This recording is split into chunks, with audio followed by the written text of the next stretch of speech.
ALGS チャンピオンシップの3日目となりまして、中間地点になりました。皆様こんにちは。 ALGS の3日目です。本日はエリミネーションマッチが行われまして、選手たちにはもう後がありません。今勝利しないといけませんです。ぜひお見逃しなく ALGS チャンピオンシップをお楽しみください。Hello everyone and welcome to day 3 of the ALGS Championship. We have arrived at the halfway point and now we enter into the deadly round 1 elimination matches where teams will be fighting for survival in the ultimate showdown. With all that and more to come, stay tuned as the Snowflakes of Sapporo as well as Titans of Apex fall here on Elimination Day.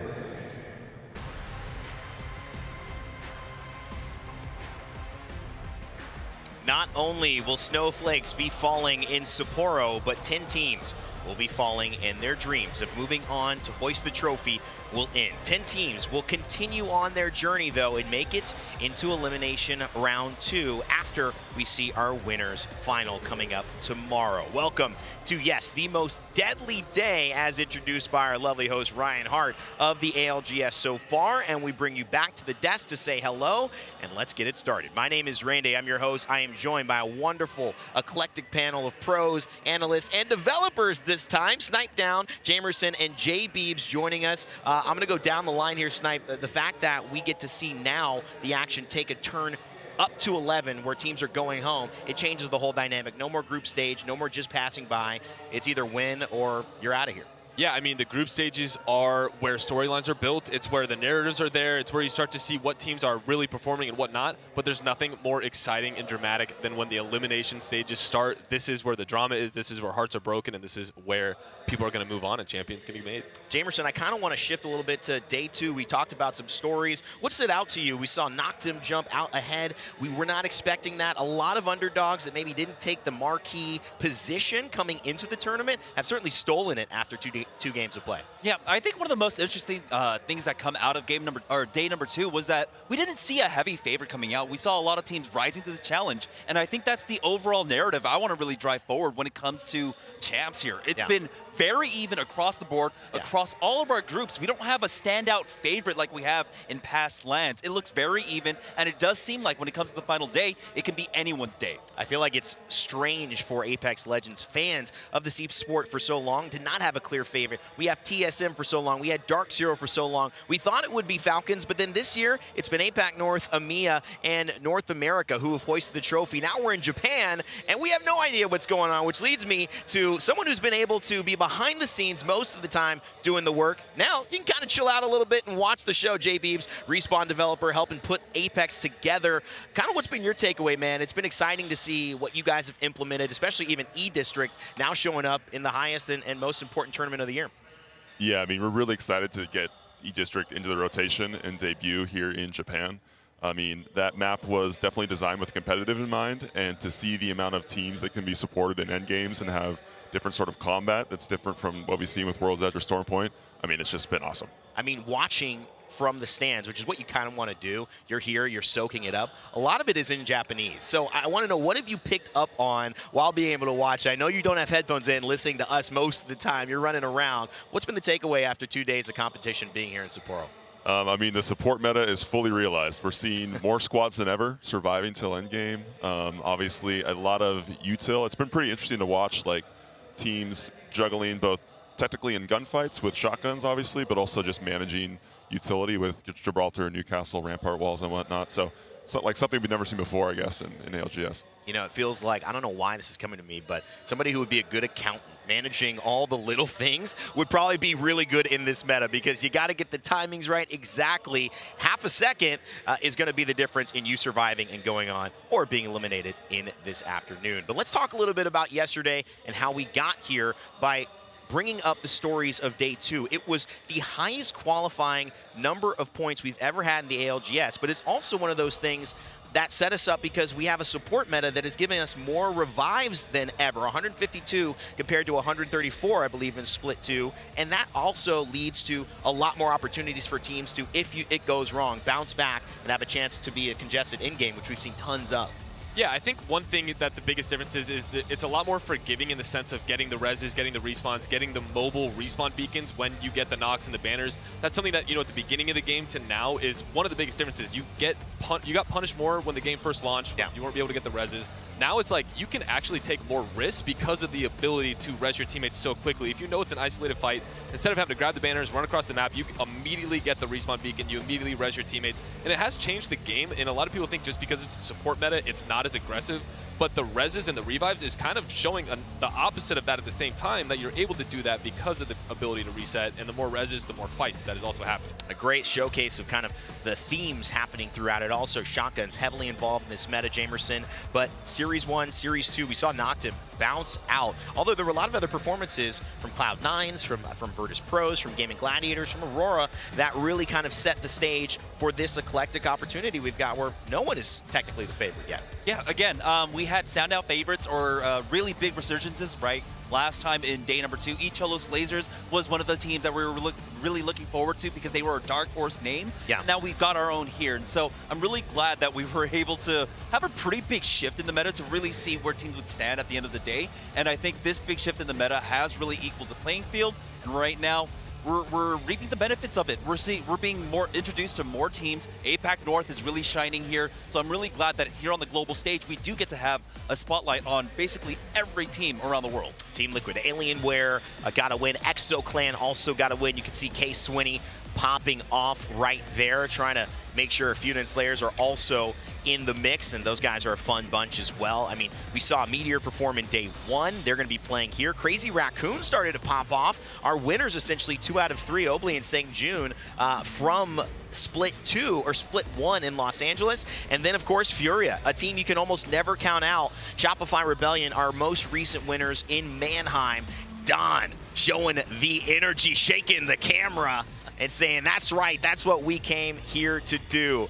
The happy part of the bracket, we've started to call it, our winners finals. These are going to be players going into a rest day today, so they will not play this afternoon. It's a good spot to be, and it's well earned as well. Green Stego, our last qualifier, and then of course that leads us over into the not so happy version of this bracket. The teams that from now on, every single game is an elimination game. That is an unfortunate part if you don't get it done early, but that is where they are. From Envy to Stallions all the way down to Supernova, all of these numbers reset. It is a new game, it is a new day, 8 games as well, J. Beebs, so competition a little bit more extended. I mean, that's gotta help these teams who, in this moment, maybe playing off pure adrenaline, maybe pure fear, maybe pure hope to finally, keep going on in this tournament. Yeah, I mean, every time I come out to one of these events, I'm just like blown away with the tests throughout the weekend to just perform at your highest level every day, especially in meta like this where util management is so important. So I'm just excited to see how it evolves. I mean, think from the moment Fnatic won the first game in group stages, I was like, this is going to be special. One of the things I always want to talk, now that we have you here as well, is how does this impact from a development side, you guys taking these changes or these impacts of the Pro League into consideration for upcoming changes into Apex? What do you glean from being able to watch in person, to see the players' reactions, have conversations with Snipe and Jamerson and Graceful? We try to keep you away from Graceful because we know he'll never let you go. We know Graceful will never let him go. But how does that impact you now making decisions heading into the next seasons?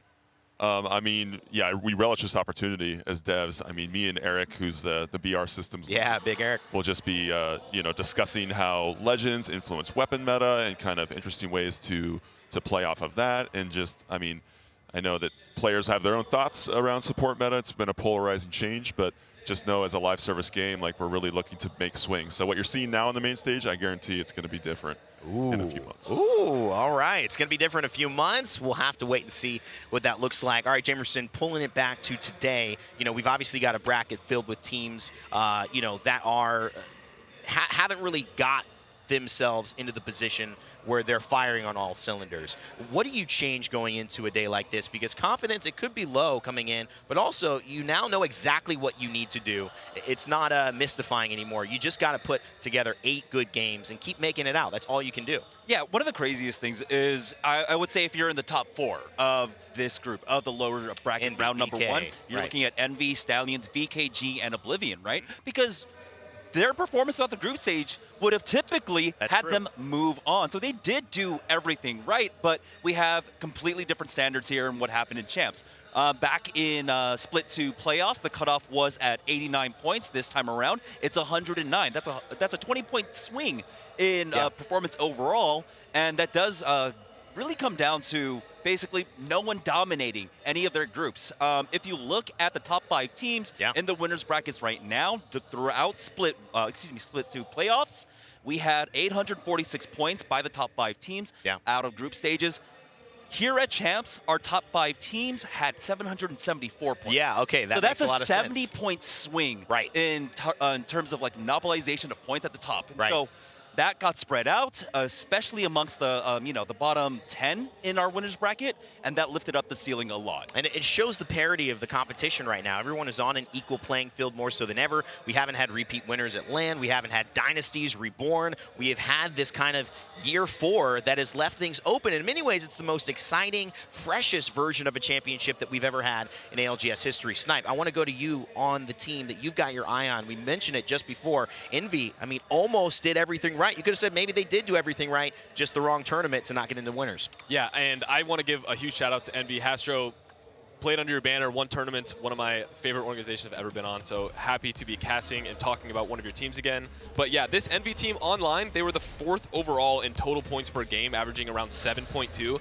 And on this tournament, this just goes to show you the online and LAN is just so incredibly different because every one of the maps that they were good at has flipped. They were averaging 7.3 points on E-District, 8.6 on Storm Point. It's down to 3.8, 4.2. Yet World's Edge has now become their best, getting 8.3 when they were averaging less than 6. So it's curious to see if that's just an adjustment based on the playstyles at this tournament. But this team, I mean, they've been phenomenal. They've built the chemistry. Dropped and Noct have been together for a very long time. This team was right there in the threshold. We talked about how they've had enough points in basically any other tournament to make it, just not this one. And I really think it's going to come down to something even Beeb said with this meta. This meta is so heavy on communication based on when you're going to use the utility. The shields, the bubbles, the walls, the ults. If you use 2 of those at the same time, you lost the fight. It really does come down to who has the best communication. And I'd be curious to listen in on some of the comms to see the top teams that are performing versus the ones that are kind of on the threshold to see if they are really on point of the utility. It's going to be interesting to see how those 2 veterans, remember Optic Gaming prior, 2 of those members now on Envy,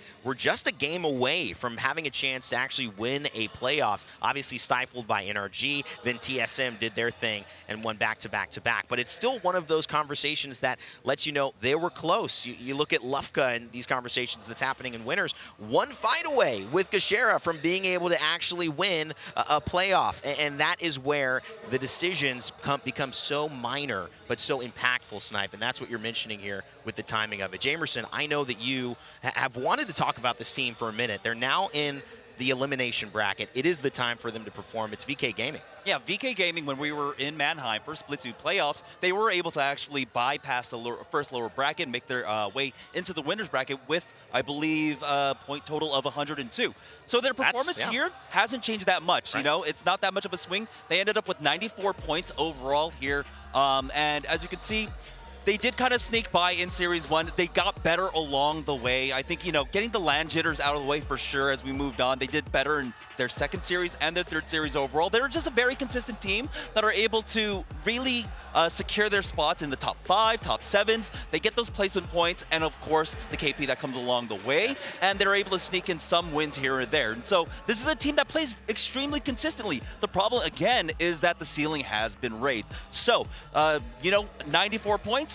in playoffs, in Split 2 playoffs, that would have seen them move on to into winners. This time around is just not enough. So they are still consistent, and I believe that they're going to be able to survive today, move on to the lower bracket 2, and hopefully make their way into the finals lobby. I mean, you look at those games, and when you truly see it, kills coming through very, very strong from VK Gaming. It's about placements, because they could put a stellar game in, and this could be a team to watch out in our Elimination Round 1 coming up in just a few moments. Stormpoint, World's Edge, and then E-District, a team that on E-District, Jamerson, has dominated probably 1.5 times the amount of points across that versus Stormpoint. Yeah, we got to see that as well with Noctum Gaming, right? E-District seems to be kind of the factor that came in and shook up a lot of, I think, what's going on in the overall meta, right? Yeah. A lot of teams, of course, are playing the support meta.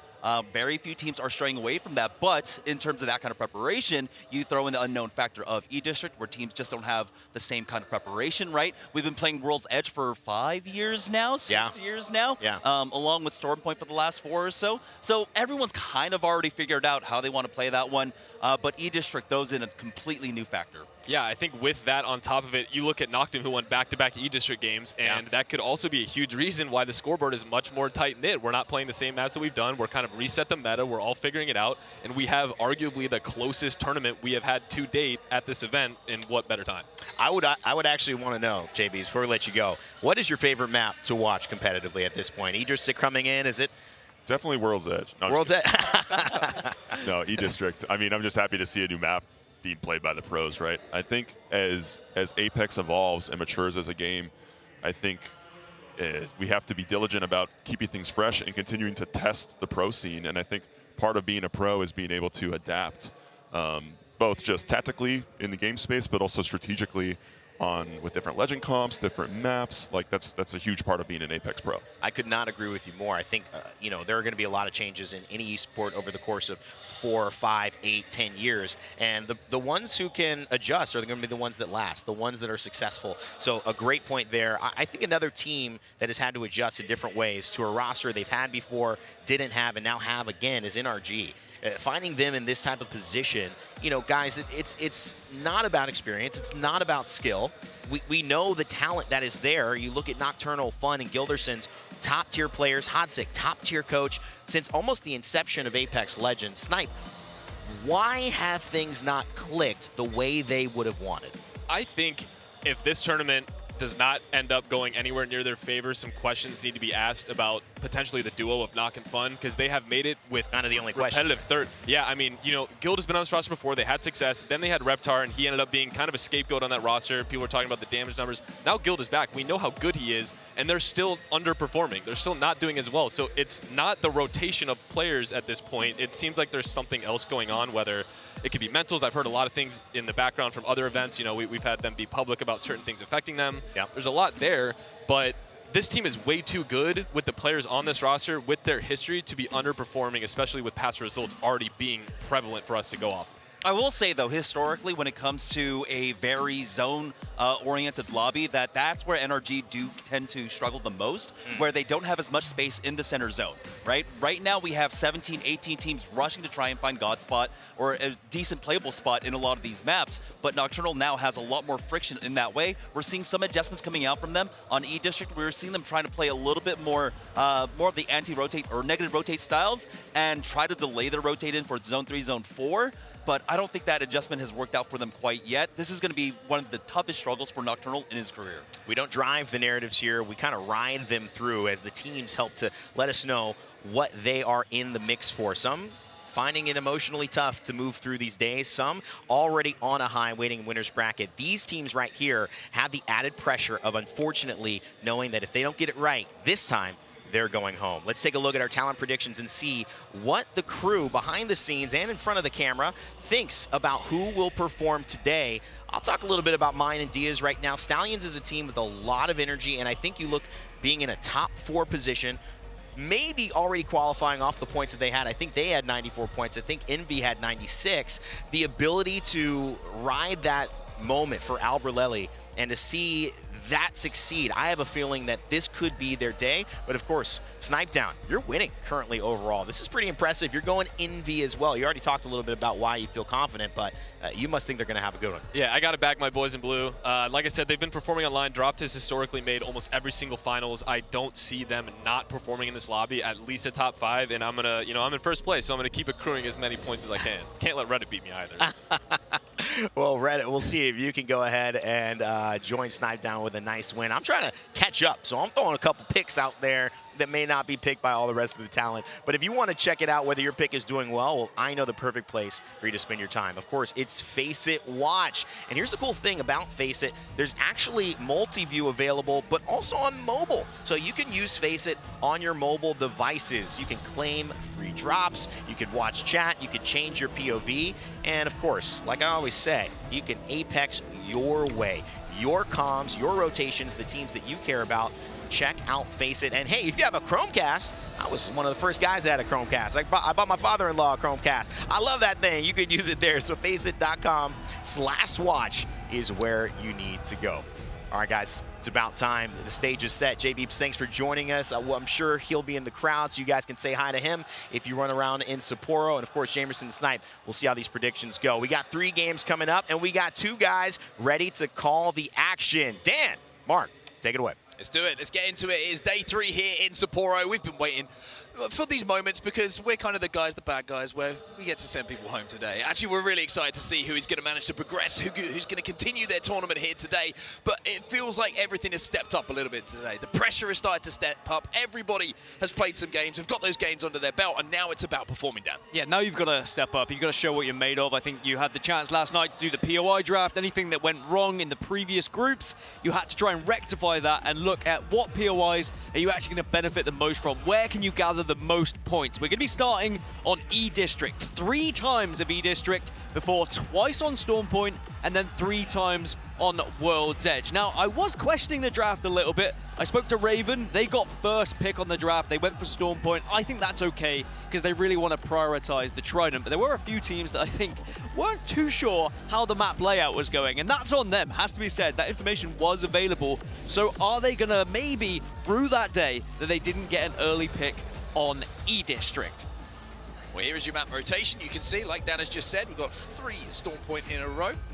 No, we don't. No, we ignore that. It's going to be E District to start us off. Yeah, no, I'm only joking. You just explained it's going to be E District to start us off today. We've got 3 in a row to kick us off and becoming somewhat of the E District specialists here in Sapporo. Dan, E District seems to be where we're doing most of our calling, and to be honest with you, I'm pretty happy with it. J Beebs on the desk was saying it's his favourite map to watch. It's something new, it's something fresh, and for the teams, it's something they're going to have to adapt to, and I think adaptability at this point, the questions have to be asked, have you done it? Because there's not much time to kind of sort those kinks out. You've got to get the job done here. You've got to get it done now. So, E-District to start, and this is the POI draft.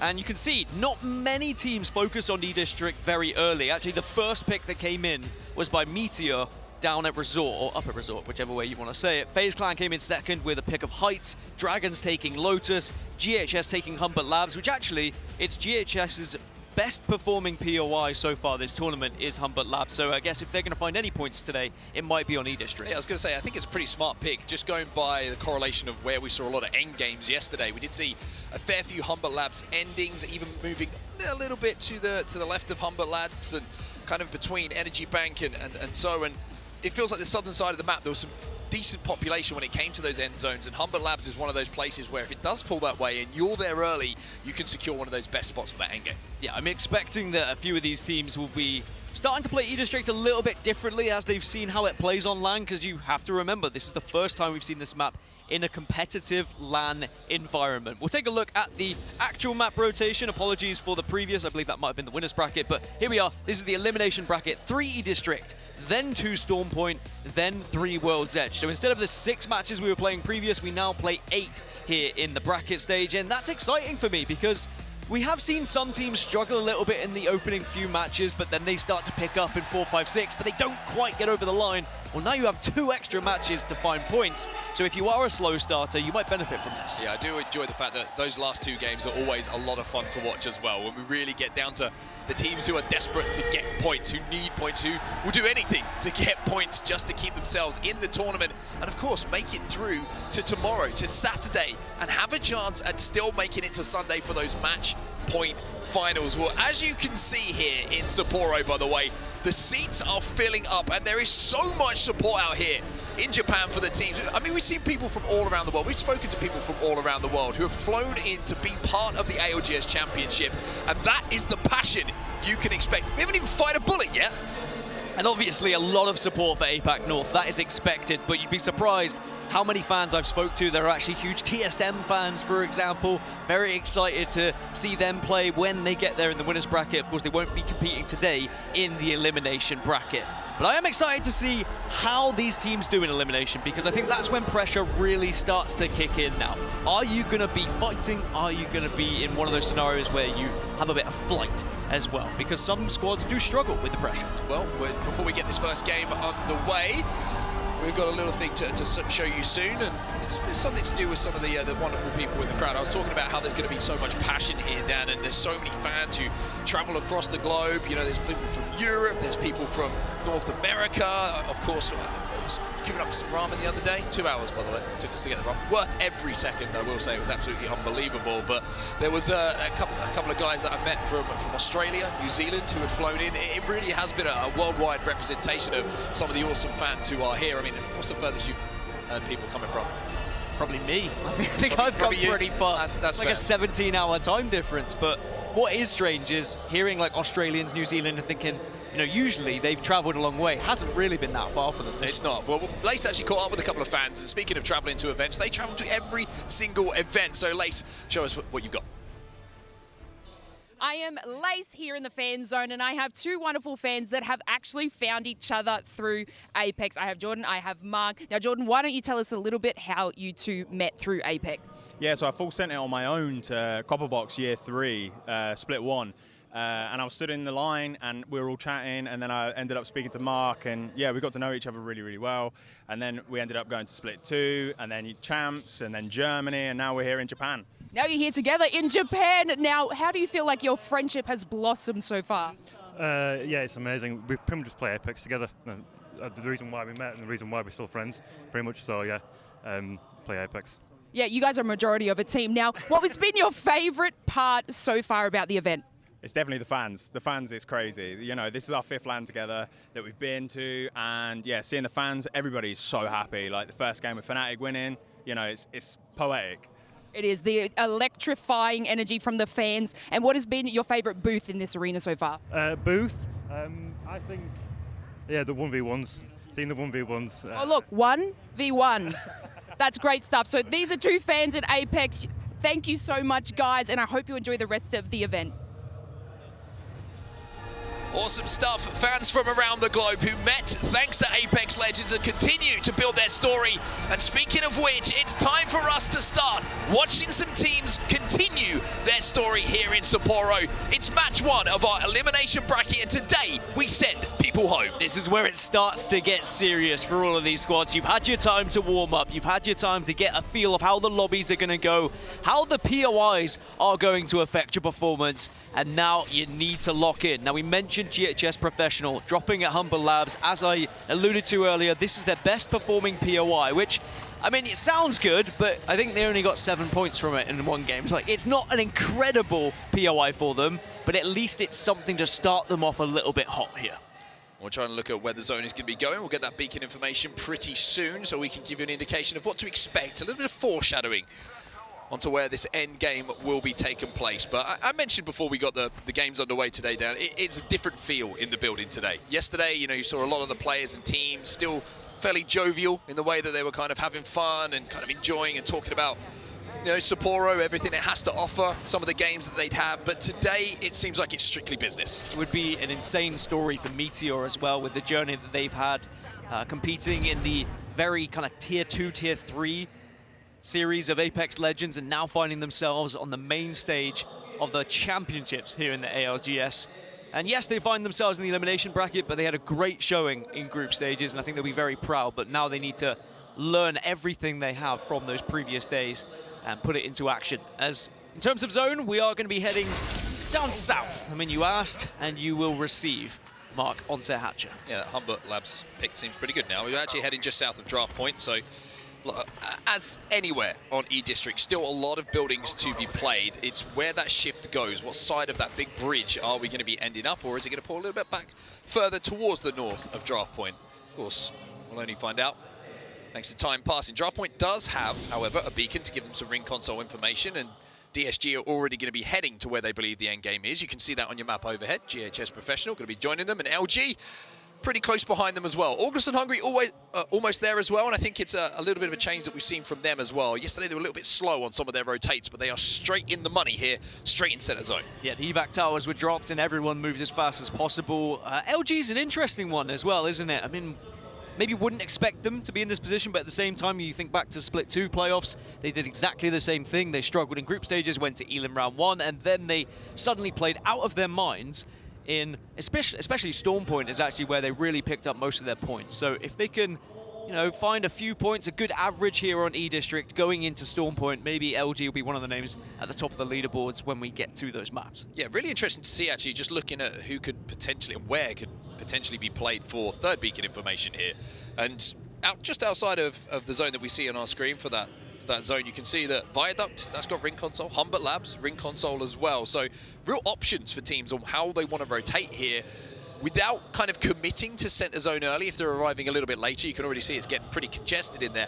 If you want to wait, bide your time, then even Shipyard Arcade, yeah, you can head towards there as well. And you know, there's a plenty of options for you to play for those later zone calls. I think Shipyard might be a popular destination for some of the late arrivals just because it's open right now and does give you that option for the ring console. But at the same time, then your rotation in after you've hit that ring console, if it doesn't pull your way, it could be a difficult one indeed. But of course, with the meta being how it is, with the ability to drop down Newcastle walls, ramp up walls as well, you can just build a base anywhere and make something out of nothing. It has been incredible to watch over these last couple of days. Now, BKG, they were mentioned on the desk a little bit. They did perform excellently yesterday, but just couldn't quite get over that point threshold, which was much higher than we're used to seeing.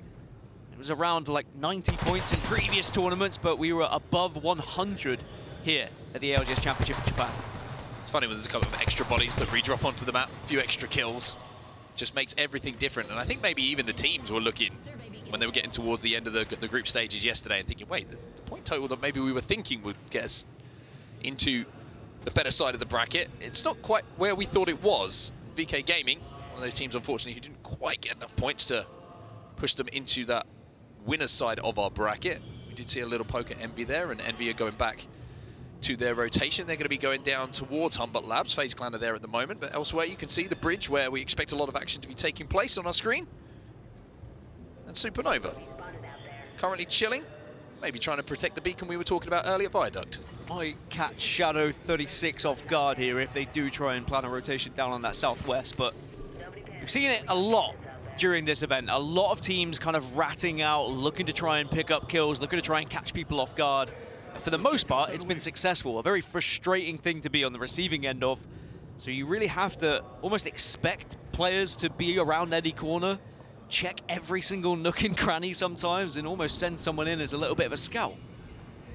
Well, here's the Burger Boys, Team Burger. Pricey having to expend that bubble to retreat to his two teammates of Way and Sharky, and they seem like they're going to change their approach to this zone, understandably so. It was quite the journey yesterday watching Team Burger on E-District, wasn't it? It just seemed like they couldn't get out of the zone, and then the next thing we look at them and they're suddenly dead center of the circle. They were really tried and tested when it came to their rotations. At the moment, it's all about just taking some height over at Neon Square, and that's exactly what they're going to do. Perfectly safe. No need to worry about anything too much. It's an interesting zone, actually. We did see it on the overhead. I would say of all of the zones, maybe that we've seen in some of our previous E-District games, this one doesn't have as many playable spaces when it comes to buildings and things like that, kind of the obvious place that you want to try and pick up, right? Because there's quite a lot of open ground down on the low ground where you have the kind of, I don't want to call it a river, we'll call it the drainage system. Yeah, that works. I'll work on that and I'll come back to you. But you can see what I mean, right? You've got that watery area that doesn't have a huge amount of buildings within it. And it's not fun to get caught in those kind of playable areas as well. You can be absolutely bullied from those who are on high ground watching, and all it takes is you bubbling at the wrong time and Gibraltar Ultimate comes down and you are obliterated. Zone is going to continue to transition toward the center. It is more, I guess, on the southwest of that circle, so for the teams who are on the northern side, they're going to have to shift a little bit. Great news, though, for FaZe Clan. We spoke about Shipyard Arcade. You get ring console information, and they can continue to stay there for the next ring console as well. So that's brilliant for them. They also spotted the wrap that was coming from Supernova around the round zone, and luckily didn't get caught off guard. So they're doing a good job of making sure that anyone who tries to wrap behind them at Shipyard Arcade, maybe trying to play for that beacon themselves, that they're paying enough attention that they don't think about changing their approach from ring console to potentially reses and crafters to try and get the banners and get back in the game. Speaking of changing approach, Ninjas in Pajamas opting to go for Rampart today rather than Catalyst that we were playing previous as well. I wonder whether that's going to fare them a little bit better. Of course, you're going to get the option to set up those walls and be far more comfortable. Now, Envy, the team who had first pick in this POI draft, and a team who was very much expected to be in that winner's bracket, find themselves in the elimination, and they find themselves with a nice little place to call home here in the southeast. Yeah, perfectly safe inside this next zone. They do also have, as you can see, that third beacon information, so they're going to know that it's going to be shifting across to the other side. We do have a little temporary pause for a tech issue. We'll get back into the game as soon as we can, but I think it's quite an interesting, like I mentioned, opportunity for us to talk about this zone in particular, because in comparison to some of the other zones where we've seen on E-District a lot of talk, if you're watching E-District for the first time, but you're not, fresh to Apex Legends, the Skyhook zone is the comparative one, right? Because there's so many layers of the building. It's not just kind of a single story, but Sykes, relax, by the way. Man's locked. Oh, everyone's staring at us right now. Okay. Getting the fans going. Okay, continue, everyone. But that Skyhook kind of narrative we've been telling about some of these POIs and how there's so many different levels of buildings, not just the buildings themselves. This one feels a bit different. Do you know what is fun is we can talk about the zone in pauses. We can't usually do that. So of course our audio not going out to the fans. It is the Japanese broadcast that is going out to the fans here in Sapporo, as it quite rightly should be. But that means I don't have to whisper and hope the player doesn't have their headset off and they can listen to what we're saying. But yeah, this is going to be a tough zone for anyone who went in early and is on the northern side. I mean, Ninjas in Pajamas in particular, they were on the north, and it's going to be a little bit of a struggle for them. But the crowd literally erupting every time we see an APAC North player, by the way, on our screens. And I love it. The support is insane here. You've only got to imagine what it's going to be like tomorrow and Sunday as well. I mean, we've got headsets on here, and we can just hear screams of encouragement. And there are the awesome fans. This place is getting fuller and fuller by the second. It is loud in here, trust me. I went backstage to the fan zone yesterday, and Fnatic were doing essentially, it wasn't a meet and greet, it was more like a press conference, it felt like, and the amount of people just sat there, any space to be there. It didn't matter if you were sat on the floor, if you were stood up, you just found something to do and somewhere to be so that you could watch and be a part of that press conference with Fnatic. It was awesome. The fan zone has been amazing here, plenty to do back there, and of course loads of sponsors, and you've got all of the teams there selling their apparel and all sorts. But as this match is a little bit paused, we're waiting to see what happens here. We're just getting some nice shots of all these players. Well, one thing to look forward to, of course, is not just the Apex Legends. We've got a lot of entertainment, shall we say, that's coming up over the next few days to understandably kind of give it that champs feel, Dan. We've got a Crate Showdown plans. Might be playing in that. Don't want to leak too much, but I might be. That's a win on the main stage. Well, I might be playing in that as well. Are you playing in it? I think I might be, yeah. Are you on my team? Well, I think it starts with no, you solos. won't be on my team because you were complaining earlier. By the way, in the green room, I kind of caught Graceful and Dan having a little, like, under-the-breath conversation. They were both kind of, the piercing glance. When you're the subject of someone else talking about you, the piercing glances across the room at you, and then as soon as you catch it, they look away and kind of hide away. They go, God, this guy, I'd like to play more ranked with him, but he tilts so much. I didn't say that, by the way. Grace said that. I'm just going to say, by the way. Disagree with him. That's the point. You had the opportunity to step up and protect your duo. Yeah. Did you? No. No? Why? Because he was spitting facts.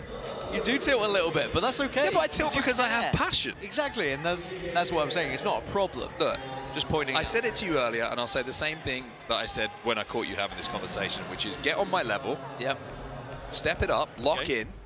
Well, we'll see what happens in the Creator Showdown. I am going to absolutely obliterate you. I do love a good obliteration.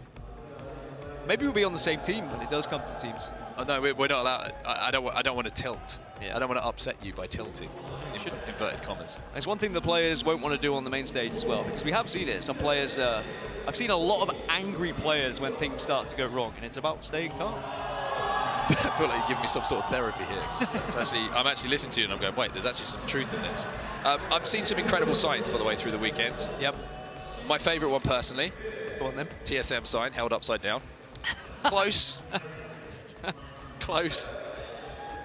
Can't argue with it, though, you know. It's still a TSM sign, so he's It's a still TSM sign? support, just upside down. Or is it MST? Maybe they're like a secret fan of another team. They're trying to disguise it.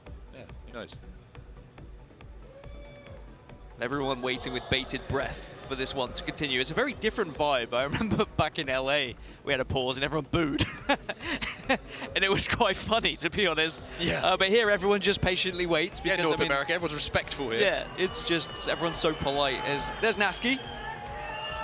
I actually was able to chat to him in the elevator of all places. Actually, our conversation got cut short because he left. He tried to carry on and then the door closed. He just saw you were in the elevator and started hitting every button to try and get out again as you were kind of patrolling the doors. I mentioned it, they've switched their compositions. They are going to be playing Rampart on 2 of the 3 maps, which is what they were not doing before. Maybe that will help them just be able to reposition a little bit better, find those builder base opportunities and not get caught out as much, because they don't really want to be finding themselves in this elimination bracket, but alas, here they are. You have to make do. Good to see him staying hydrated as well. So I actually love the ALGS mugs that they have. I was trying to think of, that's not a mug, is it? It's like, well, I don't want to say the brand Yeah, I don't want name. to say the brand, but you know what it is. Yeah, a cup. Sounds like manly.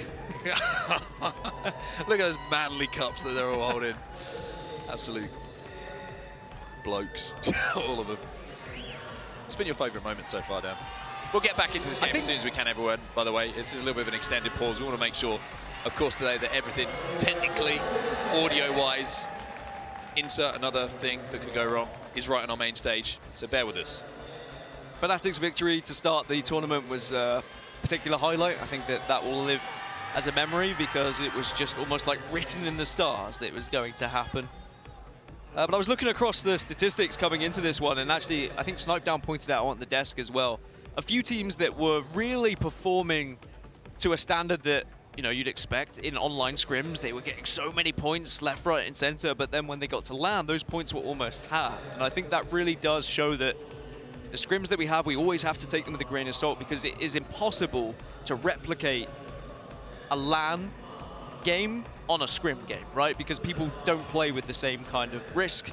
People aren't as scared when it comes to those online performances. However, when you get to LAN, suddenly people are a little bit more worried about throwing away those hundreds of thousands of dollars that are on the line. Well, I mentioned that there's going to be some entertainment coming through this weekend, Dan. And let me tell you, we're going to have quite an appearance tomorrow. We've got Sim, who are going to be joining us in the building. I've got to be honest with you, Dan, I cannot wait for this. Yeah, it's going to be a live performance tomorrow. It's going to be incredible. We are the champions. We are the champions. We know the league to play, another game. We'll be the champions. Say what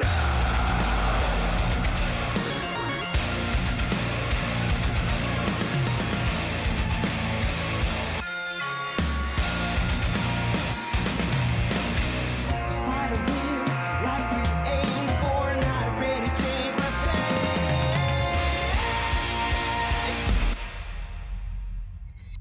運命が呼んでいる。 This is going to be fun. I cannot wait. I've got to be honest with you. It's just like something special, right? It's something different. It's something which is so exclusive to the ALGS Championships, Dan. And you know me. I love my music. I'm looking forward to seeing. I think you're going to be front row, I wanna try rocking and join out. him. You're not allowed to join him. Well, make sure I I'm create going a to bring barrier. my own guitar. That Just kind of can sleep happen. sneak in the background. Actually, you are very talented as a musician. So Stop you. if anyone could do it, it probably would be you. But yeah, it's going to be amazing. I think it's something very unique, like you mentioned, and I think we're very lucky that they have joined us to create a song for this event. Like, unbelievable, Champions, really. right? It's going to be awesome. I mean, we're lucky enough to maybe I'm just saying, you know, we're kind of like, we're privy to cool stuff, right? So we kind of might have heard a little bit of a sneak peek of the track. Might have we? Did you? You not? may have. You get. I have heard. Well, good for you. Sneak peek. And how was it? It's a banger. Amazing, a banger. It's a banger. I think you'll love it. I think I will as well. I think the players are going to love it. I've actually heard a lot of people crowd's gonna talking love about it.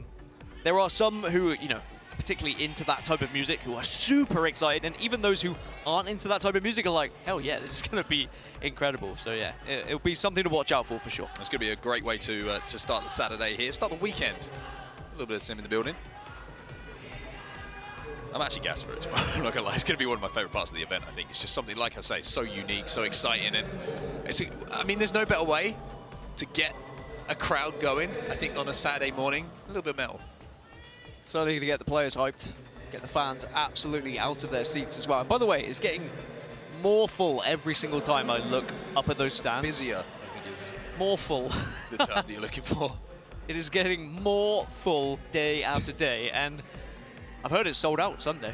Sold out Sundays. Sold out That's what we love to Sundays. hear. I mean, it's something we're used to in Apex, you know.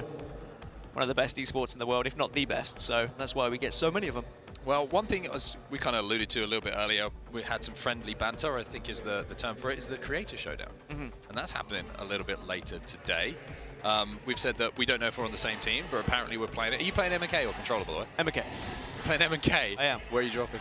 Not telling you. No, I am. I don't even know. I am going. To be fair, I don't know what map we're playing, but it is going to start off to find you with solos. So I am going to find you. I want to sit at production. Whoever's in League Ops, I want to sit next to Dan's booth.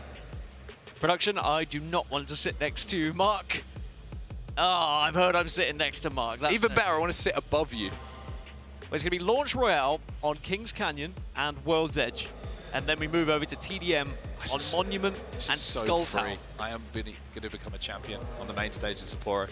I would love to see it. I mean, as long as one of us becomes champion, I'd be happy because, you know, we're a team. You wouldn't like it if I won. Why not? Because you know I would shut up about it. That's okay. I don't mind. I live for your success. I'll live vicariously through you. I'm not expecting to win, but I'm going to have a good time. Okay. And entertain the crowd. Are we going to be on the same team for TDM, do you think? I think it's randomized. So as long as they split, I think Graceful's playing and I think Euresa's playing, so like 2 ex-pros. As long as they're not on the same team, then I don't care. Sounds like a good team, actually. Graceful, Euresa, and Onset. Maybe ALGS Year 5? It's a possibility. BLGS. Say, I got competitive experience. You do? Didn't quite make it to day 2 of BLGS, but we were there. We were represented. I was really worried, like, if there was a broadcast for the BLGS, by the way, that we would have had a listen-in when we were playing. It would have been bad. But, you know, that's kind of how it goes. Now that we've talked about the BLGS, we've talked about everything, though. Of course, we've got a new season coming up, Dan. Season 24 is just around the corner. If you're excited for it, well, here's a little trailer for you.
Season 24, just around the corner, everyone. I've got to say, Dan, my takeaway from that looked pretty octane. By the way, preface what I'm about to say. You know I nothing. actually know nothing, which is, if you know me, it's not a surprise to anyone. But look pretty Octane heavy. Octane kind of I could like see the that. main character. There was a lot there. of Octane. I don't mind that. I mean, I You saw were saying the other day, actually, Octane's still so fun to play. he is very. Wig's going to fun be happy. play. Wig will be very happy indeed. I've heard him often saying he hopes Octane gets some sort of buff so he can be back in the meta, and then maybe we'll see Wig return and play and compete. No, I don't think so. I think he's past that, is he? Your words, not mine. Crazy from you. I think he said it himself, to be completely Crazy honest. from you. Wig, I still believe in you. And if you fancy stepping into the Creator Showdown and you're not too busy, you want to team with me, just let me know. I can make that happen. Remember Anyway. when he used to do the runs with like every controller he could possibly find? Like it didn't matter. GameCube Yeah, controller. GameCube controller, N64 controller, whatever it was that would work, he would use it. But yeah, season, I cannot wait for it. I'm always so hyped for a new Apex season as well, whether it be, you know, legend changes, gun changes, map changes, whatever. Like, just give it to me. I love the breath of fresh air that is blown into Apex Legends with any new season. Yeah, it's fun hearing JBeebs kind of hinting at maybe things will change. Maybe we're Yes. not going to. This might be a distant memory, the support meta that we're currently finding ourselves in. And if it is a distant memory, you know, you got to presume, you know, what's going to be next. I like the idea of Octane being buffed. I don't hate it. I also saw a little bit of ballistic in there. Oh, that's something we've not Could seen on the finally main stage. have an Englishman like a playing ranked. Anyway, while this tech pause continues, we're going to go for a quick break. We'll be back as soon as possible, hopefully to get this game back underway.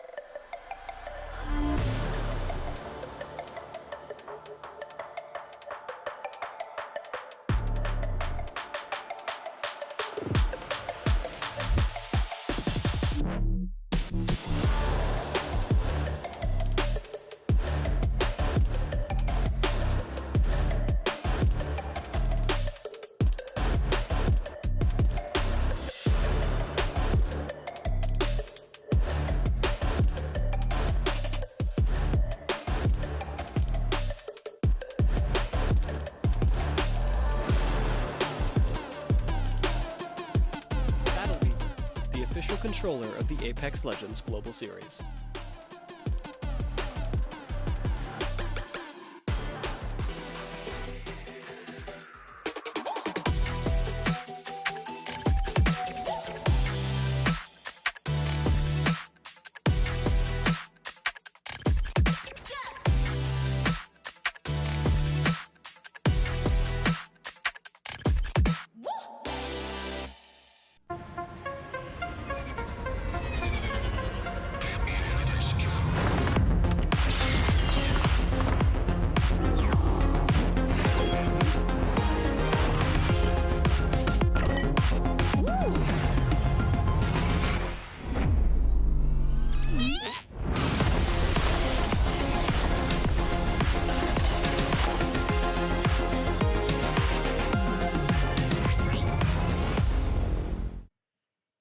Herman Miller, the official chair of the Apex Legends Global Series.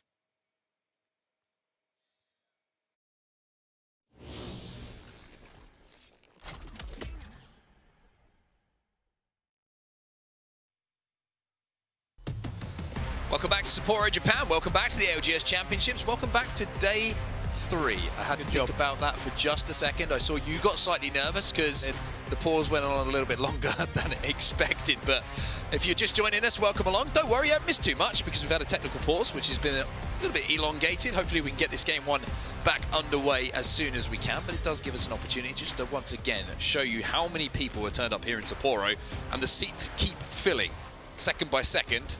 And this good thing is, maybe, you know, you went out last night, you had a bit of a rough morning. Bit of karaoke. Bit of karaoke. Bit too much ramen, whatever it might be. You haven't missed anything if you turn up a little bit late. Lay in, get some good breakfast, turn up, make some noise. I did see someone using a tablet as a virtual sign as well that was flashing between what a world we live in. different player faces, then the Reignite logo, and then more player See, faces. this is the evolution of science. Someone's going to turn up with an abacus. They're just going to, that's what they're going to do with it, because that makes no sense. But they might turn up with one. Stone tablet. You never really know what people can do, right? All right, well, one man that we kind of heard a little bit about yesterday is the man on your screen right now, Albrelele, 2 years away from the LAN environment. Well, he's back here on Stallions, looking good, looking to make it through, of course, to that finals, and we were lucky enough to hear from him yesterday. Gamers Origin or TSM, who will be your champions? In the moment, I really couldn't believe that it happened. Portal out here for TSM. 5 seconds and counting. I still was kind of in shock. What we're worried about is there's just a setback here for TSM. Who is going to do it? TSM! It's kind of crazy being thrown straight from being like a nobody to a somebody so fast. And you're winners of the Apex Legends preseason Invitational. When you're walking out onto stage to go lift that trophy with your teammates, nothing really compares to that. Nothing sets you up for the overwhelming emotion that's gonna hit you.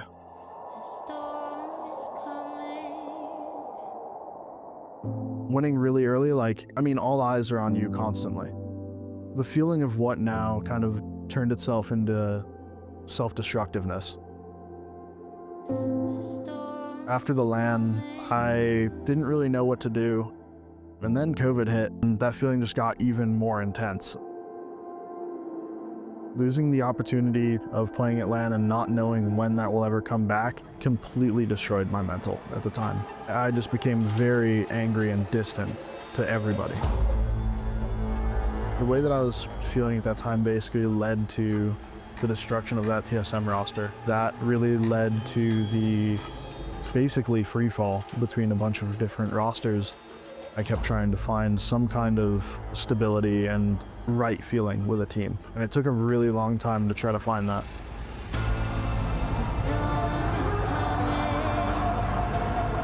Reflecting on a lot of the mistakes that I made with my previous rosters kind of showed me that I needed to just stop trying to be the hero of the teams and give my teammates the trust that I want them to have in me.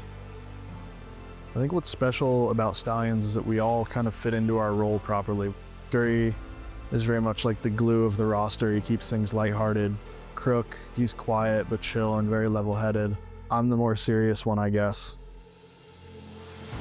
Success in this tournament would mean everything to us. Going into this LAN, we're unsigned. Crook still works a normal job. Polo does too. If we're successful, then orgs have their eyes on us.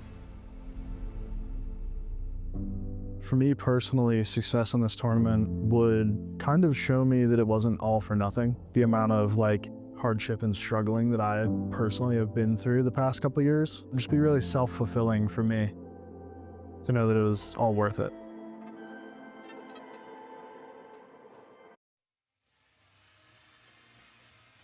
Some very poignant words from Albrelele about the journey that he's been on, right? And it has been a journey full of incredible highs and, by his own words, some lows as well. But he's back on this main stage, and I think anyone who's a fan of Apex Legends, anyone who's been a fan of TSM's run back in the day, and Albrelele's story is going to be excited to see him back on that main stage.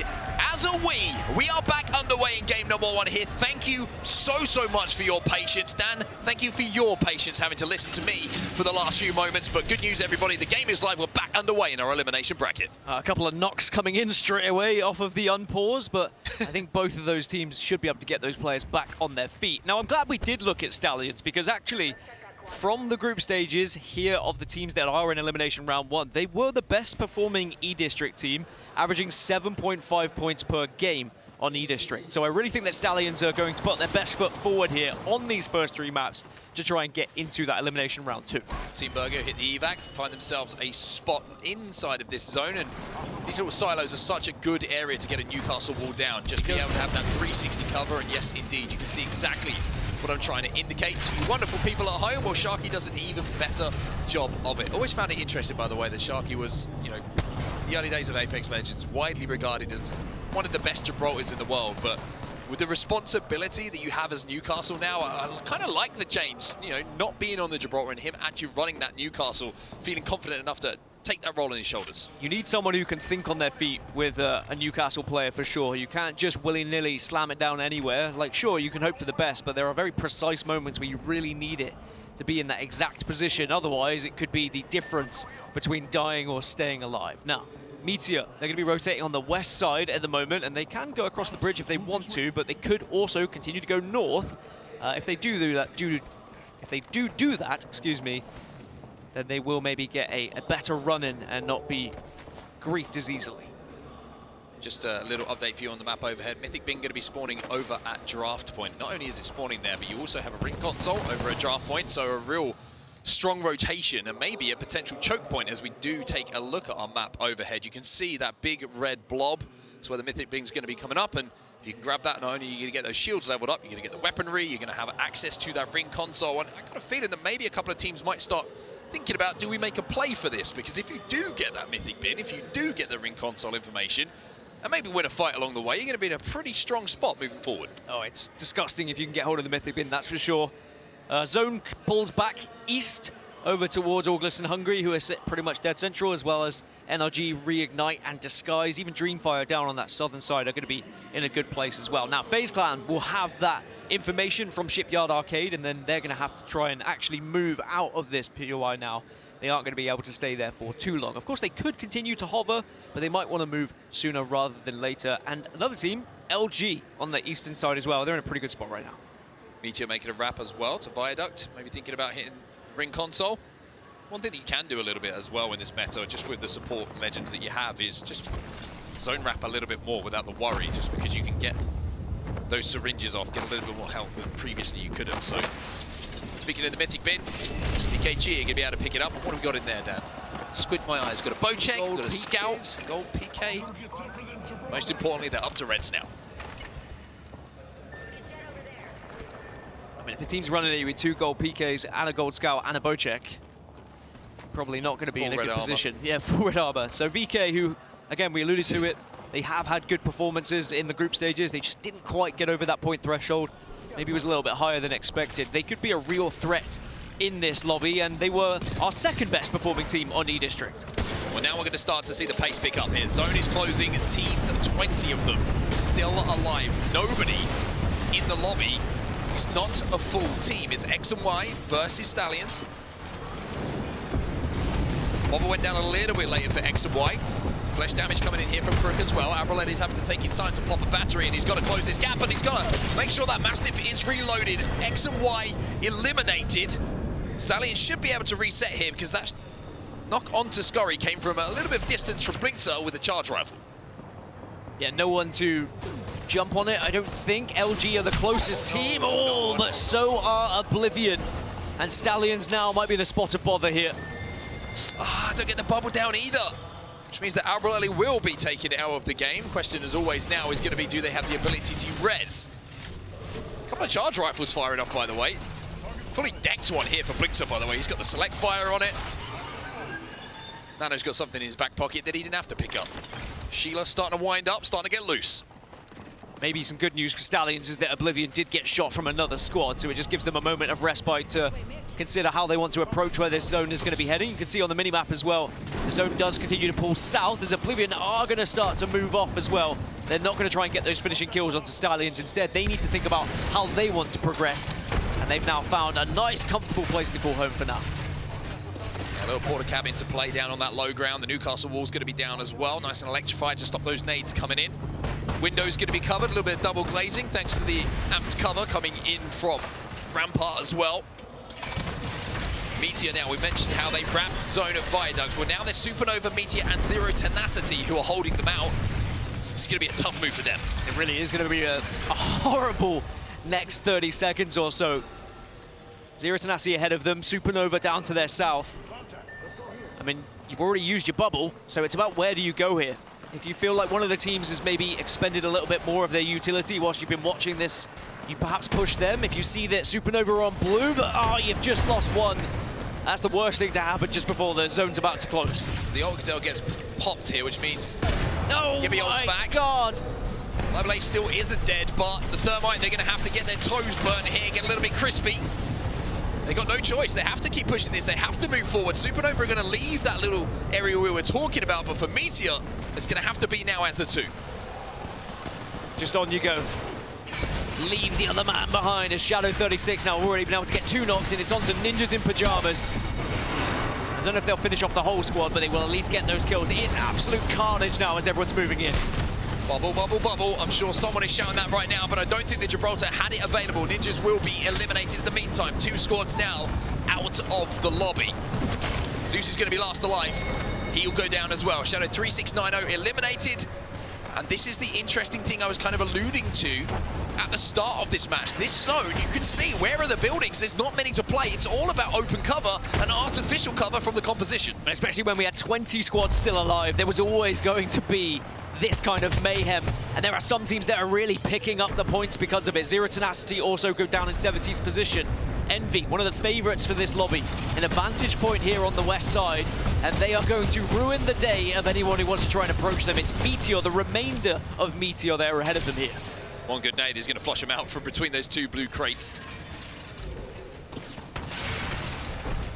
A couple of nades in the backpack of dropped here if he wants to choose to use them. Maybe going to look to use them towards the end game instead. Utility management so important. Sometimes you've got to weigh up the pros and cons of using it now and keeping it a little bit later, and something like grenades in those endgame, we know how vital they can be, not just for clearing space, but for picking up those extra, almost guaranteed kill points with everyone so close together. Speaking of which, Stallions underneath ALGS and Hungry, and VKG just next to them as well. Well, if you thought it was carnage in the previous zone, it's going to be even more in the next, as Meteor do finally get finished off by Envy.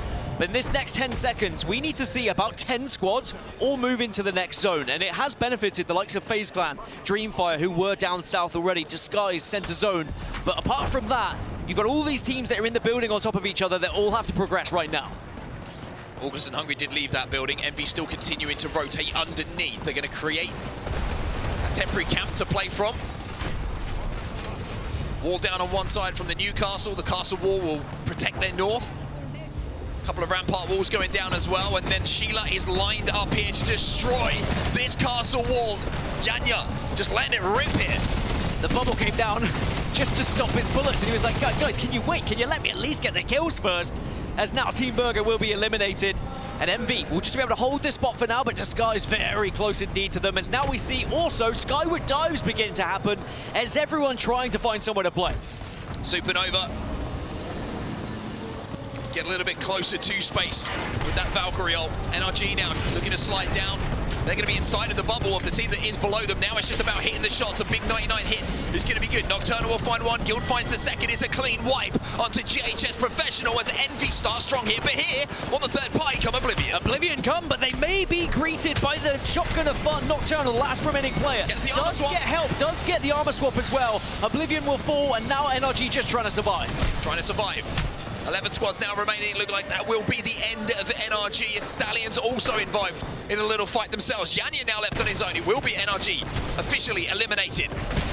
Couple of players just jumping into these bubbles. Yanya can't get the job done, and Envy maybe a little bit of a disappointing end to their game here as Stallions down to 1. Scurry, he's gone as well, and all of a sudden the pace has beyond picked up. Doesn't matter where you look, there's a fight happening. Another one. ALGS and Hungry coming in to try and clean up the pieces onto BK. Have they done enough? The Nemesis will get those final bullets, and ALGS and Hungry win the battle of the Northeast. But there's still fights happening on the South. Reignite, Dreamfire, LG are all posturing up. And LG have kind of just snuck their way in towards this zone. They were playing on that eastern side for quite some time, but now you can see they've got up to 2 red armors. They've got 1 purple armor to play with as well, so they're going to be pretty well suited to take some fights. The bubble will go down as well. Reignite, bang center zone at the moment if you need an indication of where that zone is going. Love the position from Reignite, but maybe someone else wants to have it. Now LG, a slow group stage. Can they find anything in the elimination? They've lost 2 here. It's not looking great for LG, but maybe Funk can save them. Trying to get funky if you're an LG fan. Can he clutch? That's the question. No, he cannot. LG will be eliminated.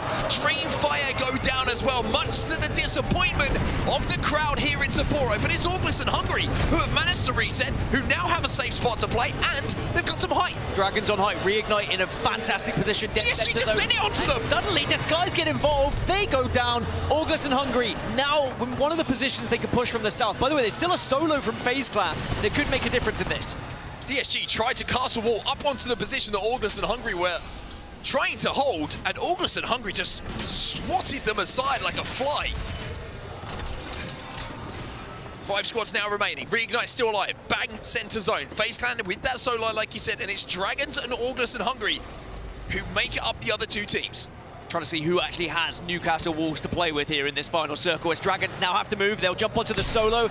Nags just desperately trying to escape here, and I think Dragons is just going to throw him into someone else as Matafa who gets the kill in the end. ALGS and Hungry should be the team who have the best position to win this game. Haven't even expended the bubble of the Gibraltar henchmen. Keeping that in the back pocket because they are just observing what is about to happen in front of them.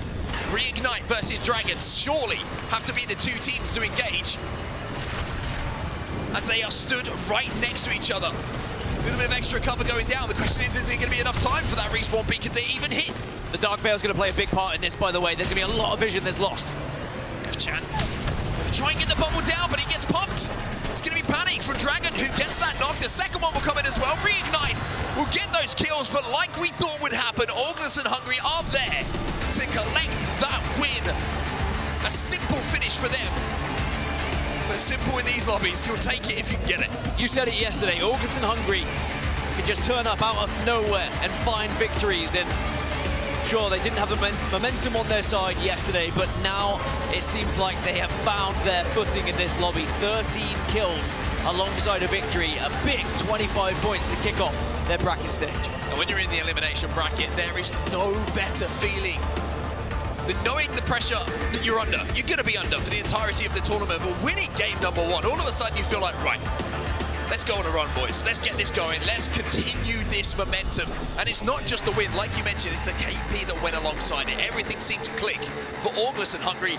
12 placement points, 13 KP, 25 points in the bag. ALGS and Hungry have always been a team that are not scared to be aggressive at the right time, but it was calculated aggression when they did join those fights. They noticed weaknesses of teams that were just maybe still selling from a previous fight, or they'd been shot from someone else, so they were pretty low and weak, and then ALGS and Hungry took advantage of that and jumped in to get involved and then took their position. They'll be delighted to start off this way. There was a chance for the likes of Reignite, but they had really kind of hunkered down dead center, and they didn't really have much coverage of anything else. They couldn't take as much for the map as they would have liked. So in the end, they just succumbed to their own difficult scenario. Yeah, just the one KP there for Reignite as we take a look at our heavy hitters for match number one. It's Matafe leading the way with 5 kills, who will be your Apex Predator.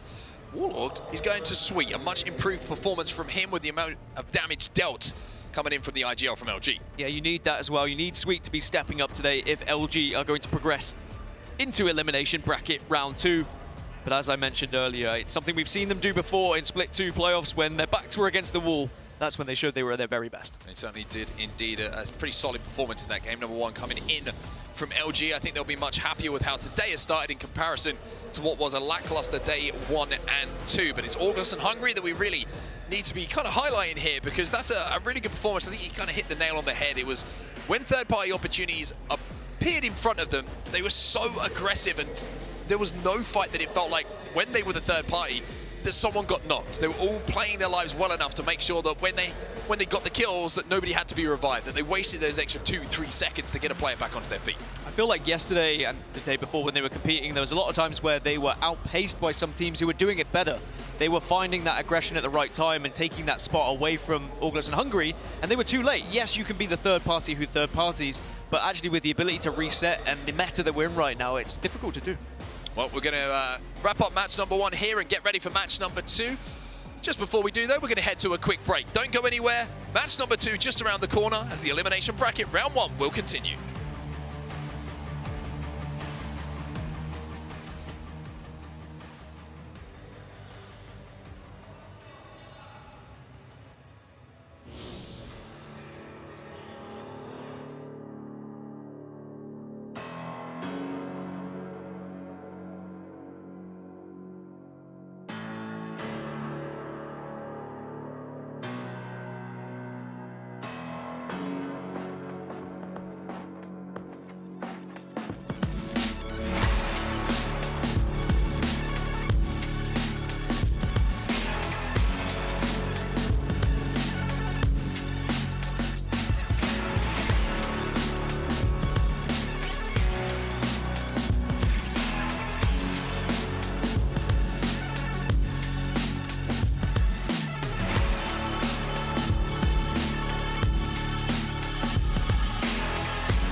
Yeah, moving. That's it. Chill, You need to bubble deep, hence so we play the backside of bubble, okay? Yeah. Hold it, bubble on them. Oh wow, it was horrible. It's fine. Why wall? The ball. Yeah. Just buy time. I have slam after. I'm nading it. Play slow. Play slow. And slamming in front of the wall, okay? Yes, do it. Nice. Everyone. Fuck the ball, baby. Report one. Jump over. I know where the fuck. Let's fucking go, baby. That's what I'm talking about. Come on now. Come on now, baby. Let's go. Welcome back, everybody. Match number 2 is loading up in the background, but you just saw the winning moment from match number 1, where ALGS and Hungary were able to close out, and just a little bit of utility management was something to highlight there, Dan. The Catalyst wall just locked off those 2 other teams, and then Matafe clearly saying, wait till they fight, play it slow, I can slam them with my wall, send them back, and then we just win the game. I noticed as well from FChan's POV, you know, dropping the res beacon, then also throwing a bubble, and just felt like there was so much emphasis on throwing out their own utility. He wasn't shooting anyone. Shoot the gun. And I think that is what happens in this meta. Everyone's so worried about where other people are going to go and having to get your bubble down, having to get a wall down, having to get a redeploy down, whatever. And then you just don't shoot. So I think that's maybe a lesson to be learned from them, and perhaps as they move forward. But that is typical Reignite, right? They're very good at getting into a position, very good at playing the survival game, but they maybe just need to work on some of those final circles. Yeah, for sure. It's something that it's kind of always been highlighted when we talk about ALGS and Hungary, right? It's just that little bit of endgame management that sometimes can elude them, but it's tough, right? You're on the world stage. You get into those tough lobbies and you've got some of the best IGLs and players in the world. It's always going to be difficult to find that exact, precise moment to make the plays off the back of. But certainly a confidence builder for them in that first game, and I think the fact that they got a huge amount of KP alongside it, Dan, is going to make them feel extremely confident. I think they're going to be pretty happy with things. Yeah, they'll be delighted. I think when you get into a circle like that and you have the Dark Veil, of course, ALGS and Hungary having the Dark Veil, being able to play that one side of it, it was always going to be so tough for everyone else, because when you play against a team that has Catalyst in that final circle and you don't have a Catalyst, of course, you walk through that wall, all your vision is impaired, you are going to probably lose that fight. So you have to try and stay on your side for as long as possible, and it really does suck. And that's why during the Catalyst meta, when we had Dark Veils everywhere, everyone had to play Catalyst just so you had someone to be that kind of poke damage person. Almost feel like in this meta as well, like Catalyst has become the end game legend. It feels like if you can get to end game and you feel like you sacrifice something that might help you get along the way to end game, Catalyst almost becomes what we used to talk about with Caustic back in the day. You remember, if you can get Caustic to end game and there's no other Caustics, you win the game. The Dark Veil certainly can be a difference maker for sure. And we've just seen it in that previous game. Before we head into match number 2, let's have a little look at how things stand after that game number 1. 25 points for ALGS and Hungary. Dragons in behind them as well. They played that bridge position pretty well. Disguised up in 3rd place. Envy and LG, the North American powerhouses, 5th and 6th consecutively. As a reminder, 8 matches here in the Elimination Round 1. Top 10 go through to Elimination Round 2. Bottom 10, sadly, it will be the end of their tournament. And it's tough to try and work out what that cutoff is going to be at match number 1, and of course it was tough to work out what that cutoff was going to be in group stages. It was a little bit more. Bit of head scratching went on, didn't it? We were actually able to look at, you know, how many kills were here at Champs compared to Split 2, and there was only around 20 to 25 more kills at this tournament. It wasn't that many more, but I also think looking across the lobbies, there were a few underperformers that weren't picking up points, which just allowed that to transition to some of the mid-table teams. Well, and again, just look at the full house that is here in Sapporo. This is, you know, it's day 3. We've still got 2 days of action ahead of us. You can only imagine what it's going to look like, but the passion that is flowing out of these fans. I feel like everybody came armed with a sign today. As you should. As you should. I think it's very important to I'm scared sometimes I'm scared to read some of the signs. I feel more confident reading the signs here than Birmingham. Even if they're in Japanese and I have no idea, I'm confident that it's going to say good things. Speaking of good things, Ninjas in Pyjamas hasn't necessarily been all good things. Hasn't been the rosy performance that maybe we would witness from this team, the upbeat celebrations and everyone having fun. Instead, it's kind of been a little bit downbeat. It's not been the Ninjas we would maybe expect, and we have seen them change their composition today. They're switching onto the rampart. Maybe they just feel like they didn't have enough coverage when they're working into these zones that, especially like the game we just saw, right? Absolute mayhem. Whichever way you look, there's going to be a team. If you don't have a rampart, very difficult to stay alive. Yeah, it's difficult to command space as well, even if you get in a good spot. If you don't have the ability to destroy castle walls around you from other teams, that team's going to set up and poke you. And it's very, very tough to, like I say, command that space unless you've got that Sheila in the composition to be used with the crazy uptime that it currently has to destroy some of those castle walls. But for NIP, like I say, it's such a momentum team. Yeah, it's such a momentum team. One good game, they're all getting hyped, they're all getting fired up, and all of a sudden, before you know it, it's the NIP that we've grown to love over the years. So a lot of games to go today. Remember, this is an 8-game series. We've only just seen the first one. We've got 7 more to go, and we've got 2 more on E-District before we head over to Storm Point. Yeah, sadly, I think that Ninjas in Pajamas were one of those teams who picked Storm Point as their first map, despite the fact they were picking in like 13th. And sadly for them, Storm Point only being played twice. But Nasky did say, even with that being the case, they're still pretty happy with their POIs on World's Edge and on E-District. One kind of devil's advocate on this is maybe looking at the rotation. Maybe you want to just get a couple of good games on Storm Point, ride the momentum, then go into World's Edge feeling confident with some points on the board. It's something to think about, or was it just that they didn't realize? It was that they didn't realize, but I like that we've tried to find... I should work on their PR team. That's what I should do. You really should. But there is something to be said about momentum, and I think you just now have to play the situation that you find yourself in, and if you can put up some big points on Storm Point, that might be enough. Like, sometimes you only need 2 good games to get you through to the next round. So it's not like it's impossible, and it's not like it's going to hurt them that much. Well, game number 2 is about to be live. Seeing some of the picks that are coming in from the teams as well. The compositions displayed, not just for you at home, but for some of the people who are in the arena as well. As Elimination Round 1 will now continue. Zone-wise, not going to spoil it just yet. But one of your favorites? I'm just saying GHS Professionals pick looks pretty good still. We have seen a couple of Humbert Lab zones, and maybe that's where we're going to be heading, but we'll wait for ring console information just for that clarity. But it's ALGS and Hungary who win the loot camp to begin this game after they very successfully were being aggressive at the right times, but might be a problem for Kinda. So we'll see how that one goes. Don't do it, Kinda. You're fine. Don't scare me like that. You're fine. He's fine. Also, by the way, in the fan zone, there are loot bins, like full-size loot bins. No, I took a nap in one yesterday. Well, Glitter was like, oh, you should just open it and see what happens. And I opened it, it fell over. Like, it was top-end heady, and everyone... I wasn't in that one. I was very embarrassed. Imagine if you would have opened it and you just found me. You're in there. This is why I can't be trusted. Oh, okay. I've seen the zone. Not going to be where you thought it was where we thought it was going to be. No, it was me. You didn't give it a minute. You can blame me for that one. Looks like we're going towards Energy Bank after we get the console information. So X and Y, who are on our screens right now, not only hitting the Evo Harvesters to get up to blue, but also going to have a real chance at a priority spot here. And they're going to have, I think, a couple of different Evo Harvesters around. So they're going to be pretty close to purples, which is exactly where you want to be, right? If you're landing center map, POI, that's going to be where the zone is going as well. And you've got some Evo Harvesters around. It's kind of the perfect tonic. I think it's bad news for a lot of the edge teams because all of the teams that are close to the center here, like NRG, Oblivion, Zero Tenacity, LG, Disguised, they're all the closest teams to get to the middle, and they all have ring consoles as well, so they're all going to move fast, they're all going to take those priority positions, and sadly for a lot of these edge teams, they're going to arrive late, and now we noticed that a couple of teams have moved over to Valkyrie. You might need Valkyrie for this zone, because getting into Energy Bank after everyone's set up, very difficult with the chokes that are there.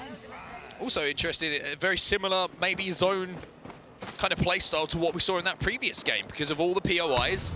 Energy Bank, even though there's that huge structure in the middle, there's a couple of buildings kind of scattered around the outside, but in general, a lot of it is open ground, small little kind of cubbies that you can see from the POV here of NRG, but one of the places that I think a lot of teams will be very hungry to get is that balcony that overlooks a lot of those southern sides of where this zone is pulling. Speaking of NRG, a tough day for them yesterday, but they were one of the teams that didn't boot camp. They didn't get that benefit. They arrived on Monday, I believe, and it has been an adjustment. Obviously, no excuses, and I'm sure they won't want to use those excuses either, but there is always those different factors of those long days after a 14+ hour time difference for some of these guys. So we'll see whether they're a little bit more well-rested and more prepared today. Yeah, I can attest to the struggles. But I rested well last night, 7 hours. You did? You slept? 7 hours, which is why I've been so unbearable this morning. I feel like a human again. Well, Energy are going to be more than happy with the position they found themselves in. They're on the northeast side of Energy Bank, and actually the position they find themselves in, they might be able to pick up some kills off the late rotators. As Envy down on the southeast, over towards Humbert Labs, it's GHS Professional that they're looking at. Of course, GHS dropping here.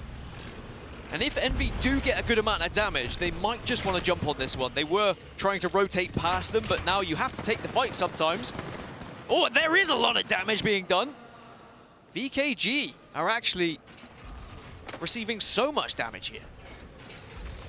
Envy trying to push up on this still. Look at the kill feed. You're seeing a couple of fights taking place as well. LG been involved in one of those. 2 players from Z10 going to be going down, so it looks like LG have a really good LOS onto this little hut. Even with the Newcastle wall there, Sykes is getting knock after re-knock after re-knock with that scout. You have to wonder if LG are thinking about maybe trying to push this and wiping it, but closing that gap in this meta, Dan, it's always so risky, especially when you know there's other teams around. LG also not in a bad spot. Ninjas in Pajamas also lost a couple of players in the kill feed as well. I think it was Team Burger who had done that damage. Just a couple of people with charge rifles being able to really ruin the day from some others who thought they were setting up comfortably. Zero Tenacity lose Bambino again. And it looks like LG are trying to close in with Sheila. Team Burger, this is the central structure here of Energy Bank. They're going to be chilling here for quite some time. They don't really need to do too much from here. Only thing you have to worry about is some of the entries. There's a lot of doorways and a lot of different routes to get into some of these areas. There's definitely a team outside. As we hear, once again, the musical notes of Sheila. I reckon Sim will play as Sheila. Do I reckon? Sim will play Sheila's song? No, we'll have a Sheila to play. No? I hope so. Maybe that's what I can play in Sim. Actually, to be fair, if Sheila did sound like anything, probably would be a song by Sim. LG, back up onto the high ground here. Now, yesterday, just kind of looking across some of the VODs, it felt like Sykes one of those players, and I hate to call people out, but you gotta say what you see. Maybe wasn't making the most of the availability of Sheila. We talk about the uptime of the ultimate that is available for Rampart and how often you can use it, especially with the accelerator hop up that's on the Scout, that's on the Nemesis. Really is just, it feels like it's available all the time.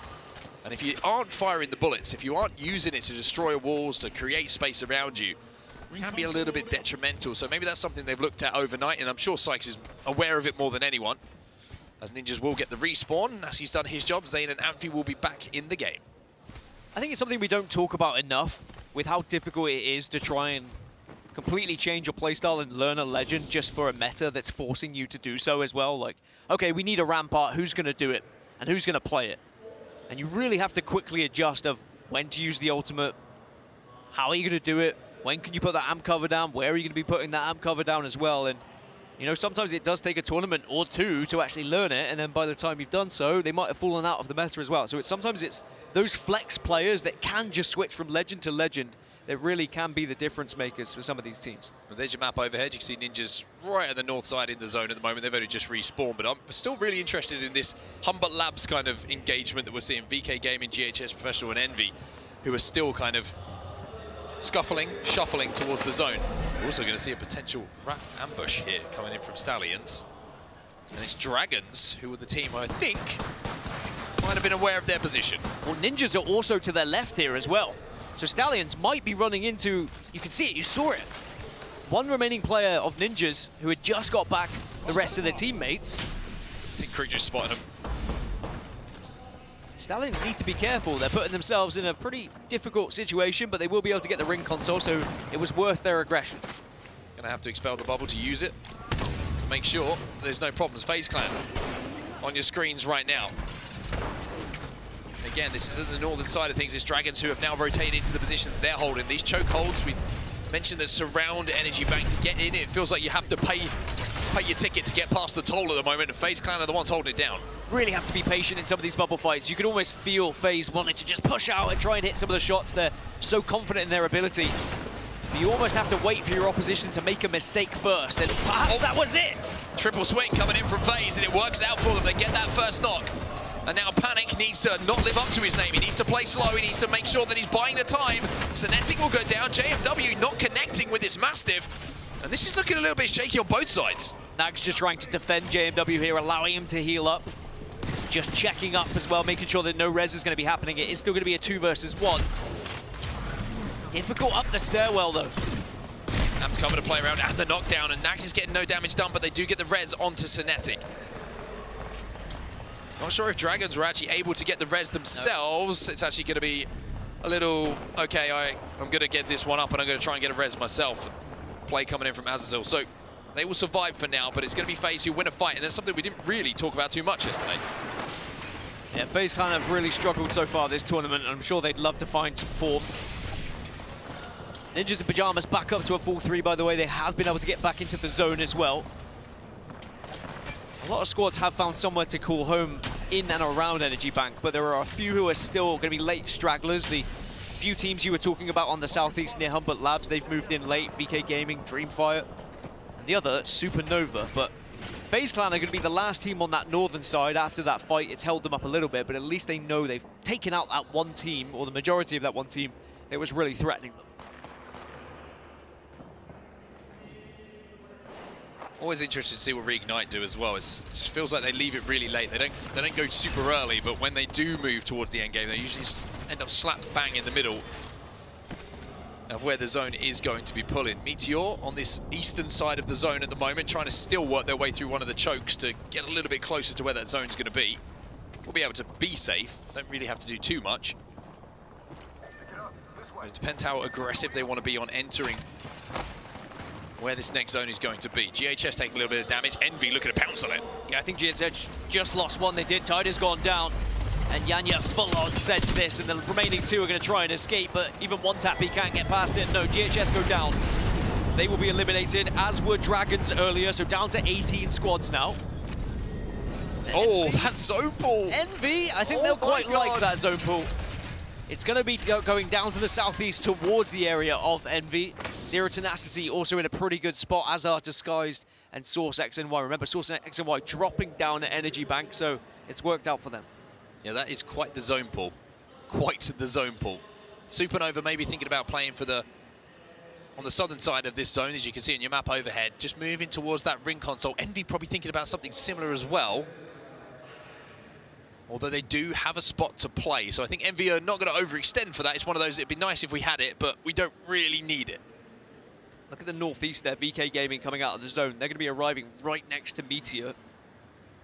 So potentially a fight could break out there, unless VK are able to move just a little bit further north. But then if they do end up at that choke, FaZe Clan will be their fight. Again, it's a great example of what we talked about in the previous game. Look at how many teams are in zone. It's because there isn't buildings, there isn't playable natural space. It's going to be similar to what we saw in that game 1, and I think this is an interesting kind of development of E-District, right? Yesterday the games were about teams being stacked up. Today, teams are being tested in a slightly different way.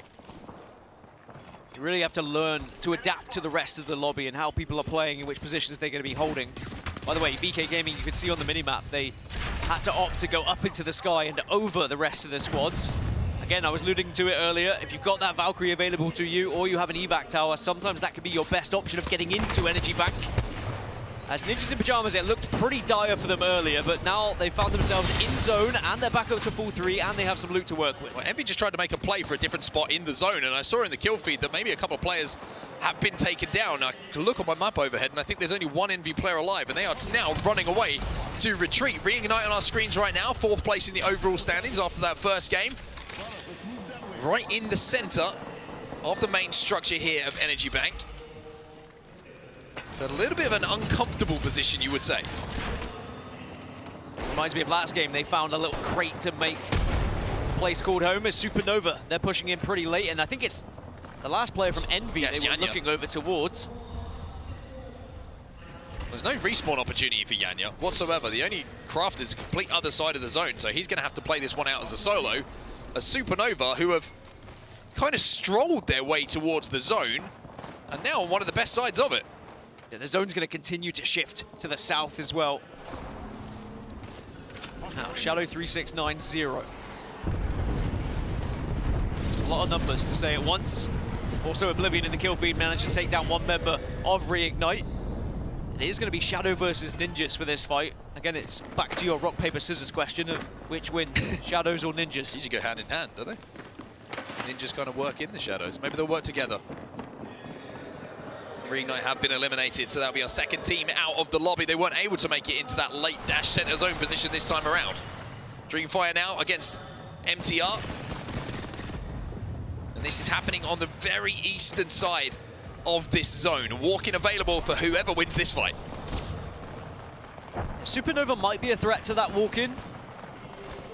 I think Dreamfire recognize they are in the more commanding position here. They can hold out Meteor, but they are also looking at just how far they can keep going. They're saying, actually, there's plenty of open space here. We can go deeper into this zone.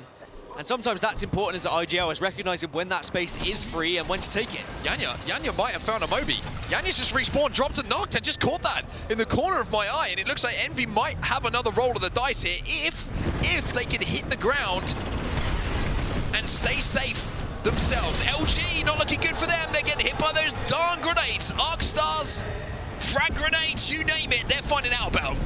Sweet. Did a lot of damage in the previous game, but he might be able to use this bombardment just to get one of the players on their feet. Hopefully the Newcastle, which here comes Gassa. And BK going to push. Here comes Gassa. Sweet last alive. Even with the res coming in, it's an easy wipe for them. LG will be taken out. Zone's coming in now. Everyone's got to move. 3 squads on that western side, all trying to scrap. It's going to be Team Burger versus OAH, though, and we saw the success from the aggression in the previous game. Shadow 3690 eliminated as well. August and Hungry, the winners of game number 1. In a fantastic spot, maybe, to think about making it back-to-back. Still got some work to do, though, as they're being mirrored by VKG, who are looking to take the high ground over them. And with some missiles coming in from above, looks like VK were thinking about getting a bit aggressive on that. This is very important down here on the south as well, because the winner of all this commotion, if you are one squad that walks away from this, you probably win the game with how this circle's going and where everyone else is. But that's easier said than done, because there's 4 teams. It's not a simple 3v3 fight. NRG in the kill feed, by the way, are finding Nox onto Envy. The charge rifle of Nocturnal doing the job, and Envy will be eliminated. NRG get all 3. NRG with some points on the board for them. BK Gaming still just trying to command the space in front of them. You can see they're just trying to keep their backs to zone. Anyone who walks in front of them, then they'll be more willing to take the fight. But here come Dreamfire. Peter going to get the first one. I hate the world has gone down, but 3MZ is going to be there to clean up some pieces. Meteor will be eliminated. 13 squads now remaining. That's unfortunately for Dreamfire. The first fight, which they win, cannot be followed up by a second. But Supernova spreaded themselves out across that map just to all search for any potential third parties, and they're rewarded for it as well. They'll hold that eastern side. Disguised will be their next fight. But by the way, OAH and TB both setting themselves up for this endgame in a fantastic manner on that stairwell. Plenty of protection, and they are not fighting one another. They are happy to reside next to one another. Well, Stallions in a pretty similar position to what we saw them in the previous game. Their cross, though, wasn't great in match number 1 towards where the end game ended up. This time they've got a chance to maybe work on that communication, try and forge a different path towards where that zone is going. But with the zone at their back and frag grenades at their feet, they've got to move, and they've got to move now. Well, X and Y are going to be right behind them on their tail, but Stallions are able to move just ahead of them, and now this is where the IGL has to try and find that space. Albrelelli will find it. Elsewhere, Disguised, they're getting pushed by NRG, and NRG win another engagement. Yeah, a little bit of a slap at the table coming in as well, because NRG, they're upsetting a lot of players in the lobby right now. Stallions will be eliminated. They can't make it any further either.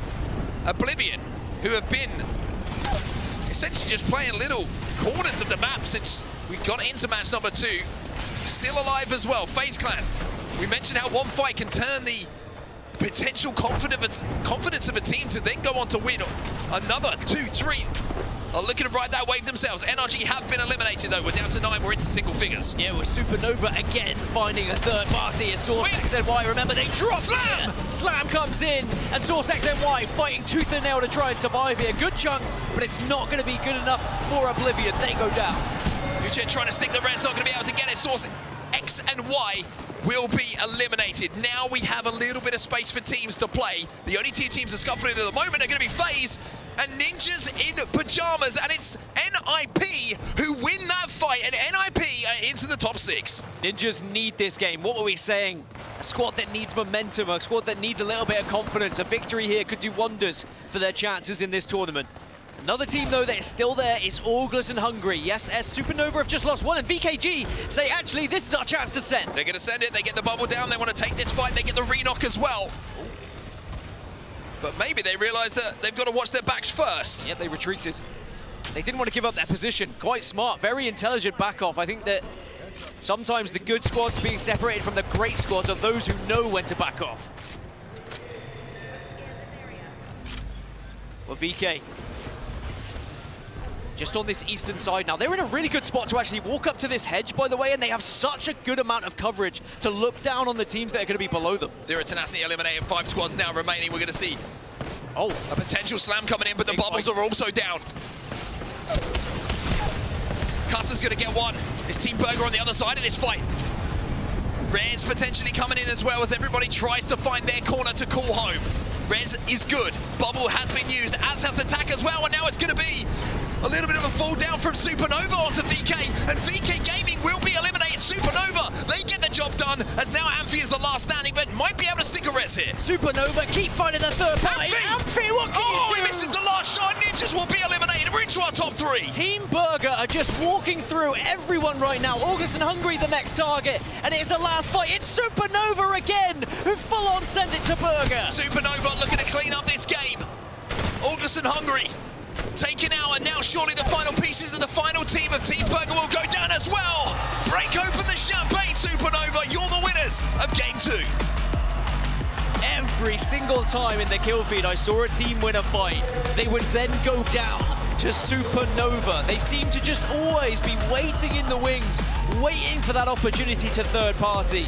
Similarly to August and Hungry before, calculated aggression. 25-point game for them, putting 13 kills on the board. That's how you play E-District. Monster game coming in from them. Absolutely monster game. And like you mentioned, sometimes it was a little bit of was just kind of chilling in the situation, not getting carried away with the moment where they got a couple of knocks. A lot of teams would have been trying to send it to white, but they knew how much space they had. They knew how much command they had in that final zone. And that position was everything. 12 placement points, 13 kills, 25 points on the board for Supernova as Team Burger followed up with 12 themselves. So much needed points for other squads. I mean, NRG, 11 points, even though they fell out a little bit earlier in 11th or 10th position, excuse me. They still picked up 9 kills because of the spot they found themselves in. They were really making teams struggle when they came through those chokes. And when we look across like finding points consistently, if you just were trying to get into the elimination round 2, games like that are going to be massive. There's your top 3 and some of the stats coming in. Just looking across the KP, very well spread out on the side of Supernova. 5-4-4, excuse me. A big stark difference to the lack of KP maybe on the other 2 teams who are playing for those placement points a little bit earlier than them. This is the series after 2 games. It's August and Hungry still at the top of the leaderboards after the game 1 win and a good result for placement in game number 2. 35 points is the benchmark. Yeah, I think we're starting to see a couple of the leaders now and maybe teams that we have to keep an eye on throughout this series. But NRG quietly going about their business, finding themselves in 3rd position, and FaZe Clan, delighted to see them up there, mainly just because they had real struggles yesterday. I know that technically everyone struggled if they find themselves in elimination round 1, but there were some more than others who were down at the bottom of the barrel and never really showed what they can, because every team here at this championship deserves to be here for a reason. They have played at some point throughout this season at the very tippy top. But sadly, we haven't seen that from FaZe yet, but maybe we're starting to see those signs now. I just said, like, it's one fight sometimes. It's one fight that completely changes how a team feels. All of a sudden, the chemistry just starts to tick. You notice a teammate plays a certain way in a bubble fight, and you're like, oh, that kind of works. So I'm going to play like that next time. And for FaZe, it was one of those moments. It just felt like it was a bit of an awkward fight. The one that they won on the staircases and one of the chokes that was entering Energy Bank. But once they won it, Dan, you just felt like all of a sudden they were like, wait, we can win these fights. And we saw them take a couple more and were very successful in doing so. Yeah, I think we spoke about confidence being a huge part in this meta in particular. If you start to play a little bit too reserved, other teams are going to take advantage of that. They are going to start to be aggressive if they notice that you're all backing off behind the bubble to try and heal at the same time. Yeah, you take that fight every day of the week. Well, 2 games done here in our Elimination Bracket Round 1. We have 2 more games on E-District to come up as well, so we'll see you in just a few moments.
Alienware, the official PC of the Apex Legends Global Series.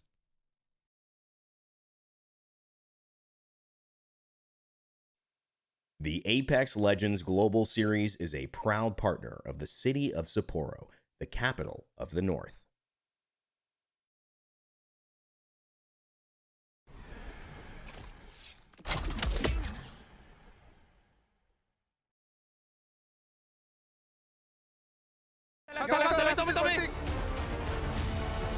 Wait, Chu. Go in, Give me. Give me Go ahead, pushing. Pushing. Go. Betting. Let's go. There is. Betting. Let's go. Let's fucking go! Supernova with the win in our second game of the day, and if you're wondering what they're sat on, it's these beautiful Herman Miller chairs that you can see in front of you right now, and Herman Miller Gaming is an official chair partner of the Apex Legends Global Series. Today's players are, of course, competing in the embodied gaming chair. Find out what chair is best for you at hermanmiller.com/gaming. Our coaches are also sitting in the Phantom Gaming chair with 7 unique colorways, and you can try one out at the free play area located on the concourse. Dan, I have a Herman Miller. Congratulations. Why do you think I'm so comfortable? Why do you think my posture is so elite? You have looked particularly straight today. Thank you. Very upright, as all the players. And the actual chair we saw, the first one, that's the ones that the champions get. So that's going to be very exciting indeed. Now, if you are looking to get involved in some of the Twitch drops, free stuff. Wednesday, Thursday, done, dusted. We're on to Friday. You get an ALGS Horizon skin if you are watching for 30 minutes today. And then, of course, Saturday, Sunday, you get the Holo Spray, you get the Gun Charm, all the goodies that you could possibly want. I'm very excited for Sunday's one. I need to be talking to someone. How do I get the Gun Charm? Or maybe I just have the stream up on my phone. That would work, wouldn't it? I think that's the best way. You just do that. That's way it's that's easy. called creating a solution. Then I don't have to talk to anyone. Yeah, exactly. I like that. Because I'm not going to go through it. Anyway, we've got 2 games done, and I might have said before the break we've got 2 more games on E-District. We have 1 more game on E-District before we change map, so my apologies on that. Sometimes I get ahead of myself, but I mean, E-District is... there's been so much talk about it coming into this event. The new map, the least practice map, the least experience for all of the teams, regardless of who you are. And we've seen 2 zones that show E-District plays very differently depending on where that final zone is going to be. 2, I would say, of the most open zones that we've seen so far in all the games that we've kind of collated here at Champs.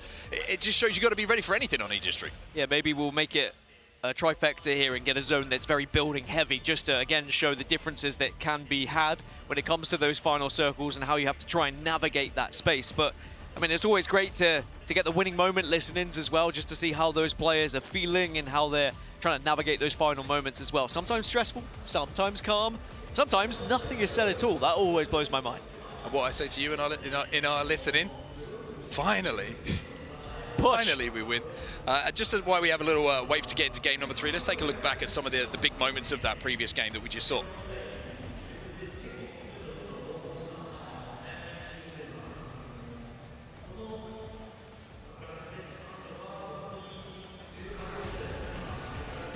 Well, some of the highlights that we had, FaZe Clan were fighting a little bit better than they were in the previous day.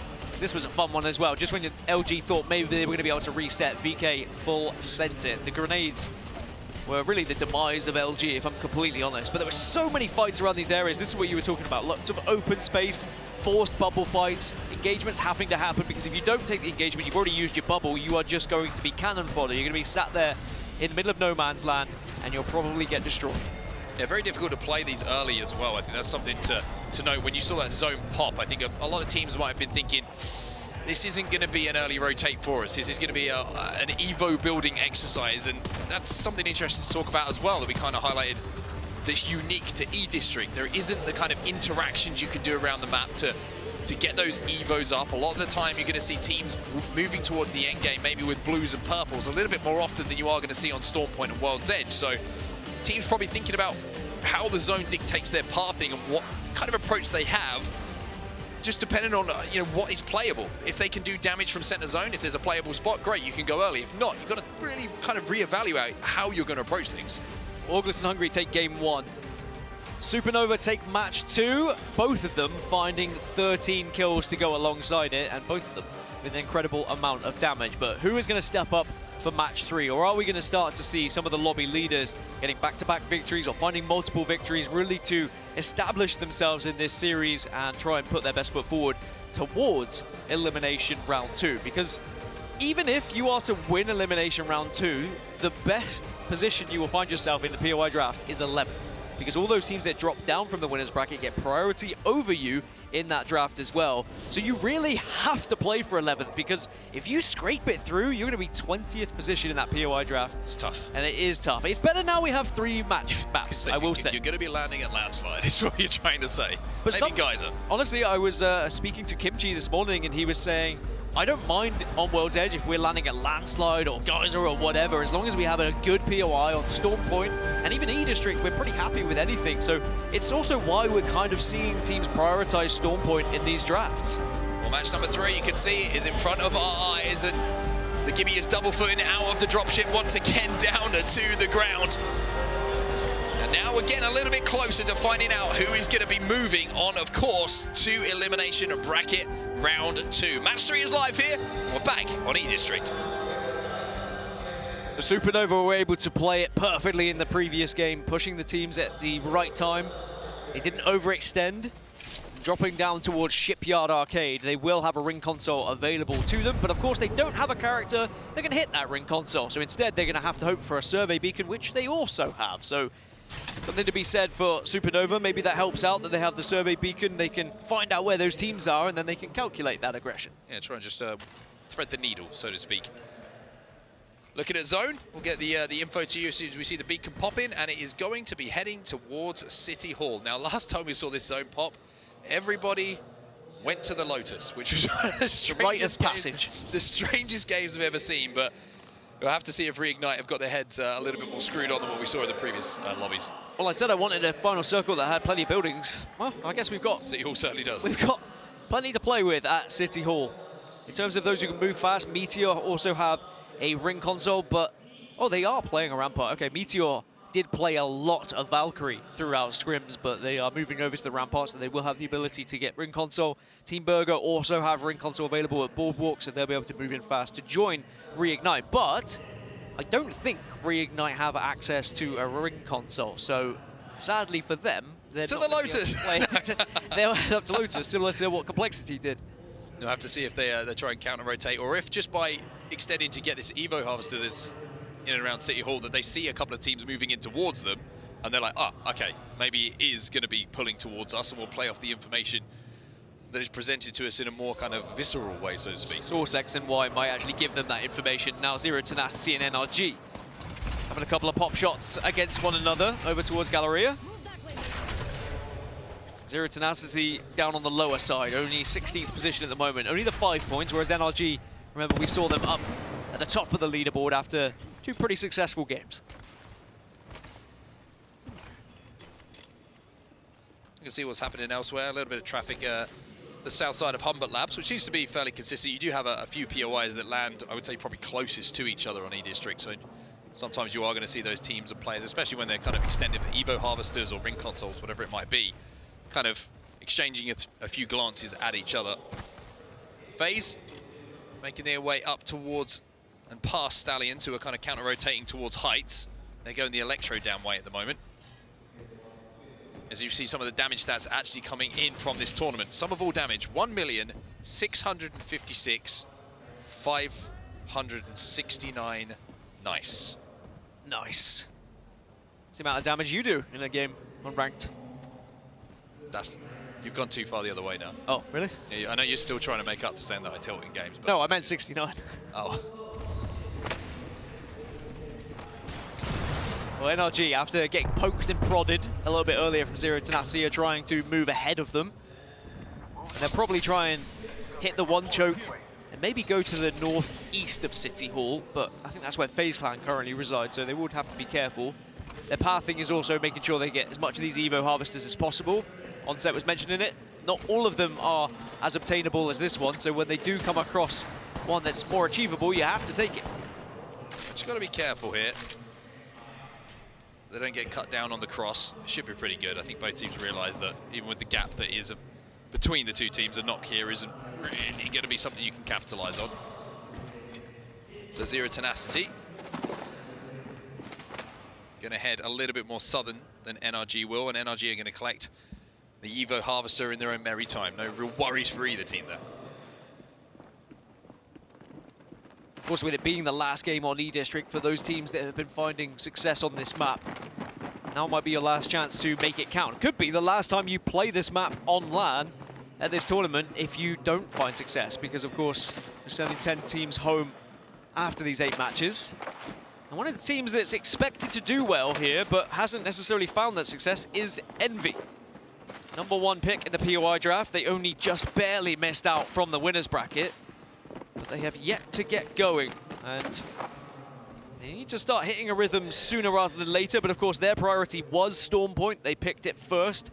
They picked Lightning Rod. They wanted to have the ability to get a Trident, so maybe all of their points are going to be gathered in those 2 maps. The gates go down from Envy, just to make sure that they can overlook anybody who tries to move through Galleria towards them. Should be able to pick up the Evo Harvester, should be feeling pretty confident. Confident's the word I'm looking for. It's like comfortable mixed with Honestly, confident. it almost turned into condiment. Oh, now I'm hungry. When aren't you? All it takes is one word, and especially in Japan. Food here has been unbelievable. FaZe are going to learn there's a charge rifle in front of them. It's always scary when you hear the charge rifle. I hate everyone it. starts wiggling because they're like, oh, one shot, 150 plus to the head. Even with blues, it's like, oh, it could be over. And also, I just think of seasons of the past, and I think I get flashbacks. Still scarred. Yep. They should make the current charge rifle with select fire and make it hit scan again. Thoughts? I'll go and speak to J Beebs about that. Speak to J Beebs. Yeah. I'd love to know his thoughts on that one. Right, zone's going to be closing here. We're going to get an indication of where this is going to be pulling, and you can see the majority are banking on it going west of City Hall, or even northwest. If it does pull to the south, then that's going to be bad news, Bess. Well, Ninjas in Pajamas, they're playing for next beacon. You can see they're looking for the ring console over at Resort. That's the very top left of your screen.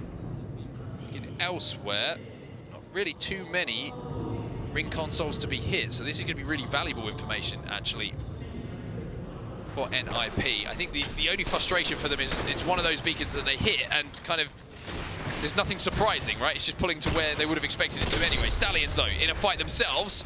Elsewhere in the kill feed as well, you can see Team Burger, they're in a scrap. It's Envy, it's Stallions, and also GHS Professional here as well, as Envy go down again. And Stallions are so healthy here, so even if GHS do try and push up on them, they are more than prepared for this fight, which GHS are starting to arrive. The Stallions just backing off, using the bubble accordingly, using the shield just to create some space here. It's just that energy bank scrap again with everyone rotating through. Sometimes you get caught in it, sometimes a team will just see you while you don't see them on a head glitch, and actually game over. And Envy now, even though it hasn't been the worst of starts for them, hasn't been bad, but they haven't had that big game as yet. The likes of August and Hungary have had.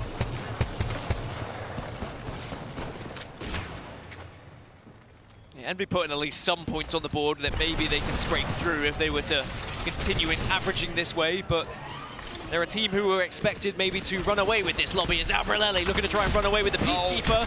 Oh, that's not a good feeling when you see the double digits popping up and they're not even crossing the 40 points of damage that you're looking for. GHS Professional still moving in. Stallions are making a fight at this one though, but it's looking like in a 1v2, it's going to be all GHS Professional. Last player will be taken down as well by Tidas. So Stallions eliminated. Our second team will fall out the lobby. And maybe Stallions and Envy both kicking themselves a little bit. By taking that fight, they allow GHS to arrive with the third party. But credit to GHS, right? Stallions did get back up. They did heal up. GHS didn't push aggressively at that time. It was a full-on 3v3. And it was the flank around to catch Albrelelli off guard. And then the damage that was done just could not be come back from after that. Now GHS, they get to own Energy Bank, and really it's only VK Gaming who could be a problem to them on that southeast side, as you can see on the map overhead. Supernova once again just taking their time to move towards zone. Dreamfire are going to be somewhat mirroring them, but I think they're more interested in the Evo Harvester themselves. as we do see them on our screens right now. It's been a little bit quiet for Dreamfire, I would say, so far in this tournament. I mean, we know that a lot of talk about some of these players. I Hate the Word, I think, had a really strong performance, actually, the last time that we saw him in the LAN environment, but just not quite been able to recreate that here so far in Sapporo. 12th position at the moment, 8 points for them. Again, a good average of points so far. It's not an amount that they should be annoyed at, but if they do want to find themselves in Elimination Round 2, you kind of feel there has to be one game at least where you're finding 10 points plus. Mythic Bin, by the way, spawning right next to Ninjas in Pajamas. I was going to say that Ninjas in Pajamas are in a really good spot. I feel like I shouldn't be looking at this. It's in the changing rooms. Yeah, cover up, guys. Also, this is classic vintage August and Hungary, isn't it? I saw a few times their names were cursed on the social medias. I will also say that if you're going to rat, don't be changing your gun like that. People will hear that. That's just impatience, that is. It'll be LG that are the closest team to August and Hungary, so they need to be a bit careful. Maybe you could do what Disguise did yesterday and suddenly switch to Seer. I feel like you've been ratted on that much that you start to get as much information as possible. Zone is going to move to the west, though. Good news for said Team Disguised and Team Burger, who are already hunkered down and ready. Ninjas in Pajamas will get that Mythic Bin, and it's another really big opportunity for them to have a good game here. They have, of course, to hold off a lot of the teams on this northern side who are wrapping around. You look at Source X and Y, Dragons, they're quite close to each other as well. Meteor are going to be coming in from that side. And if Ninjas in Pajamas do get caught out or dragged into that scuffle that's happening, Oblivion are going to be more than happy to wrap behind them and could take that spot away from them. GHS Professional, slow start for them so far, only 6 points on the board, but they get up at least one of the players, Arufa, up to red. One Tappy and Tyler, they're going to be on purples. They're looking strong as far as the armors are concerned as they make this approach to zone, but it's going to be a tough rotating for them. We've got two teams on that east side, FaZe and VK Gaming, who are starting to close into one another, and then ahead of them, of course, Supernova. You can see on the overhead, GHS Professional. They're closing in on a building close to August and Hungary, and they're at it again.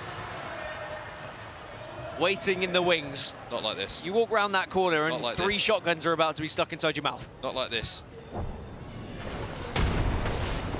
I'm kind of glad we swapped away from that. Zero Tenacity in a bubble fight of their own, though. Not going to quite connect here, Bambino. Tries to pull out Sheila, but just didn't have the time in window, and now Zero Tenacity is all up to Kainar. Team Burger coming, though. They're going to third party and steal away some of those KP. Now, can Kainar get a res? The Q is down on both sides from the Newcastle. That might actually just keep him alive a little bit longer than he deserves to be. Such a big win for Zero Tenacity, taking that position off of Team Burger, but can they actually get back up? The bubble is going to do wonders, and they might be able to stabilize here. Team Burger, who were sat dead center, sat pretty good in their position, suddenly have to watch from the death screen. Zero Tenacity starting to put their name on the map for this series. Oblivion also arriving from that southwest side as well. They'll be in one of the better spots as this zone is going to shift again. FaZe Clan have arrived, NRG also on the eastern side. They'll probably see each other quite shortly, and the zone is going to pull up to Zero Tenacity as well. So that could be one of the biggest fights Zero Tenacity have won so far this tournament. Ninjas in Pajamas is still in a great spot, by the way. Fantastic spot on this northern side. Not going to be a lot of teams able now to really wrap behind them. They should have a pretty clear walk-in. As we now take a look at August and Hungary, who are being forced to play a little bit more of a present play style than they were a few moments ago. Henchman's going to get one with a Skynade.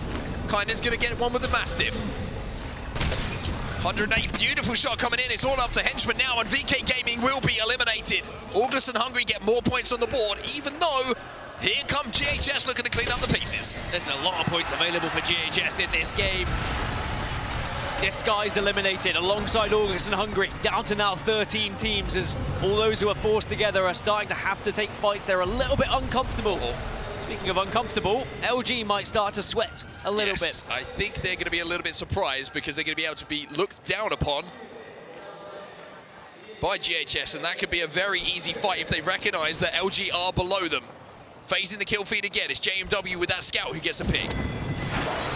Yeah, FaZe have been slowly circling their southeast area, looking for teams, and one by one they've been just marching up, looking for players to take down, and now they've done just that. They forced Supernova to actually retreat here. With that initial kill, FaZe now need to think about how they're going to approach this zone, because they have to go through the center of City Hall. They've got Shadow ahead of them. I'm really worried for LG just looking at that map overhead, by the way. Scary, isn't it? Well, Supernova have landed and found somewhere to call home, so it's not the end of the world for them. They just need to be playing for placement points here, trying to pick up a few more to stay consistent and stay at the top of these leaderboards. Yeah, just trying to show as little presence as possible as the duo, as FaZe once again find themselves in a fight. This time, it's going to be Shadow 3690 who are looking to put the pressure onto them. We have 13 squads remaining, so we have lost a fair few squads in the last few moments on the rotate. As they're trying to angle them out, and unfortunately for the Rampart, you're going to be last and you're going to be first to go down. It's Nax who feels the pain. Yeah, FaZe are about to be wiped, you'd imagine here. Meteor also get eliminated. One remaining player from FaZe is trying to escape, but Shadow 3690 have done their job. And they will be able to stay in zone here, so this is good. Elsewhere in the northeast, you see Dragons get eliminated. Source XNY were able to win that engagement, and NRG are going to be above them. Now we're starting to see the utility and the ultimates come into effect to buy the space for teams to rotate into each other. GHS have now got to turn their attentions from maybe thinking about killing LG to worrying about the walk-in that we just saw. Source X and Y now on the eastern side of things, trying to hold out NRG. Yeah, NRG have been holding this position on the northeast for quite some time. Look at the amount of nades that just arrived there, by the way. That is a lot of utility being used. NRG know that they are in a tough spot and they need to force their way out. Yeah, the solo from FaZe just got eliminated as well, so FaZe won't have as good a game as they did in the previous. Shadow 3690, they're trying to force it onto GHS now. Zeus is trying to do what he can, but he'll go down as well. Zuzu last remaining, he gets one, but it's not enough. Shadow 3690 eliminated from the lobby. GHS will survive, but for how long?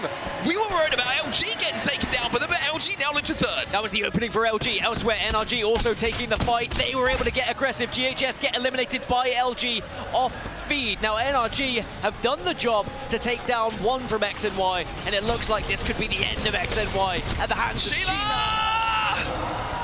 Sheila gonna line it up here for NRG. Gil just holds down the trigger and rips the final pieces of that knockdown shield away, but there is still one player I think they have to deal with, if I wasn't mistaken there, just down on that low ground. Now they've got to worry about what's above them. And it's going to be Reignite out of nowhere who catch NRG off guard. NRG just having to get delayed for a little bit too long. Reignite getting aggressive. Let's jump into a listening with Reignite.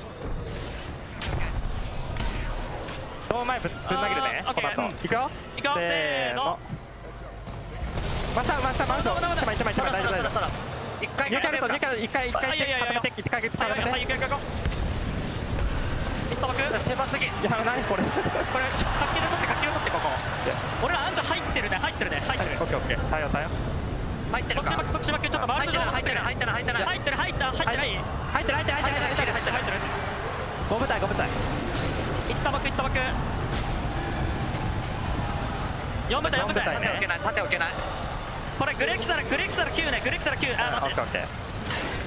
縦置けないわ。いや、これ9かさばってるから反対が降りてもいい。降りてドームでもいい、反対側。4部隊で結構エリア広いよ。そうね、ニューキャルとあと 30% なんだよね。いや、これ車線は通んないから大丈夫だわ。あ、グレー、ドーム。オッケー。降りる？次のドームで、これキンヘル渡す、F ちゃん、取って、いくよ。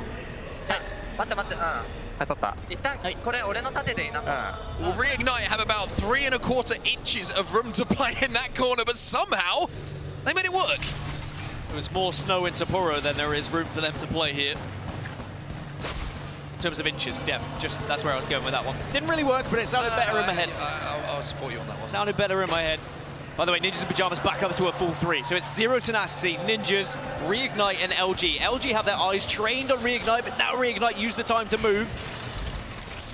This is going to be a difficult one because no one is really center of this zone. Everyone has to move from each angle right now. You can see it on the map. Reignite on that northeast, LG on the southeast, and Ninjas on the northwest, with Zero Tenacity maybe closest on the southwest. I've got to give it a huge amount of credit to Reignite here. They have somehow or other managed to survive long enough to get utility back. They've got the castle wall available on Sudatakin as well, who can then find a spot to play. So this is what we mean sometimes in this meta. It's not about being huge damage outputters. It's not about pushing people away. It's about just surviving long enough to get those ultimates back, to get the utility back, to then create a place to play yourself. I mean, that's what Reignite did in game 1, right? They just survived. They didn't get many kills, but they got the points from survival. And sometimes that's good enough to get you into Elimination Round 2. And I mean, if anyone could do it, Reignite have 2 members of Pulverix that did it as a 2 as well back in the day. So as a full 3, they're going to be more than comfortable to try and survive here. Reignite probably going to have to deal with Ninjas first. LG are looking on that fight as well. And this is the interesting situation, right? When it's 3 teams remaining, it's usually you're looking at the 2 teams who are closest and then the other team is looking at third. When there's 4 and everyone kind of has a quarter of this final zone, it's about who takes damage. It's about who wants to be aggressive and make a play. And there's a frag grenade down there! Inside of the bubble, but it's not enough again! And Reignite still stay alive! Somehow that grenade even exploding under their bottoms, they still manage to be in a good position here as bombardment's starting to arrive. Bubbles drop down. LG have to move in with the zone. Will they actually take this fight? The Sheila comes out. Sheila comes out, but it's Z10 who look like they're in the best position all of a sudden. Sunataki lets us last alive. Reignite will be eliminated. Now we're into our top 3. Now we look for the third-party opportunity. And surely this is lined up for Zero Tenacity, although the slam will force them to take a little bit of zone damage. Naski trying to do what he can. He can't do enough. Ninjas still can't get that win on the board, and it will be Zero Tenacity in that final moment, who were the team with the most space to claim it as their own. They're the ones who'll take home game number 3. And cast your mind back to when Zero Tenacity took that fight against Team Burger, dead center of the zone. A slither of health surviving that 3v3, but winning that engagement gave them that position, and they go on to win the game. I said it might be one of the most important fights of their tournament so far, as they put now 12 kills on the board, 12 points from placement. It's a 24-point game. So that is 3 teams putting 20 points on the board plus. And 3 teams who maybe are starting to solidify their place in the Elimination Bracket Round 2 already. Crazy thing about that is you talk about point sponges. We love talking about point sponges, doesn't it? It means that when we get to the latter end of the tournament, if that pattern continues, everyone's thinking one game we qual. Like one big game we qual. So Zero Tenacity are going to be the next team to have that big game. 12 placement points, 12 KP, like you say, 24 points on the board. LG, how important could that game be for them as they put 15 points on the board themselves? 6 KP going alongside the placement points they managed to secure, and the same could be said for Ninja. Same could be said for anyone at this point. And again, GHS Professional, have to give them the credit. 9 kills. They just seem to be finding fight after fight. Remember, they picked up the scraps of Envy versus Stallions a little bit earlier, excuse me. You okay? No, I just had one of those like reverse hiccups. And, I think it's a burp. I didn't know what was going to happen. No, it wasn't. That's the thing. It wasn't a burp. It was like hiccup and a burp at the same time. It was just really uncomfortable. I was going to lose you for a second there. I saw the lights. Okay. I will say. Well, there's your kill leaders anyway. I'll give you a second. Yeah, thank you. Kill leaders on your screen right now. Funk for LG. 3 for him. 7 though for the side of Zero Tenacity's Shex.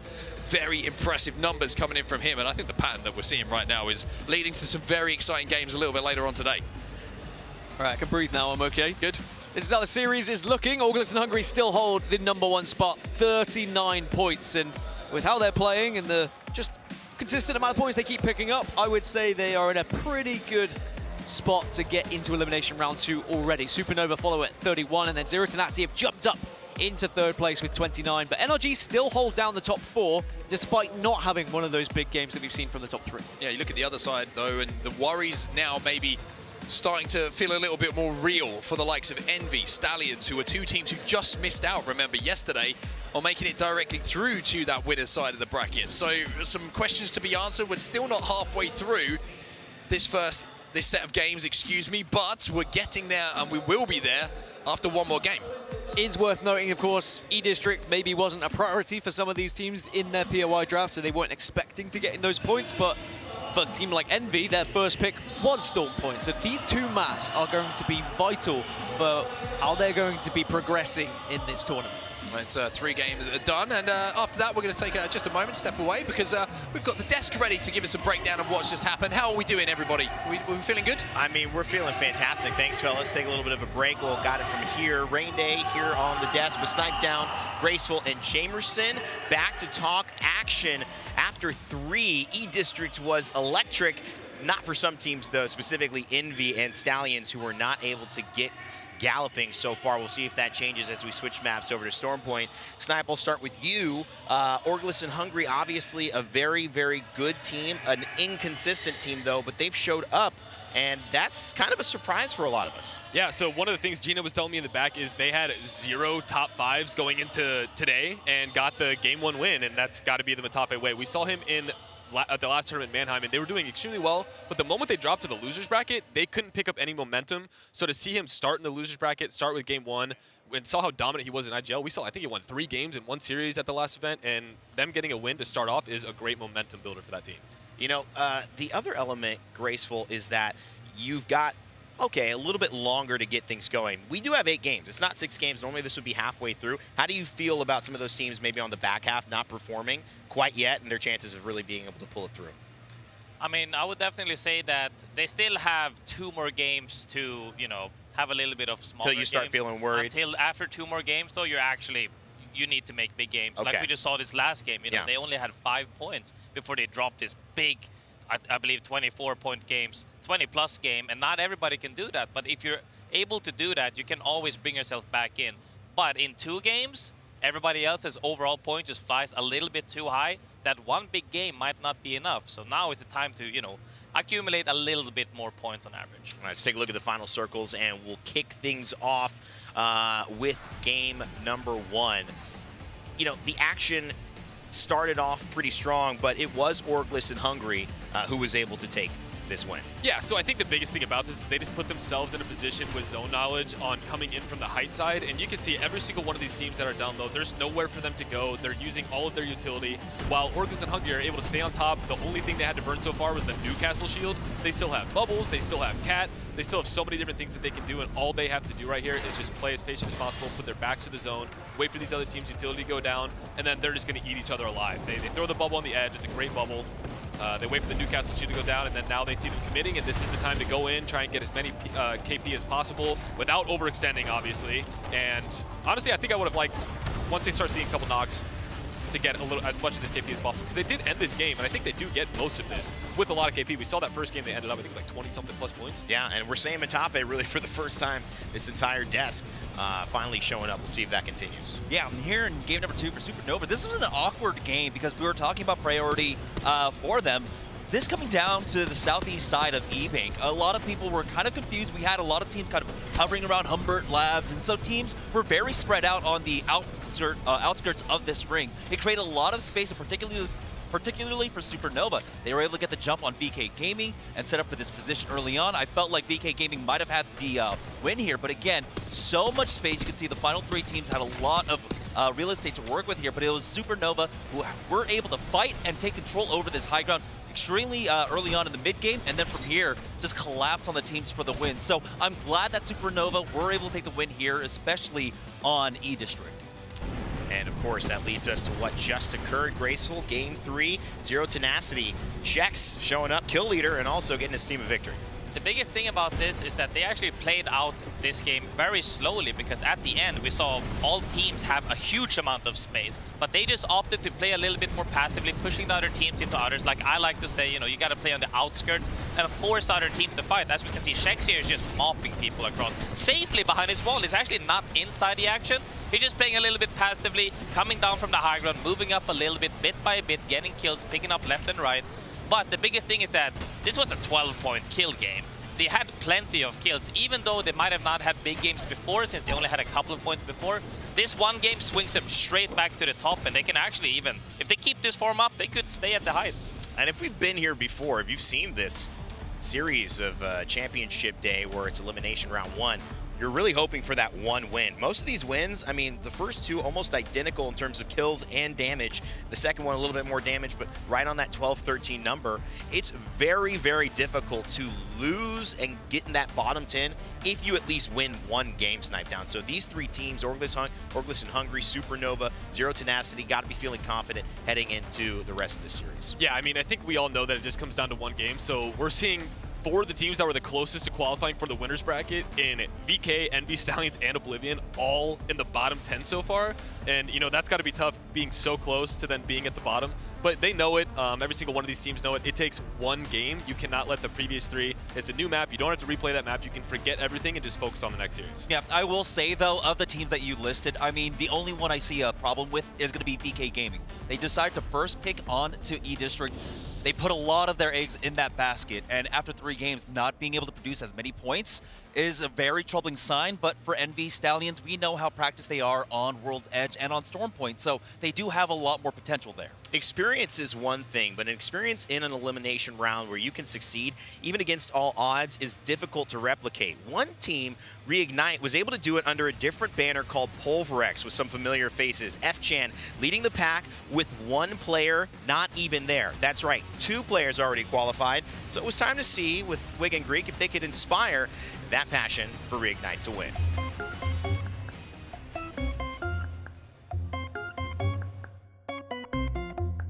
What's up, everybody? Wig and Greek here, and we are joined by our good friend F-Chan from Reignite. We've taken a quick trip here to the Karamatsu restaurant to try some local food, learn some Japanese, and talk all things ALGS. All right, so we're gonna get right into it. There's a lot of traditional food here for us to try. Can you teach us how to hold chopsticks properly? Oh, okay. Like this. Oh. この薬指をこう。まず上の端を。I can't. My wrist doesn't do I think I got it. No shot. Really? いただきます。Could you give us one useful Japanese phrase that we should know being here? Don't troll us, man. すみません、日本語わかりません。I'm sorry, I don't understand Japanese. Did the announcement of ALGS coming to Japan motivate you even more to qualify for champs? そうですね。スプリット1、スプリット2出れてなくて、そっからの日本開催っていう発表だったんで、もうこれは出るしかないと。めちゃくちゃモチベーションは LCQ に向けてのモチベーションはめちゃくちゃ上がりましたね。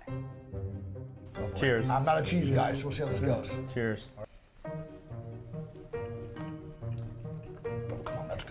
We saw you get emotional through the qualifiers when you qualified through the LCQs. What was going through your mind in the moment of qualifying? 本当にこのまま世界大会出れなかったら正直引退かなっていう感じはしてたので、本当に出れてなんか、もういろんなものが湧き上がりましたね。How does it feel to be back playing on the biggest stage possible this year? これ以上今後もう世界大会出れないんじゃないかと思ってたんで、出れるのが決まった時はちょっと泣いちゃいましたね。そんくらいめちゃくちゃ嬉しいです。はい。Hell yeah, we love that.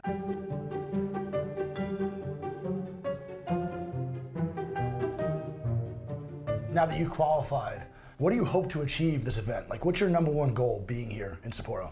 ウィックもグリークもスクリムは見てたと思うんで、僕らの成績がどれだけ悪いかは多分分かってると思うんですけど、それでもやっぱり日本開催ってこともあるので、現実的な目標として決勝は絶対出たいなっては思ってます。Finals. Very good. Yes. Finals, good. I like that goal. Your signature move is this. Can you show us right now and also explain why you do it? なんか僕が単純にガリガリだけど筋肉見せるみたいなちょっとなんかそのギャップというかなんかそれがちょっと面白いかなと思って。Everybody loves it. Thank you. Yeah, we love it so much. Ready? Yes. All right.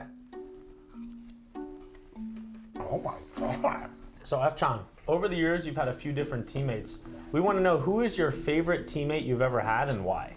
好きって言い方もあれですけど、めちゃくちゃ尊敬してて、別にこれまで組んできたチームメイトみんな全然好きなんですけど、誰か一人って選ぶのであれば、チームユナイトとパルブレックスの時に組んでたレジェッタ。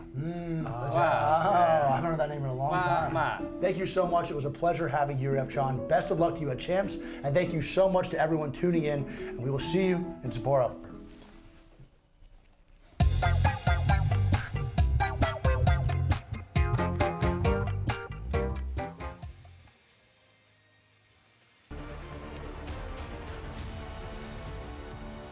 All right then, everybody, we are almost done. It's always, but that's also made me hungry, obviously. But we're ready to get into another game of Apex Legends here in our Elimination Round 1.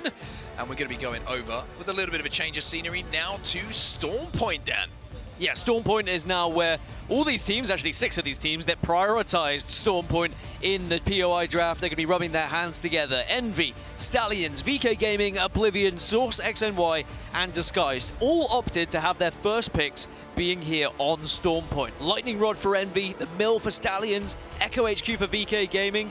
And the reason for that is a lot of people want to have a Trident. And you might be asking yourself, well, why on earth are people prioritizing Tridents? If you watched yesterday, there was a final zone where it was about 4 Tridents all driving around with bubbles, and it just seems to be such an advantage if not only you can have that option to escape, but also to use it as cover as well, to be able to plant it on one side, the Newcastle wall on the other side, and again, it is just the ability to create space and build a base in somewhere where typically you wouldn't be able to. Yeah, it's very, very strong at the moment. It's not, like you say, not just the rotates, it's the cover you can create. And when you're cycling through utility at the moment, and I think even it's become even more important with the Rampart meta coming in, because Sheila can destroy everything. One thing that Sheila can't destroy is whatever a Trident is made out of, because that thing does not blow up. That thing does not get taken out. That thing will survive apparently anything. Has to be Vibranium. Do you know what Vibranium is? I don't watch movies. That's okay. I'm sorry. I knew the answer was going to be no. How would you expect me to watch movies when there's RP to be gained, Dan? That's the real question. That's the real question. Sometimes you just have to say, I'd rather be apexing, you know? And that's true. We head into game 4. It's going to be Storm Point for matches 4 and 5. And I'm really hoping that we see some of the teams that did prioritize this for their drops start to pick up points. Now, in terms of the teams that found success throughout group stages, our best team on Storm Point that is in this lobby was Oblivion, averaging 8.5 points per match. Outside of that, the closest we have is NRG with 5.2. So maybe we're going to keep a keen eye on those 2 squads, Oblivion and NRG. Also interesting to see whoever wins this game, if it's another 20-plus point game, because that's been the pattern that we saw on E-District. Or is there going to be a couple more kills being shared out this time around? Zero Tenacity, 3rd place overall, winners of our last game on E-District, earning the loot cam. And when we talk about zones, Dan, we are going to the north. We have ring console information. We are going to the wall. Well, for Envy, who did pick first, and they picked Lightning Rod, they do have a ring console, and they do have the ability to move pretty quickly up towards the wall as well, and they will have access to a Trident. So all those teams who want the Trident and want to be able to move fast, well, you get that reward. Disguised was possibly the most interesting pick, going for Down Beast at number 6, because they felt like they also wanted a Trident to work with as well, and maybe Stallions will be joining them on that rotation on the western side. Well, Supernova are going to be very, very happy. Ninjas are already working their way through the spider tunnel towards the wall as well. And it looks like a couple of teams maybe just playing for that hill house. Maybe they're thinking it's going to be ending up right there. And Ninjas just beat Supernova by the looks of things to that position themselves. The only problem for Ninjas is there's 2 of them there, and one of them is currently kind of wrapping around a little bit later. It looks like they will be able to join up as a 3. Supernova have already retreated. But if they would have got the information there, maybe Supernova, there was 2 players and there was 3 of them, they could have jumped on that and maybe taken the spot away. Ninjas, actually, their first pick was Zoo Station, but they picked in 14th, and it did come to a surprise to me, but I did speak to Nasky, and he said we didn't realize that Storm Point was only played twice in this series. Policy, so, though. I mean, fair enough, but maybe they can make these 2 maps count, as Reignite are now joining Ninjas on the map overhead as well, but it's VK Gaming who we currently focus on. It's NRG that are down towards Coastal that VK are looking at. And this one a long, long way away from zone, about as far as you can get away from zone. NRG have already disengaged from this. They're going to head over towards Barometer. As Reignite on our screens right now have moved into that very northern point building of the wall. Another team who's showing exactly what you were talking about earlier is going to be Stallions, who are going to bubble Trident. We need to come up with a term for bubble Trident, by the way. Trouble. Bubdent. It's the Bubdent. We literally went opposite. I said trouble and you said Bubdent. Yeah, that's why we make a good team. Because you ignore what I say. Always have to see things from the other perspective. Yep. Well, they do find a place to play. Also, being designated driver is a lot of pressure. I've seen some bad Trident drivers in my time. Would you give it to your controller player or your mouse and keyboard player? That's the real question. I would give it to a player who has the most experience in racing games. JHS Professional. Different kind of race, foot race this time, as they're chasing down a member in front of them, and that's going to be a FaZe, I think, who they're going up against. Knocked down in front of Arufa here. He's going to have to change to that scout and try and twist around. Nax has got the Sheila though, and even though you're behind a wall, Sheila can make quick work of it, but they buy just enough time! Just enough time! And GHS Professional will take out FaZe. Well, it's OAH versus Disguise. Oh, and it's August and Hungry who are just there again, waiting in the wings. They are such a pain in the ass right now. They are annoying everyone in this lobby. As soon as you walk around a corner, August and Hungry are waiting there. Yeah, it was just absolutely, looked like they had no idea that they were at the top of that zip line, and indeed it's going to be DSG. One player did escape, but certainly 2 KP going to be secured here, as player K shows us. Another reason to try and make sure that Trident's near you. Yeah. That is scenic. Storm Point is a beautiful map. For all the talk of, E-District and its inclusion, when Storm Point was added, there was a lot of ums and ahs, and would it work? Well, it really has. It's such a staple in the ALGS. Disguised is going to be able to get the reses over towards Northpad, so at least they'll be back up to a full 3 now. Team Burger down in 13th position, 14 points. Should we be expecting more from this team? You look at what they've been able to achieve as a squad, and I wasn't really expecting them to be in this position. Yeah, I agree. There's a lot of talent on this squad. There's a lot of players, and components of this team who are used to being in finals lobbies. And I think they're going to have to do some work, and certainly work a few things out if they want to continue to keep those records up. DSG going to be able to respawn here over at Northpad. The Trident work was beautiful for player K. And I think they might go back for part 2 against August and Hungry. Maybe they're a little bit wound up about what just went on.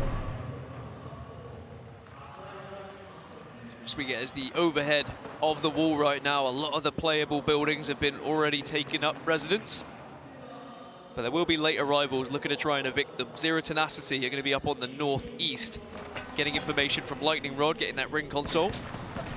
A Reignite, we saw a nice little food with F-Chan segment, and he's explaining his traditional celebration of showing off his muscles. And at the moment, they're in 11th position, so it's been an okay start to this elimination round 1.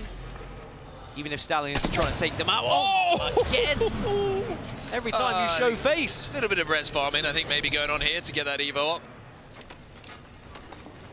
But Crook didn't miss. It's the important thing to highlight. Okay. Yep, definitely res farming. Yep, res farming, we are. So for newer viewers, every time you get a revive, you will boost your Evo shield. To a point. To a point.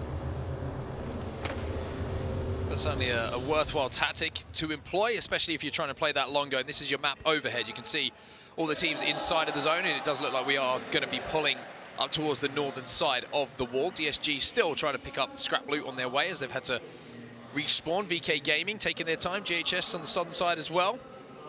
Zero Tenacity, the winners of our game, well, our last game on E-District, just working their way through Lightning Rod at the moment. And you've got to say their walk-in doesn't look too bad at the moment if they wrap all the way to the north.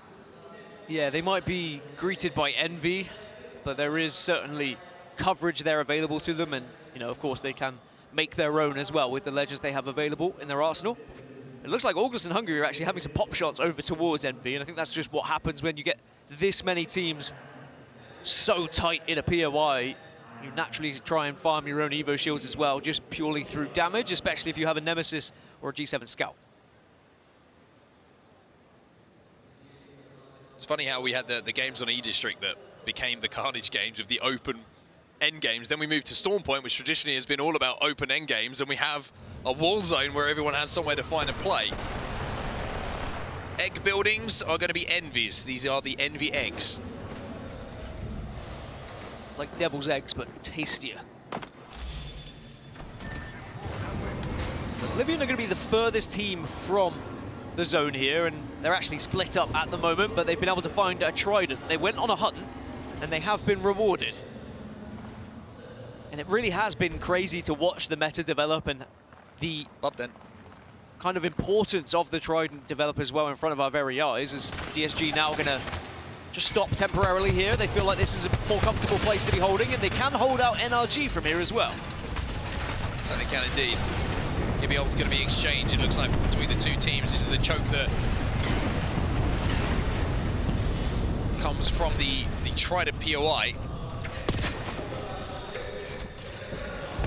NRG 4th place overall at the moment. But I would say just in that chasing pack of the 3 teams that have won games so far, Dan, where everything is a little bit kind of congested, points doesn't really separate themselves too much after NRG. And you saw with the massive jump up from Zero Tenacity, from down in the bottom 5 to suddenly being in 3rd place, that one victory could be what sends you into the elimination round 2. Team Burger were the team that were closest to Zero Tenacity, but they have a decision to make here. They need to make it soon, because otherwise this zone is going to start to play a part in that decision making. Yeah, just making sure they're not getting wrapped at the moment. They want to make sure that this side of the map is going to be completely free and nobody's going to surprise them a little bit later in the game. We know on our map overhead that it is, but Team Burger certainly don't. So this is kind of the, you know, making sure everything is ticked and everything is buttoned up and making sure that they can focus on just one direction when they have to plan the next part of the rotate. Will obviously play the spider tunnel after they push through as well. There's no one in there and around there at the moment. As Meteor were just hovering and hoping that maybe someone would push up, but we can also see on our map overhead no one is on that western side. Mythic Bin spawning right next to Dreamfire as well. Now, it's a little bit risky to go for it. Obviously, you can get the bubble down and try and grab it, but with so many teams around, if you get that bubble timing wrong, quite simply, I'll probably laugh at you. Could be somewhat worth the risk, depending on how your loot has gone so far. I mean, Dreamfire dropping down towards Sito Station. They moved pretty fast. Like, they might not have... It's kind of no. What they want. It's kind of know that NRG are playing this late.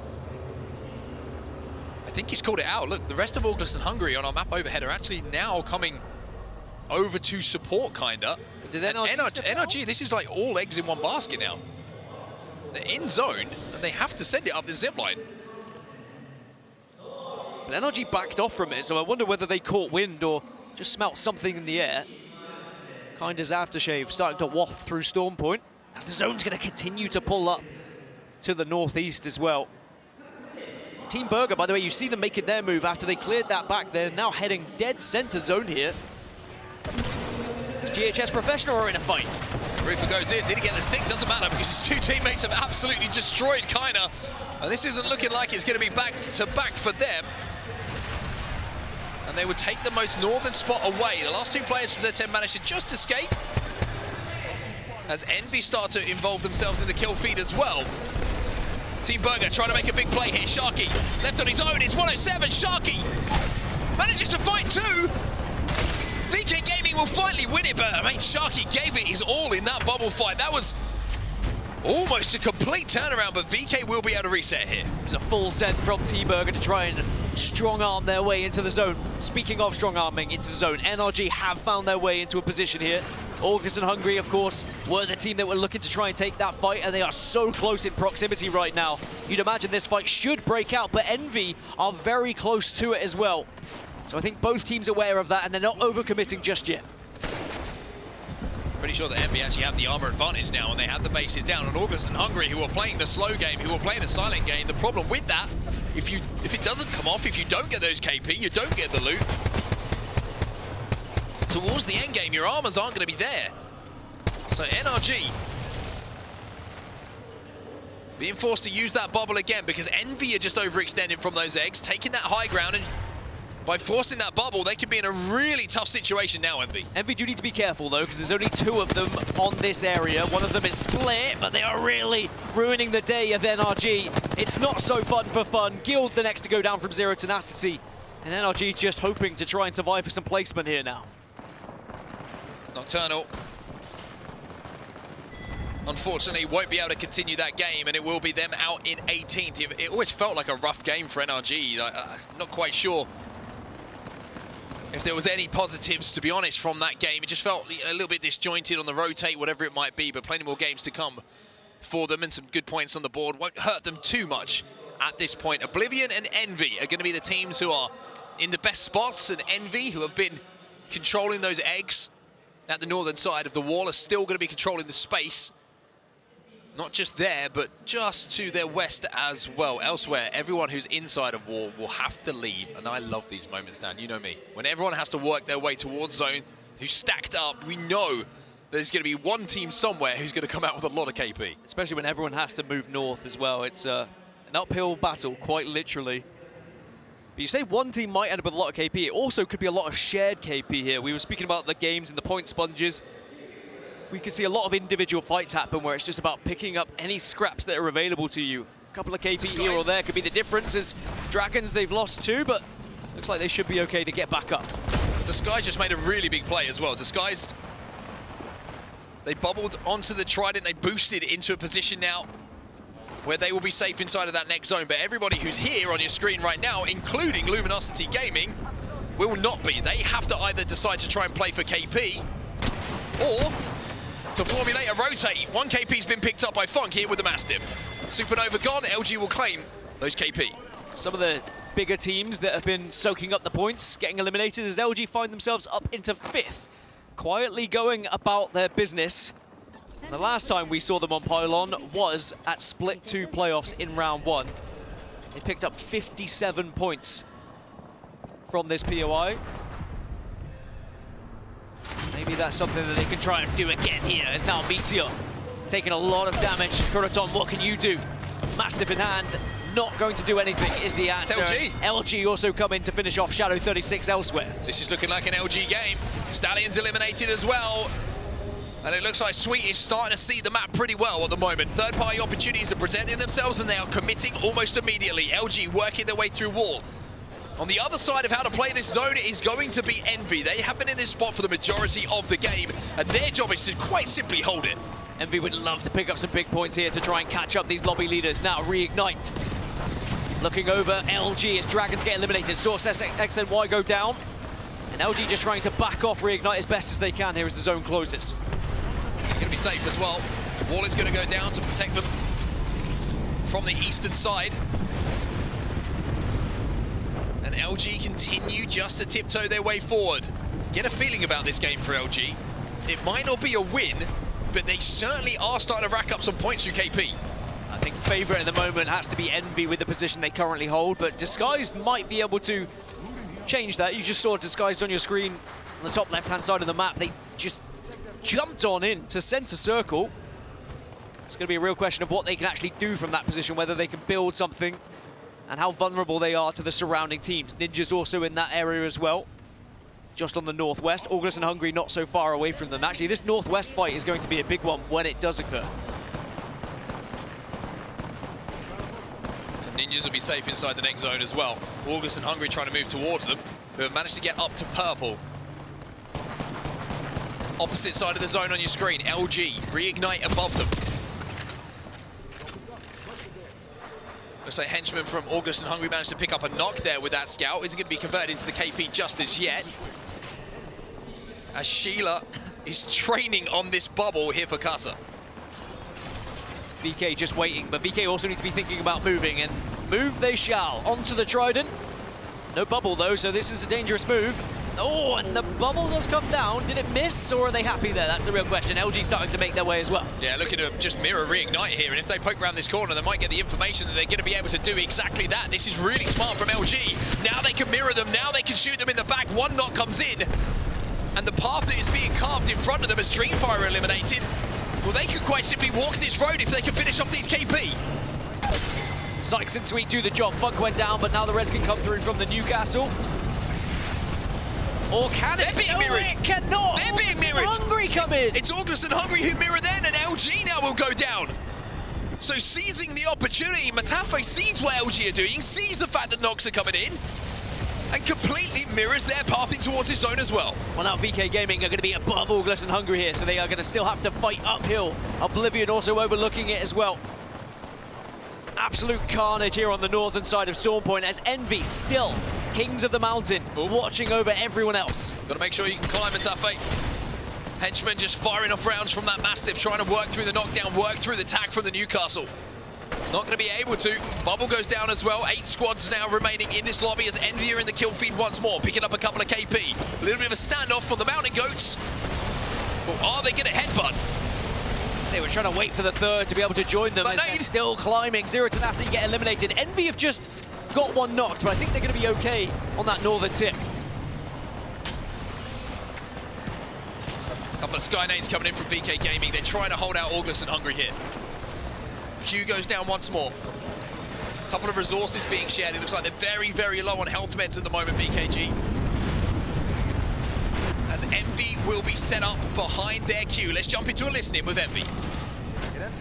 We have no wall.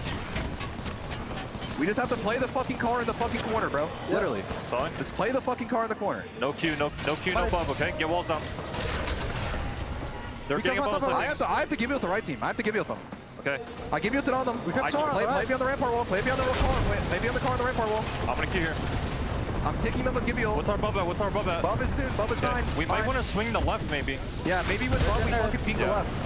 Dodge that. We're good. We're good. We're good. Bub is 3. Bub is 3. I'm gonna bub us back. I'm gonna bub us back. Bumping us back.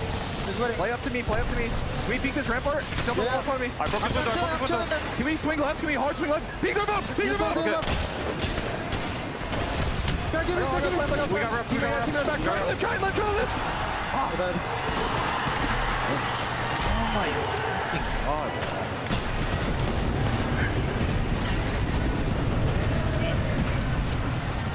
Points now remain. VK Gaming, 22 points right now as they start to climb these leaderboards, but it is absolute carnage yet again. The Sheilas are coming out, and it's spray and pray. It's Ninjas, it's Zane as a solo, who's just trying to get behind everyone at the moment. Let Sheila do the work. The slam comes in, which sends one player flying. Ninjas will be eliminated, but it's VK Gaming reloading the massive, but not in time. QQ, entire team below him. Jeez, it's professional eliminated as well. As a solo, can he do it? Yes, he can. VK Gaming will close out, and it's all thanks to that man on your screen. A massive win for VK Gaming. Could that be the points they need to set themselves into Elimination Bracket Round 2? It's only match 4. But to get those points on the board, to send yourself up that high in the leaderboard could do wonders. And look what it means to them as well. During the pause during match 1, the crowd loved every single time VK were on their screens, and now they really get to see them on that big screen. I mean, you know when VK Gaming are in one of those final circles, one of those final moments, because it starts to vibrate in here. The stadium starts to shake as the anticipation starts to build for them to get a big win on the board, and that's exactly what they have done just at the right time as we approach half-time in this Elimination Bracket Round 1. The perfect time to get that win on the board. Another 20-plus point game, 22 points for VK Gaming, which sends them into second place in the overalls, if I'm not mistaken. Disguised also doing really well, considering they lost 2 players in the early stages against August and Hungary, come back to finish second. GHS Professional, by the way, a team that really struggled in group stages, bottom of the barrel, down at 40th in some cases, are showing up here in Elimination Round 2. Another 15 points for them. Their fighting has been excellent today. One team I think will be a little bit frustrated with the points total, probably Envy. Yeah. God spot for the entirety of the game and didn't really make the most of it, but the Apex Predator, the man who clutched up in those final moments, QQ, that's going to be 6 kills for you. Elsewhere, Zane, a huge amount of damage dealt, and I wonder how much came from that Sheila in those finals, in that final moment in that circle. It's such a good feeling when you're in a moment like that. There's just so many players in front of you, and you have Sheila out, plenty of bullets, and you just rip through all the teams in front of you. And there is that confirmation. I was saying, VK Gaming, they do jump up to second place, 34 points, but it is so tight. From VK Gaming down to NRG, only separated by 9 points right now. The only team really in the clear seems to be August and Hungary. I'd be very surprised if we didn't see August and Hungary in Elimination Round 2. You never know, though. We're only halfway through. That's the crazy thing, right? We are only halfway through the games that we have here in Elim Round 1. Plenty more action to come, and how that could change of how close those leaderboards are looking.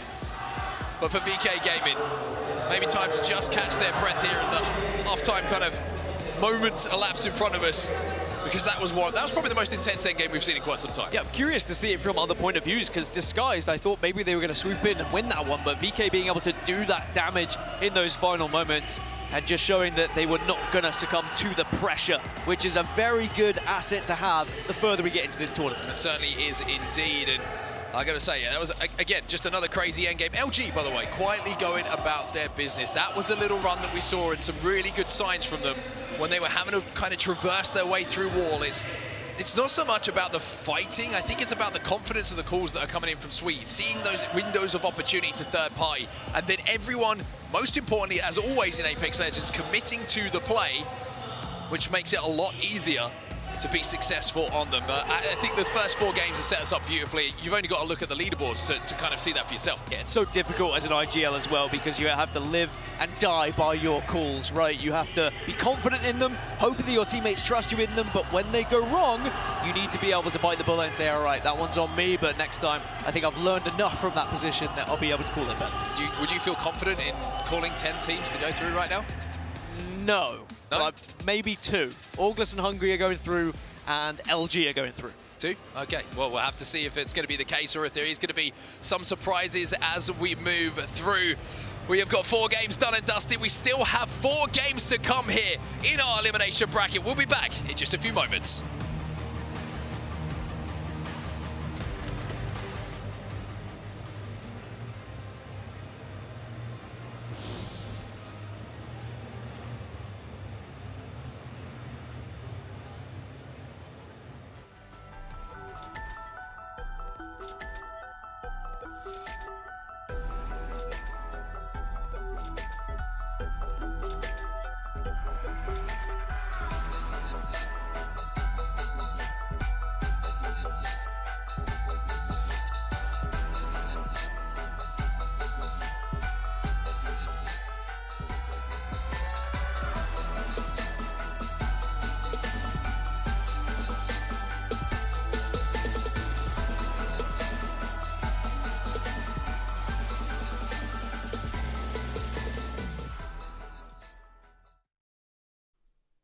Battle Beaver, the official controller of the Apex Legends Global Series.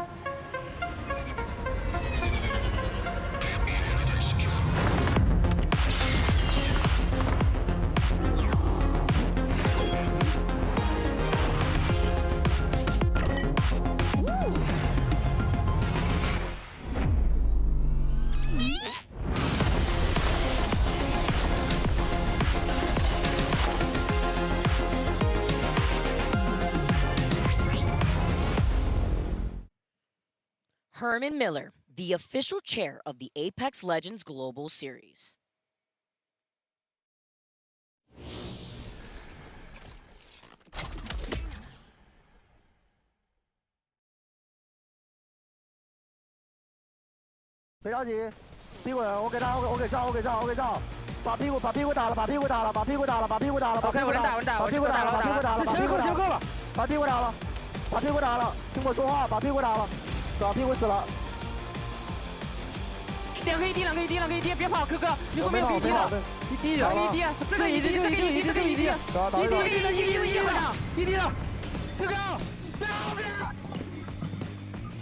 VK Gaming elevate themselves to second place in the overall standings as we are here, Vicky Kitty with Genome, and what amazing action, what amazing energy we have been feeling from the crowd here in Sapporo.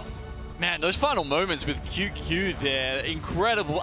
It felt like the Snowman it was like everyone else in the lobby. That's all they were. They were just a static target to him with the PK as he just picks them off one by one. Genome, we are here, and the way that the crowd has been filling up this arena, you guys have to be here to see it. It is actually crazy. VK Gaming have like their own fan section in the crowd. Everyone going crazy, everyone standing up. As you can see, by the way, we still have 2 more days to go. It's only Friday. And that's all you want, right? Like, regardless of where these teams end up, whether you're the players or you are the fans in the stands, having your team win that one game, right, where you get the chance to just fly the banners full mast and and really get to enjoy yourself. Even when Supernova won a game earlier on, right? You know, the team with the least experience coming into this LAN, and regardless of how far they make it from here, they have that memory. They have that to hold on to and say, hey, we won a game at LAN. It's crazy because I was looking at my picks wondering, you know what, kind of bouncing off ideas between Snapdown, Graceful, and Supernova being the team to be in dead last, being able to take a game, showcasing that, you know, they could still be able to do it if possible. VK Gaming, they ended in 23rd before coming into today, which is why we see them in this elimination bracket, now being able to get a game themselves. We've had a different winner for every game that we've had, and we have 8 games total today. We still got 4 more games to go, 1 more on Storm Point, but with game number 4, with that end zone over by Wall, VK Gaming in the chaos coming out on top.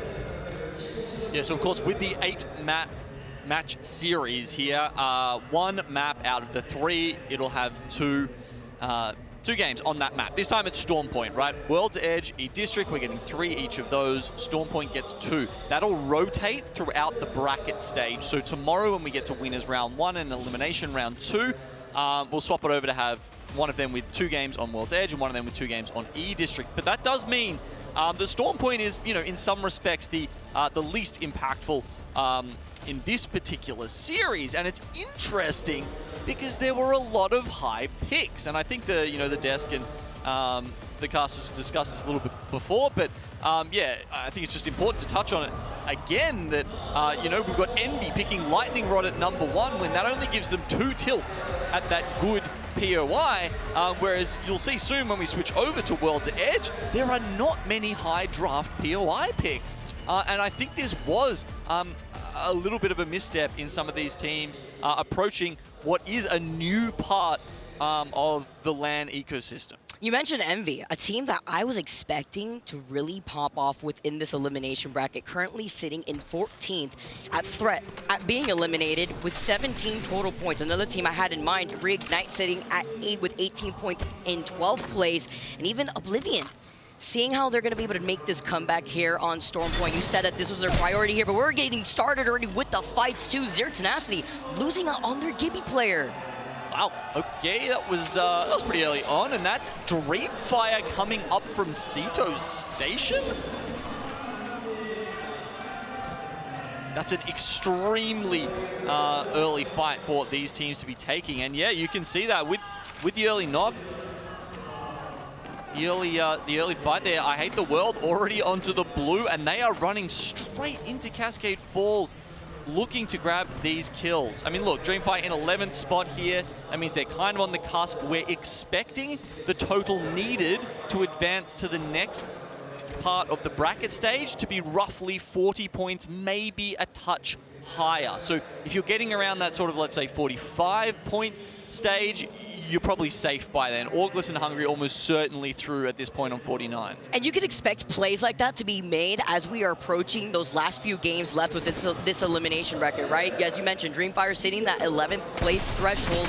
We get to take a look at GHS. The crowd was going crazy for them earlier on, seeing they could try to engage here as they're going to be able to try to close in some space, maybe with that mobile shield, or trying to take a different off angle within command center. Spot that some of these teams could try to third party this for an opportunity. GHS backing away with one tappy, literally being one shot. They do not like the situation right now, as they're just going to opt to maybe prioritize that ring console from behind.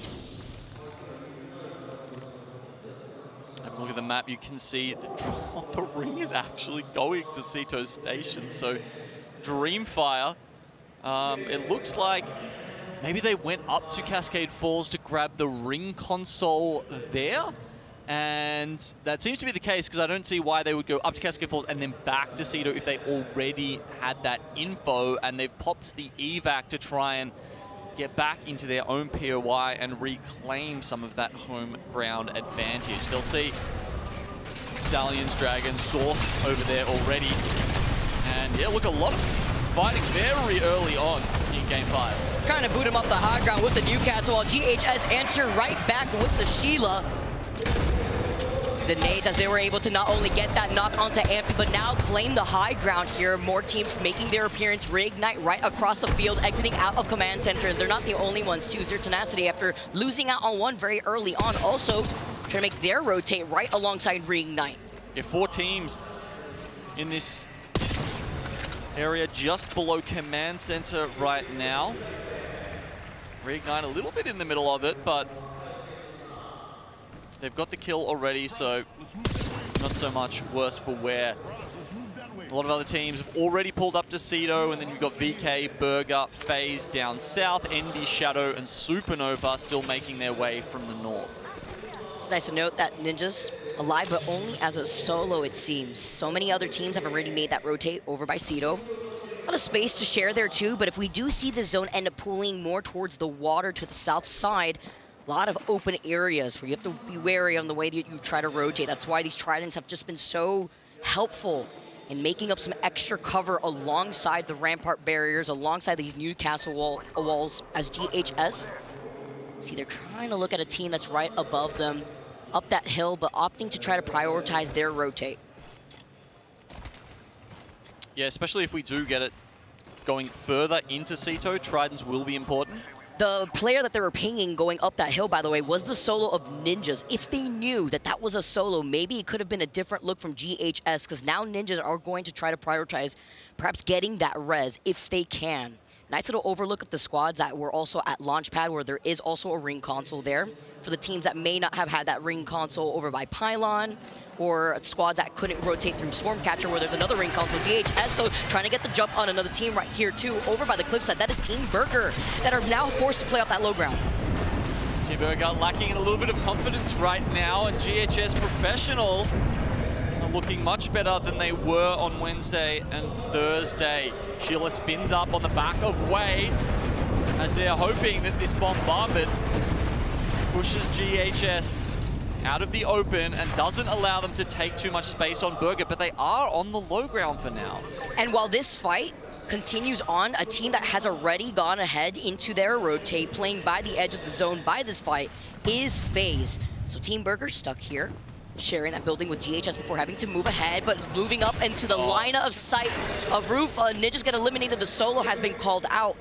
GHS still gonna try to close in this gap. They wanna try to take this fight. They don't like the positioning, though.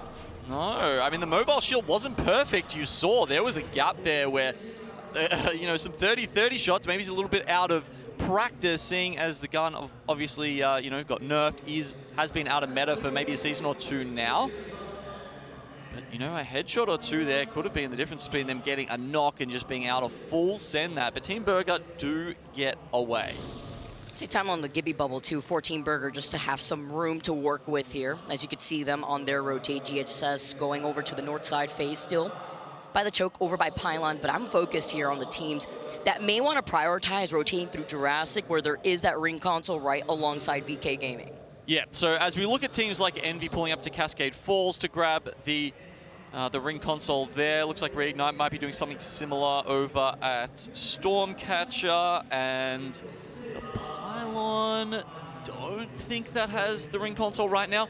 Either way, as it does pull even further onto Ceto, I think this is one of the rings where you don't actually get a huge amount of advantage from getting that third ring scan, because there's just not much space left. Most teams have already pulled into Ceto.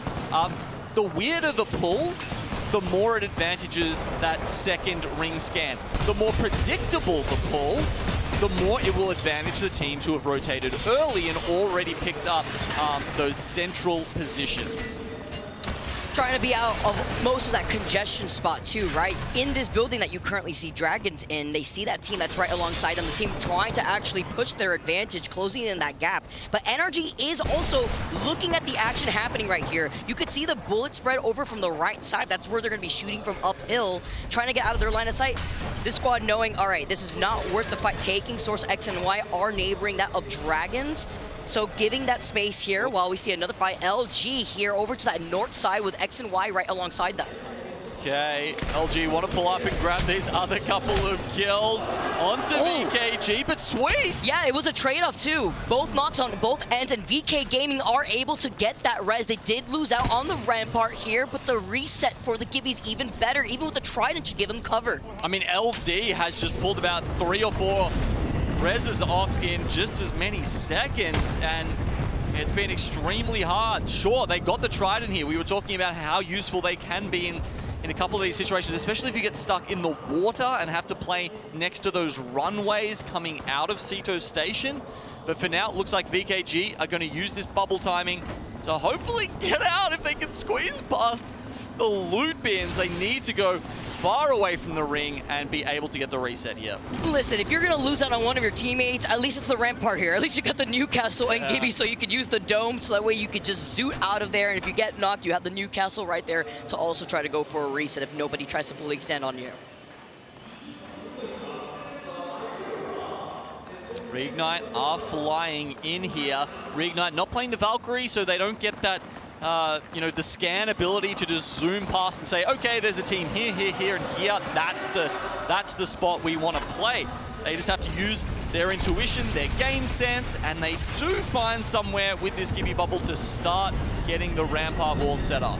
There are so many other teams here, but at least in this position, out of the line of sight of NRG, who are holding up on top of that hill that we had mentioned before, but still in the line of sight of the teams that have secured spot over by Cito. Meteor, Stallion, still those individual buildings that you can see those shots coming out of, and Envy now moving forward, coming in from the other side of that mountain to try to approach. So we were talking about the squads who weren't getting that much value out of the second ring console, and Envy were one of them. They've had to take up that spot. We've already seen one team, BK Gaming, not be very successful from there, right? They were struggling. They've had to go out and reset. Can Envy do any better? I'm not so sure. Envy had come from where that mobile respawn is, south of Cascade too, just looking at the teams that may have approached from their line of sight, and they're not the only ones coming from that north side, right? Zero Tenacity, as well as Shadow, also are going to start moving away from Cascade. Love the overview here with the zone, so that way you could see the congestion spot over to that north side, that Mythic being right next to Meteor, but the teams that may have to forcibly go through that Jurassic zone. Okay, Supernova going for the in the zone. Third ring, fourth ring, during the third ring, fourth ring scan. I never know where should we talk about the ring it's in? Should we talk about the ring they're scanning? Either way, you hopefully understand what I'm saying there. It does pull further down towards Jurassic. Okay, so now this is a little bit of what we were talking about. This one will actually benefit Supernova, because if you go and maybe find evacs, balloons, whatever you can, maybe a bubble trident to get all the way down to say where Team Burger is on the south side, that's where there's a lot of space in this zone right now.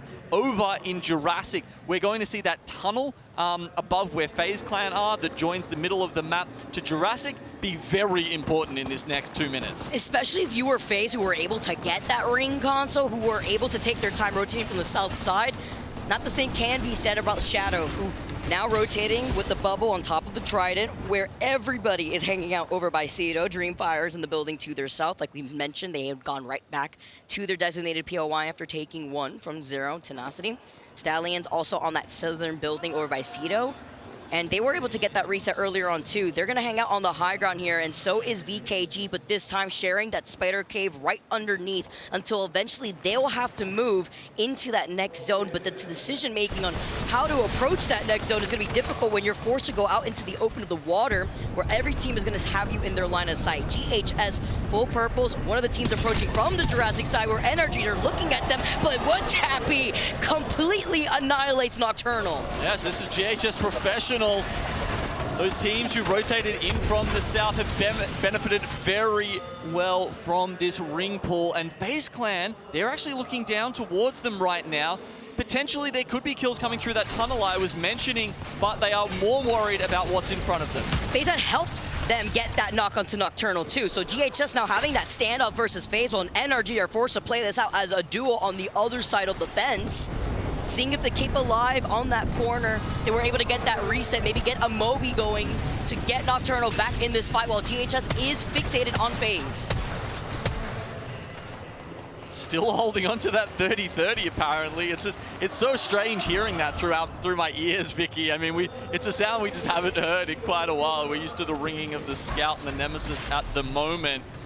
Nice bubble from Marufa here to get one tappy back up, and FaZe, are they going to get in here quick enough? By the way, they were able to get the banner from Nocturnal. You could hear the vibrations as they called in the Moby, so NRG is about to be a full trio soon. While this fight is continuing between FaZe and GHS. FaZe closes the gap. They're going to be able to utilize the Sheila here while the fight is also happening over by Cedo side. Yeah, well, all of these teams in Cedo have just realized that they are not in the right spot. They're all going to have to flood out at the same time, and they're going to be gatekept by teams like Dragons, Oblivion, Source X and Y that are holding that southern outcropping, those small buildings that are over the other side of the river to Ceto Station. Of course, you know, if we're talking about Godspot, that's more like FaZe, GHS Professionals, and NRG that we were talking about previously. And as you said, NRG are back up to 3.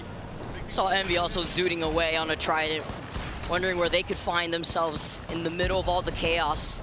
Behind the rampart walls, right next to Orgless and Hungry. Team Burger too. Look at VKG in the corner by the stairwell between the Trident and the Newcastle and wall. these are exactly the positions. The one Oblivion is what I was thinking of when I said Tridents are good for Ceto Station, right? Blocking in that particular Okay, spot. what? No way! Oh, not the bomb. No, he died for that! He actually died for that! He died for that! There is no way! VKG just got the Trident sent up to the heavens! And he jumped off while everyone just shot at him with the Sheila. That is so unfortunate. It is. Off the top of my head, I can't remember what causes it, but I do think the players generally know it. So I think it is something you can avoid if you've seen it before. Either way, yeah, it is quite unfortunate for VKG there that they go skyward, and well, that's probably their chances for the game taking a big, big hit. Let's see if they're able to reset. The Death Box is right there, so they can maybe get the Moby here, but Stallions are also in some trouble. NRG have the high ground advantage, so Sheila. Again, music to my ears. Maybe not the orchestra I want to be part of, but they have the advantage. They clean up Stallions. 16, now 15 squads left with Meteor, finding themselves back in the lobby. BK Gaming, they were able to get the banner. You know, now with the banner, you could try to get that Moby right there, but they have to move forward first with the ring closing in behind them. Doesn't even have any shields, though. He's just had to be dropped a shield battery as they're closing into the ring. I mean, complete shambles for VKG. And they lock him inside the building for now, just trying to buy some space and time as Envy on their last legs, only Yanya alive. A very hard rotate for Envy, just trying to get a res off sandwich between two amp covers, but someone is jumping right on their head. F-Chan similarly not in a great spot, and Team Burger are looking to pick up a few of these kills. They had that southern position, and they've been able to pick and choose their timings and take advantage of all the chaos from the teams that had to flood out of Ceto Station. Yanya was able to get the res, by the way. LG get eliminated. Source X and Y now move up instead, being able to play up the Newcastle wall and the Rock as more teams have found these corners in that next zone, but a majority of these squads are going to collapse from this north side after exiting out of Ceto. There's space on either side of the wall, so Jurassic's okay, the Ceto side also okay. At some point, the doors are going to open and the teams are going to go at each other like it's an arena match here, Vicky. But until then, there's still quite a few teams up the north on that Ceto side that have to find their way down. Don't get me excited, Gino. We said arenas out here. We have to see now as the double bubble from double Tridents. One on the north side from Oblivion, one on the south side. Source X and Y looking down on the teams that are going to have to go in from the low ground. Team Burger, one of them. Source X and Y on the Trident have now moved up into that next zone. Look at everyone shooting at them, though. Where can they find a spot? Oh, okay, they've got a rock here. It's not in zone. They will have to go a little bit further in, but it does allow them to maybe clear their backs as they walk into the zone soon. There's the Gibby ult called in. The stare down between NRG on one side of the fence, Oblivion on the other. Zero Tenacity is also neighboring them. Orgless and Hungry get eliminated, but they don't have to worry too much for that team. 9 squads left, though. Source X and Y now are trying to plan out where to go next, on which squad to engage in first. Yeah, looks like we've got NRG up in the corner, making it very, very hard for them. Team Burger got into a Stausch and lost most of their players in that. Meanwhile, Envy, we saw they weren't in an enviable position, but they actually managed to grab the reset and turn this all around. But they're getting pressured out though. Team Burger right behind them as just a solo, just to Gibby alive. Envy want to get some easy KP without giving up their spot, because Source X and Y are also staring them down. I like how patiently Source are playing this. We saw it was a very hard spot for them to take out NRG. Maybe if they can wait for that wall to become de-electrified, they can get in there. Envy, despite making it this far, I don't think you're going to get any further. But the solo of Team Burger is looking at Envy, and Source X and Y collapse on them. This allows Team Burger to survive and get some more placement points over Envy, while Source X and Y get the loot that they need. And NRG was the team that were pressuring them originally before Source X and Y were able to move up. Yeah, it looks like it's just Pricey playing his life. He's managed to pick up 3 kills. Sharky complimenting him with another 3. And that's a very handy 8 points, 9 points now that Team Burger have got so far in this game. And they need it too. They're sitting in 11th place. Yeah. They're in that bookmark with 23 total points. I don't think Source X and Y know he's there, by the way. No, they don't. They're looking around, they're looking at Zero Tenacity, looking at NRG. There's so many threats on either side that they haven't realized that Sharky's around. I think that was his bubble just coming out there. NRG goes down. That means more placement points for Team Burger, though. 6 squads left. They're trying to take shots at him. He finally gets taken down as Zero Tenacity. Also, we're able to shoot at him. Oblivion, we're able to get that KP. Tap strafes can only do so much. Okay, final zone. Now closing, and the teams will collapse from either side of this wall. Gibby ult's coming out. Zero Tenacity, a very early bubble for them. Nades thrown in by JMW. But they will have time to pop some cells. And you saw Oblivion, they didn't really have to waste out on their bubble, right? They were hiding out behind the Newcastle wall, as Tenacity had used up their Source X and Y now use their Gibby bubble. You saw the Gibby bombardment earlier on from the team on the other side of the fence. FaZe are able to get 2 knots, 5 squads left. Source X and Y don't want to overextend with Zero Tenacity now coming in from their back. Oh, gets the cleanup here. Zero Tenacity get eliminated. Source X and Y now trying to get the KP as they were sitting in 15. Oh my god, this has been a masterclass from Source X and Y. GHS Professional, they move to the other side of the fence. Is it the right decision? Seems like it. The hipfire works, but FaZe just walks straight into this. The crowd goes wild, but with FaZe being a full 3, man, they get the next game. They clean up game number 5 as the winners.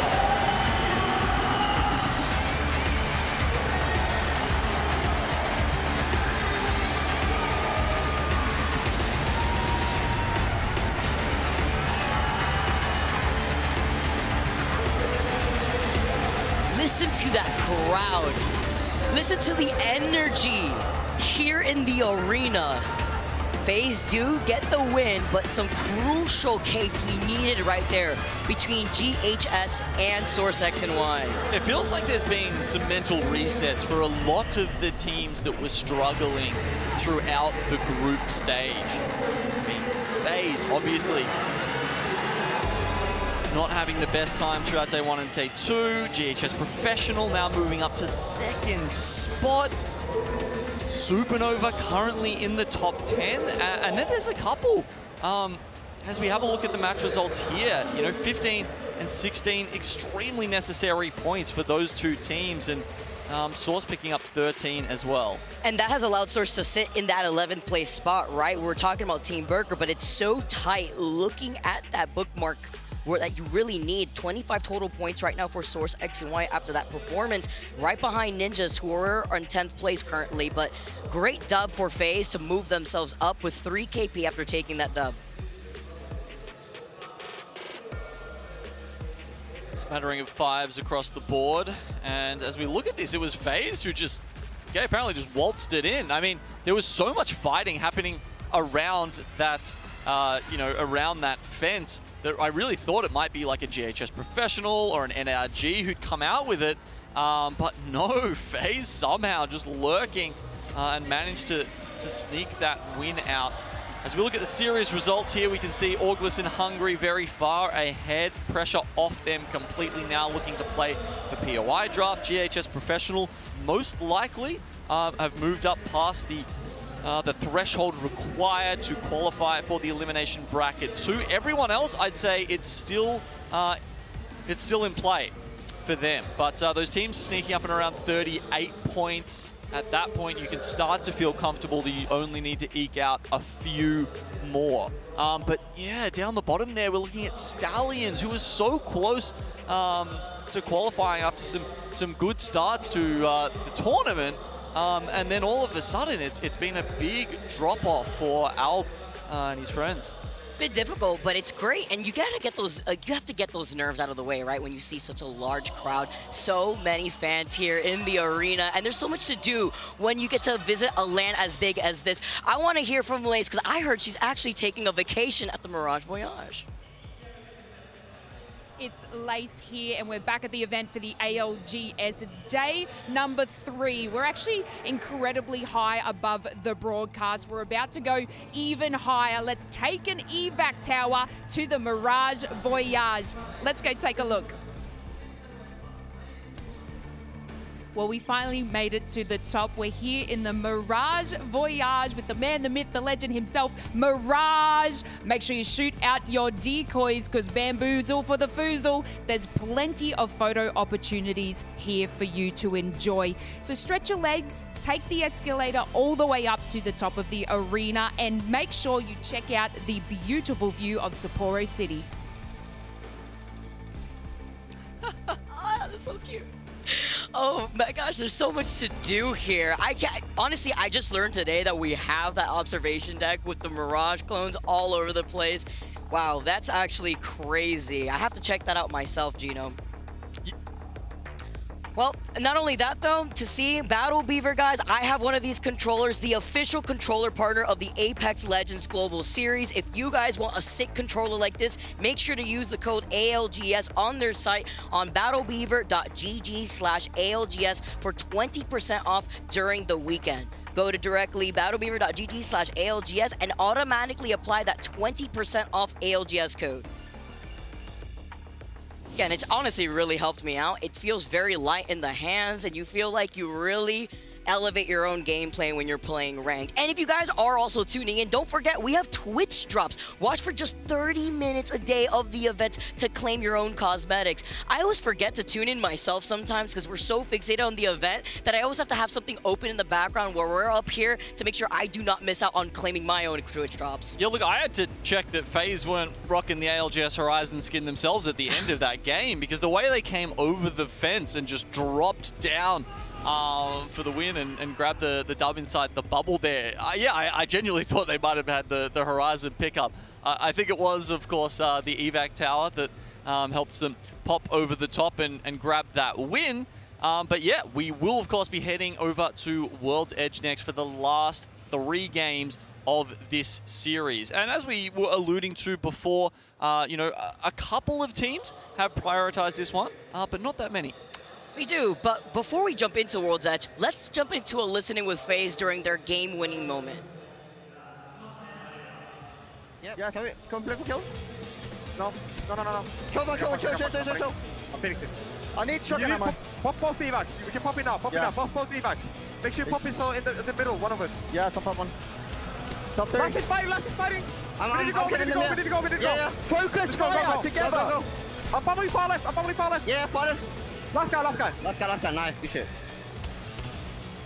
Holy fuck. Nice, good shit, boy.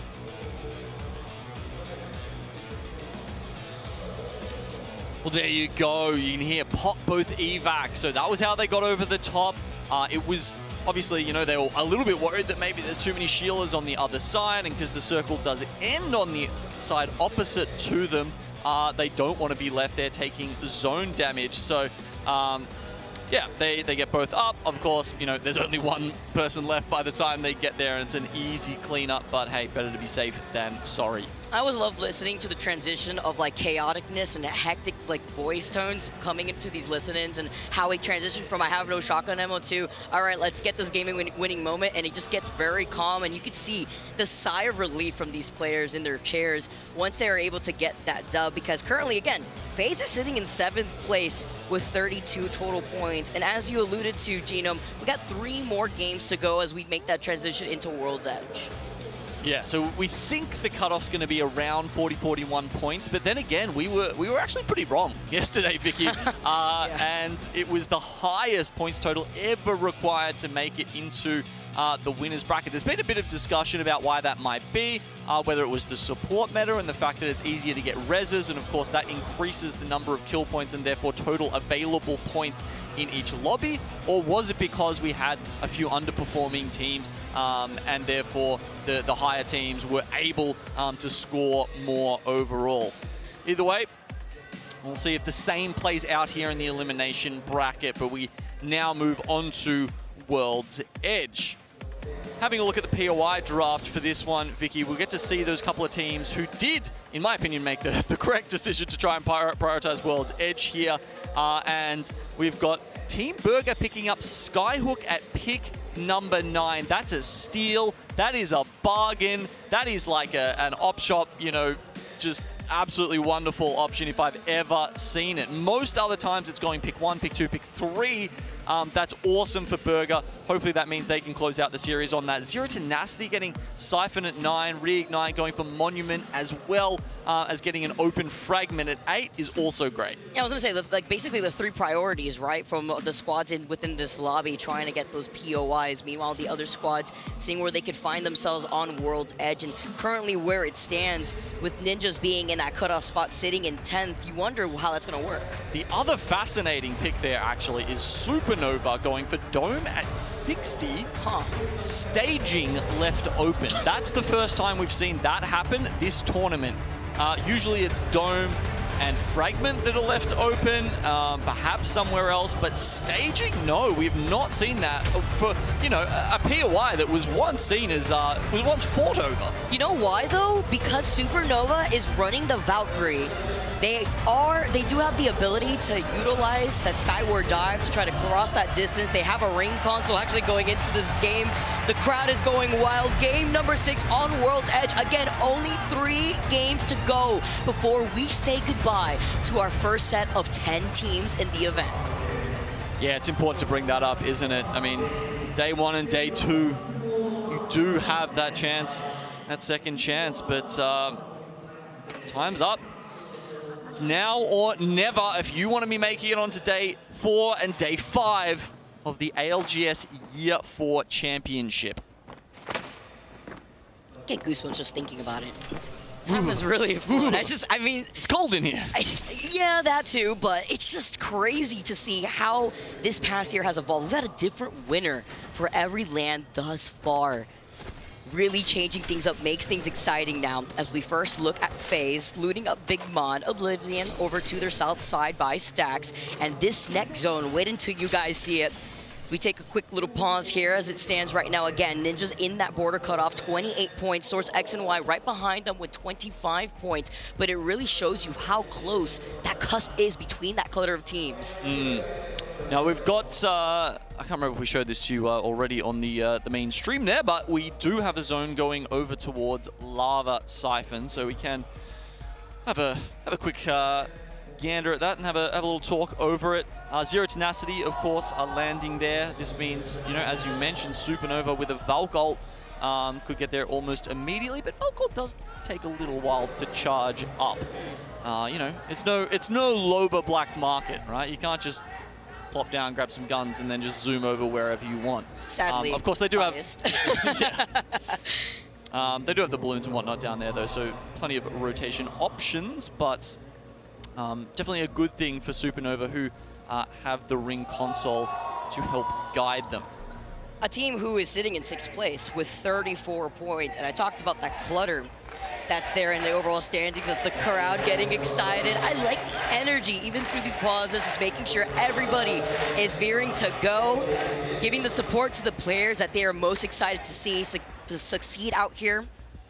And with the teams that will be having to approach from that north side, Genome, you mentioned, I mean, I don't know. Now I'm a little scared. I can't even finish my thought out here. The way he's just staring me down through the camera. Hold on, just blink a little bit. Those jitters out here. But I was gonna say, those teams rotating from that north side, finding themselves in that congestion coming in from those northern chokes, seeing where that zone is pulling. And again, I don't think you were able to see it, but it is going to be pulling towards that northern Lava Siphon side. speaking about the teams up the north and Valkyrie, Vicky, we've got 3 in this lobby.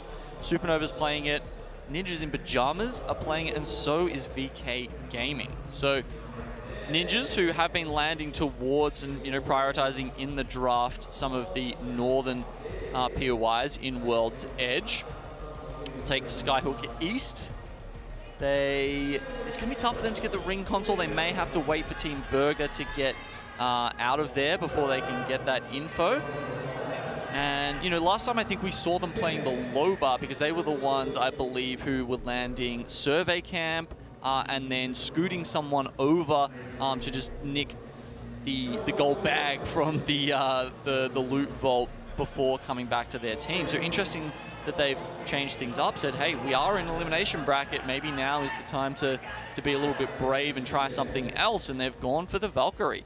Interesting to see if that's a trend that continues on in the tournament, and if we have more teams picking that up towards the end. Because, I mean, the way I saw things play out yesterday, I wouldn't be surprised if we see more Catalyst going on in the tournament. And it does fascinate me that we have a single Catalyst pick in this lobby. There is so much Rampart that I feel like the value of Catalyst goes up even more. Like, if you're the only one who has Catalyst, it's the same as Caustic pick, right? The other Catalyst can peek into your bubble, and she's not going to take damage from the piercing spikes. Just the way you don't take damage from opposing Nox gas. And so the value goes up the less of them there are in the lobby. So ALGS and Hungry currently sitting at #1 in the lobby, by the way. I don't know if that tells us anything, but Cat is definitely very viable in this meta.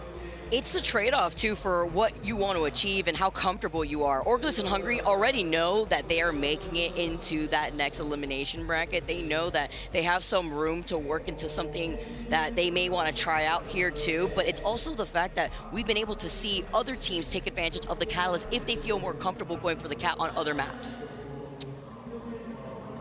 Another little fun little stat I saw, someone do a great little piece of investigation on Reddit last night, was talking about the inputs and how they're going at this LAN, the rollers and the keyboard and mouse players. And it was fascinating for a couple of reasons. Obviously, been a lot of discussion about this along Apex's long history. And often controller has been seen as, the superior input at the top level, right? And it's interesting to see that it's the most even spread we've seen of, say, damage output, Nox kills that we've ever seen. And there could be a couple of reasons for this, right? One, potentially it's the meta and the weapon meta that we're in right now. Shotguns definitely do lend themselves a little bit more to keyboard and mouse than controller. And even at long distances, snipers pretty good, right? So having the charge rifles and whatnot in here is also a boon for them.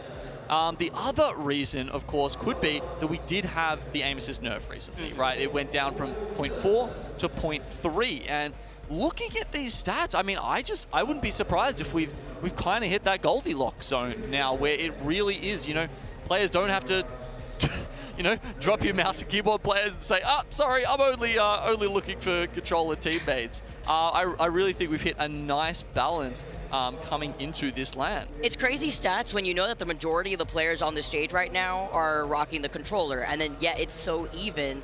And like you said, we usually see this case when the weapon meta is between the shotguns and the snipers together. That really helps out with the fact that when you're fighting a lot of these close range fights with the shotgun, imagine how many controller players we've seen go get knocked from behind by another player before they're able to even react and turn around. Yeah. And they wish they had the 180 tap strafe options that keyboard and mouse do have. Well, from the vision we just had there, it does look like it's Wei from Team Burger who might be having some issues. Admin's getting stuck in to try and make sure he's playing the game in the way that everyone else is able to go forward. Not sure exactly what the issue is. We'll give you an update if we hear it, but meantime. He brought his whole laptop. You know what? I appreciate the dedication. He says buff Horizon. All right. Look at all those Nessie hats as well. I want a bucket hat. They're fantastic. I love the merch that are here, but they sell out within an instant. Like, you have to actually get here so early to make sure that you're able to cop one of these awesome hoodies. Yanya dropped knocked. That's a bit harsh.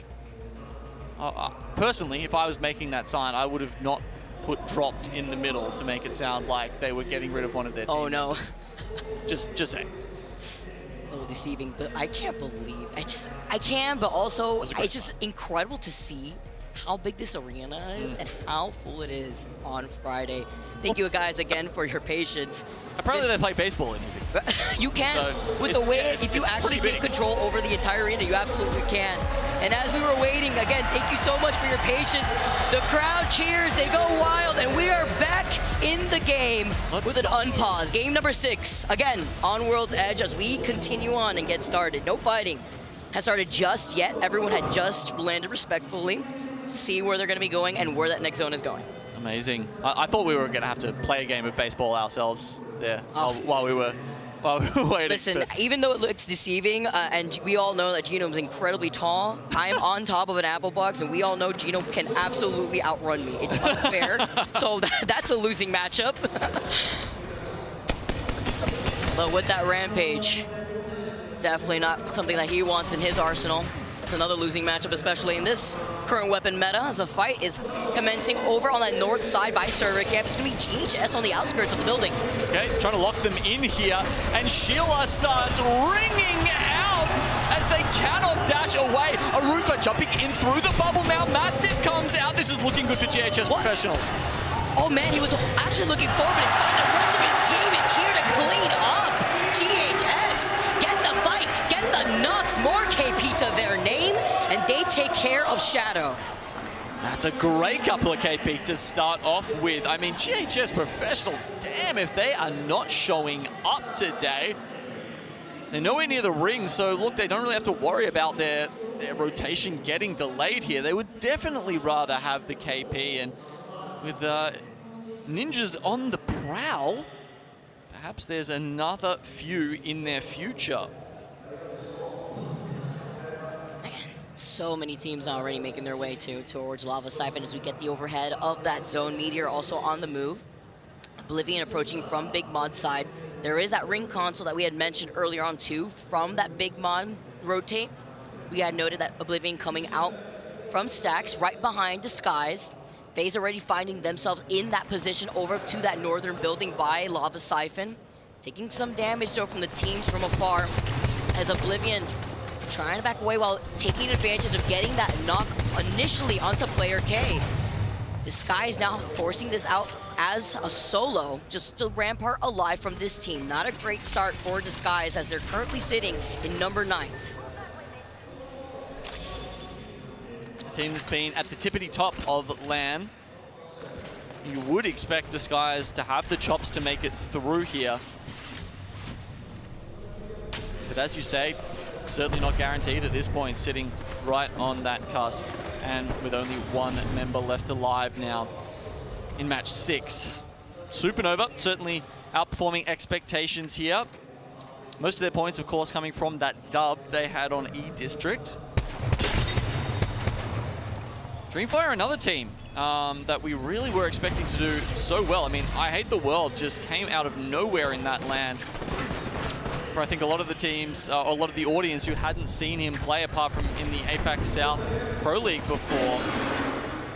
Nice little quick 42 though off that nade. Another nade they send out while desperately trying to take this fight. And I say desperately because they're sitting in 16th with only 20 points. They want to dominate Supernova on the other side. They feel like they could completely come out on top. And not only that, it's an isolated fight too, right? There's no other teams on the southern side. There's no teams currently in a position that could also gatekeep them unless the squad just completely goes out of their way to maybe go for a ring console there. But Dreamfire wanted to make sure they could move forward, but Stallions in some trouble with only Scurry alive. Yeah, this position will be a lot more important in the end game here, but let's go back down to that fight at launch site. 3MZ does find the backside here, some massive shots hit, and it's the IGL who makes the difference for Dreamfire. Or the crowd, Dreamfire, get the KP again. Desperate times call for desperate measures. You have 3 more games to go, and you still have not been able to find yourself within that top 10. Supernova currently out now as they were sitting in that 6th place spot. Envy have rotated over to Tree. Trying to just grab some extra Evo hards over there. Would they have heard any of those shots? Not sure if that's within distance, within earshot or not, but if they have, there's a potential for them to rock up to the southern side of Lava Siphon and maybe try and gatekeep Dreamfire from there. It looks like they might be hitting the ring console at Tree. Anyway, VKG, you can see they've just hit the survey beacon to ping some spots. Sometimes you don't even need the ring console, right? You hit the survey beacon and you can infer where the zone's going from where all those other teams are playing. You know, when you're running the Valkyrie, you kind of have no choice at that point. It's not like you have the Rampart so that way you could get that ring console, you get the information instead where kind of everybody is situated. But it works the same where you know where everybody else is calling that zone, and you try to bank it off of that on your rotate. And then if you have that level 3 perk that Valkyrie has now, you get to see where everybody is once you come down from that skyward dive before making a decision on where you want to find yourself. Yeah, it's actually pulled. Wow, that's interesting, isn't it? It's kind of central on the Lava Siphon there. The fact that it's pulling, it doesn't have the full North Village encapsulated makes me think it's actually going to finish somewhere around the Crane to the north of Lava Siphon, but not north of the bridge. This means spots like the command center of Lava Siphon is still completely unoccupied. That'd be great for someone like VKG to take a Valk ult into. Scary if that circle ends up pulling away from there too. The bombardment, though, looking at the fight that's happening on the outskirts of Big Mud, it is VKG versus GHS now through that choke that would lead you into Geyser. Trying to take this fight. GHS is playing so aggressive right now, trying to deny the opportunity for more of these teams to perhaps get the points that they may need, chasing right behind VKG, who are now going outside of zone, maybe going to try to take that tower. Well, now that they're up to 46 points, they can play without pressure. They can really just play with confidence and send it at any team that they feel like they should. Disguised and Ninjas in Pajamas fighting over near Ghost Town here. The same can't be said for them. This fight is crucial. See Ninjas sitting in that 10th place cusp. Huge cracks though from Nasky. A lot of pressure on this player, but Zane gets so low. Nasky gets the first initial knock though. They trade it off as Zane gets knocked too. Coming up from the bottom side, Nasky drops down trying to find that last player. Just gonna work his way through the knockdown shield here as Arctic has already legged it very far away. They get 2 out of the 3 kills. And here's more of those KP that we were talking about being delivered into the lobby. I'll apologize at the end if they're the ones who win the game, but, you know, there's a 19 out of 20 chance. More people coming in, right? I mean, it's also the amount of players that we see getting respawned, and once you get that mobile respawn beacon there, and it comes on a lot faster when it comes to respawning your teammates. Yeah. Really adds into the amount of KP that these teams can clean up with in these lobbies. Envy, a team that a lot of people saw success when it comes to scrims, so you can't rely too heavily on scrim books for reasons like this. Kind of flipping their success on some maps that they had found that success, but we're able to really get it this time around. It's one of the most surprising elimination brackets we've seen at LAN ever, I think. We were talking in the green room, like almost everybody's picks on the talent room have not been doing that well. I don't know if anyone picked Disguise, but, you know, there they go again. And Ninjas in Pajamas have not seen a lot of moments to give Nasky the confidence to get out of his seat yet this LAN. That's the thing. Nasky That's his signature move. Literally, but that's what highlights the type of mood that Nasky's in, and he's one of those players that we've seen in the past where when he's feeling confident, it's a very scary player. It's a different player than what we've had to see within the last few days. They were able to get that KP. They needed it. That has pushed them up to 9th. They still need more comfort as they're going to move into that next zone, flying in from that northern choke and looking at the other squads that are still playing from outside the zone and now inching forward into the edge. Evac does get them into the zone. Let's see if I was right. Will it go start pulling a little bit further south, or perhaps even, you know, does it go closer to Big Maud around the highway where Oblivion, GHS Professional are sitting? I mean, with how well they've been playing, wouldn't be surprised. Okay, it's kind of middle. I don't know. I don't know if we can give a pass or a fail mark there. It is somewhat around the crane, but yeah, look, I wouldn't be surprised if it finishes above the ditch in the middle. But that middle console area, rather that northern side of Lava Siphon that you had mentioned, is still in the edge of that next zone and still available for the squads to find their space there. All right, let's have a listen in with VK Gaming, who look like they're waiting to take a Valk ult into zone. 别漏，前面应该不知道我们走这了，在这蹲着呢。别漏给前面，前面要去卡，要去上这个山了。你可以看一眼，他拦车有架人吗？掉。没有，我刚刚看他们往那边走了。那我们可以控拦车吗？往拦车控。那有。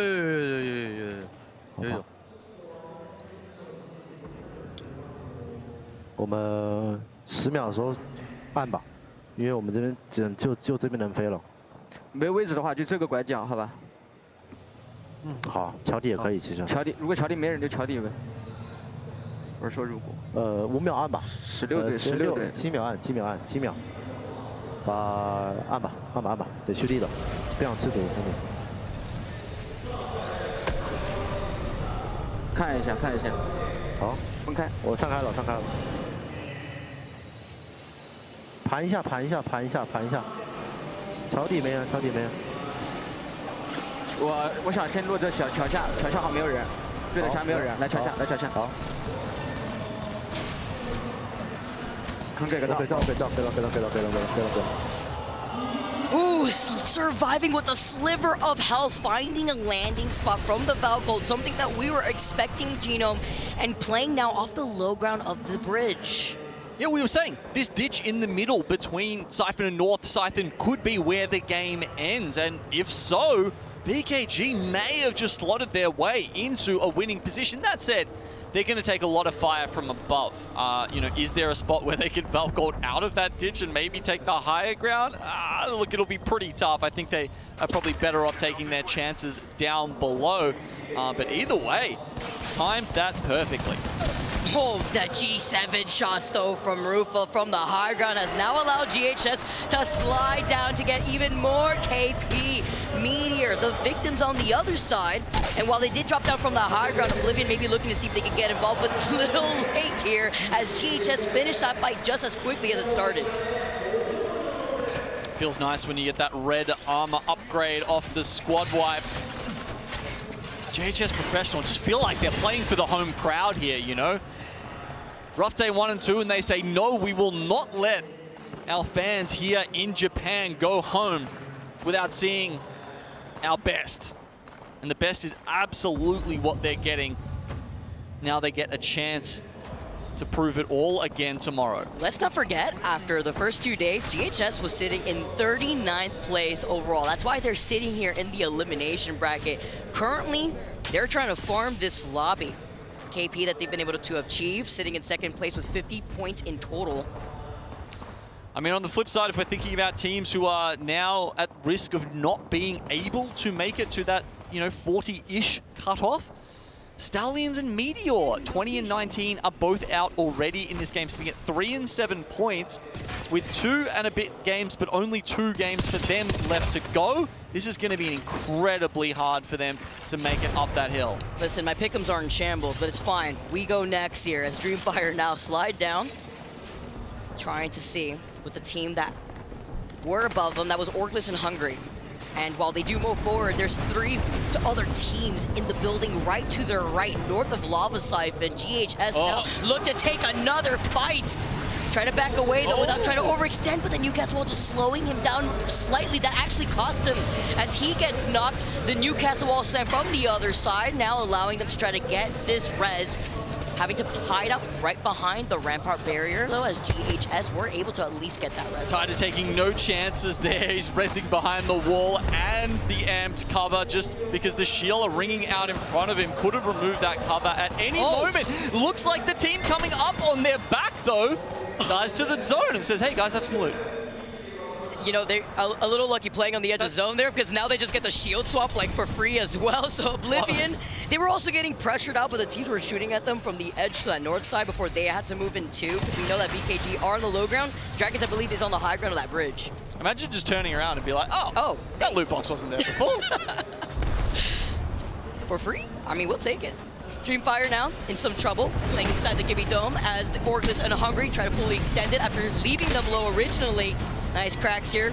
PK shots hitting. Dreamfire get eliminated eventually. The Sheila, he was able to slide and jump into the truck right on time, but a little delayed as Henchman is going to be able to get that res. Yeah, I mean, we talked about Orcus and Hungry really struggling to make it into end games, and they haven't done that so far, but this one has been a little too tough for them. Team Burger sitting in 14th position. Actually, I like their spot. They're on the other side of the crane, but hopefully they can move around that and play around the fence. With a circle pulling north, and now everybody's seeing where that next zone is pulling, the teams that were hanging out in that northern lava siphon side are going to have to eventually now funnel to the north. LG have already made their move, as you can see right here, situating themselves by the crates, putting down the Newcastle walls. Great spot to hang out in, but you are in the line of sight of everybody in this lobby.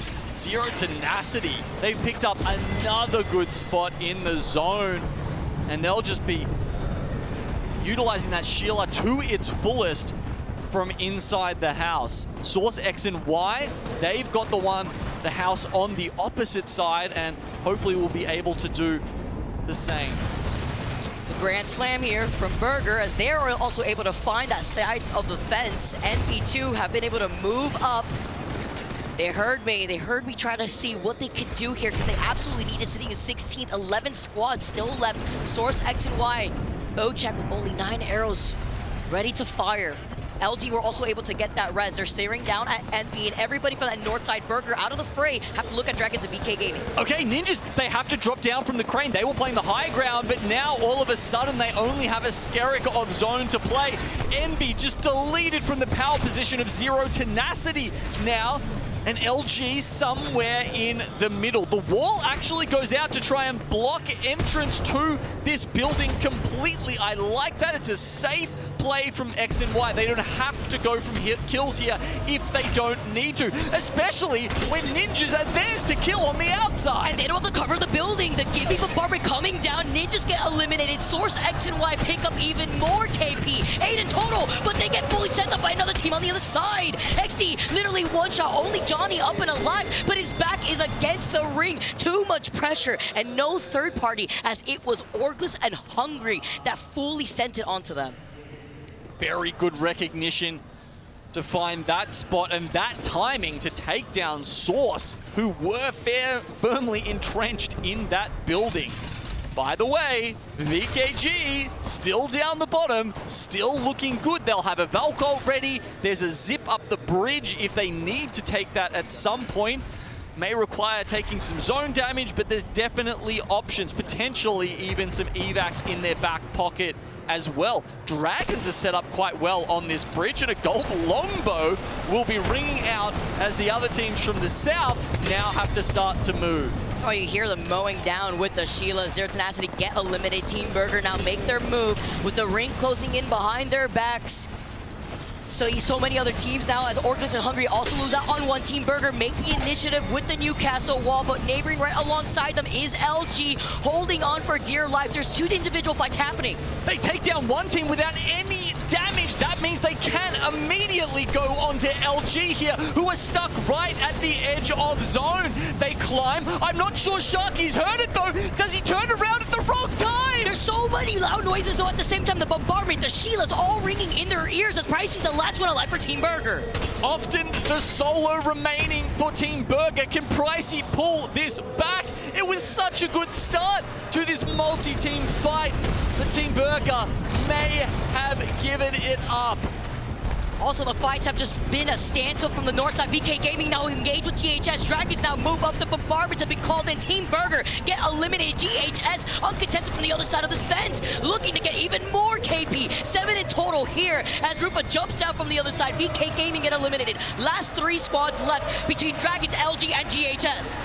Smart rotation gets them 4th place, but it's GHS Professional who want to add even more points to their tally right now. The R99 has plenty of bullets left to take down these other 2 teams. This is even bigger for Dragons if they can stay alive to get more KP, because they're sitting in 11th place. One of the teams on the cost. Can they do it? He needs to reload the EVA. He lets him mow down with the R9, and Dragons get the points that they need to elevate themselves all the way to 6th place with 42 total points.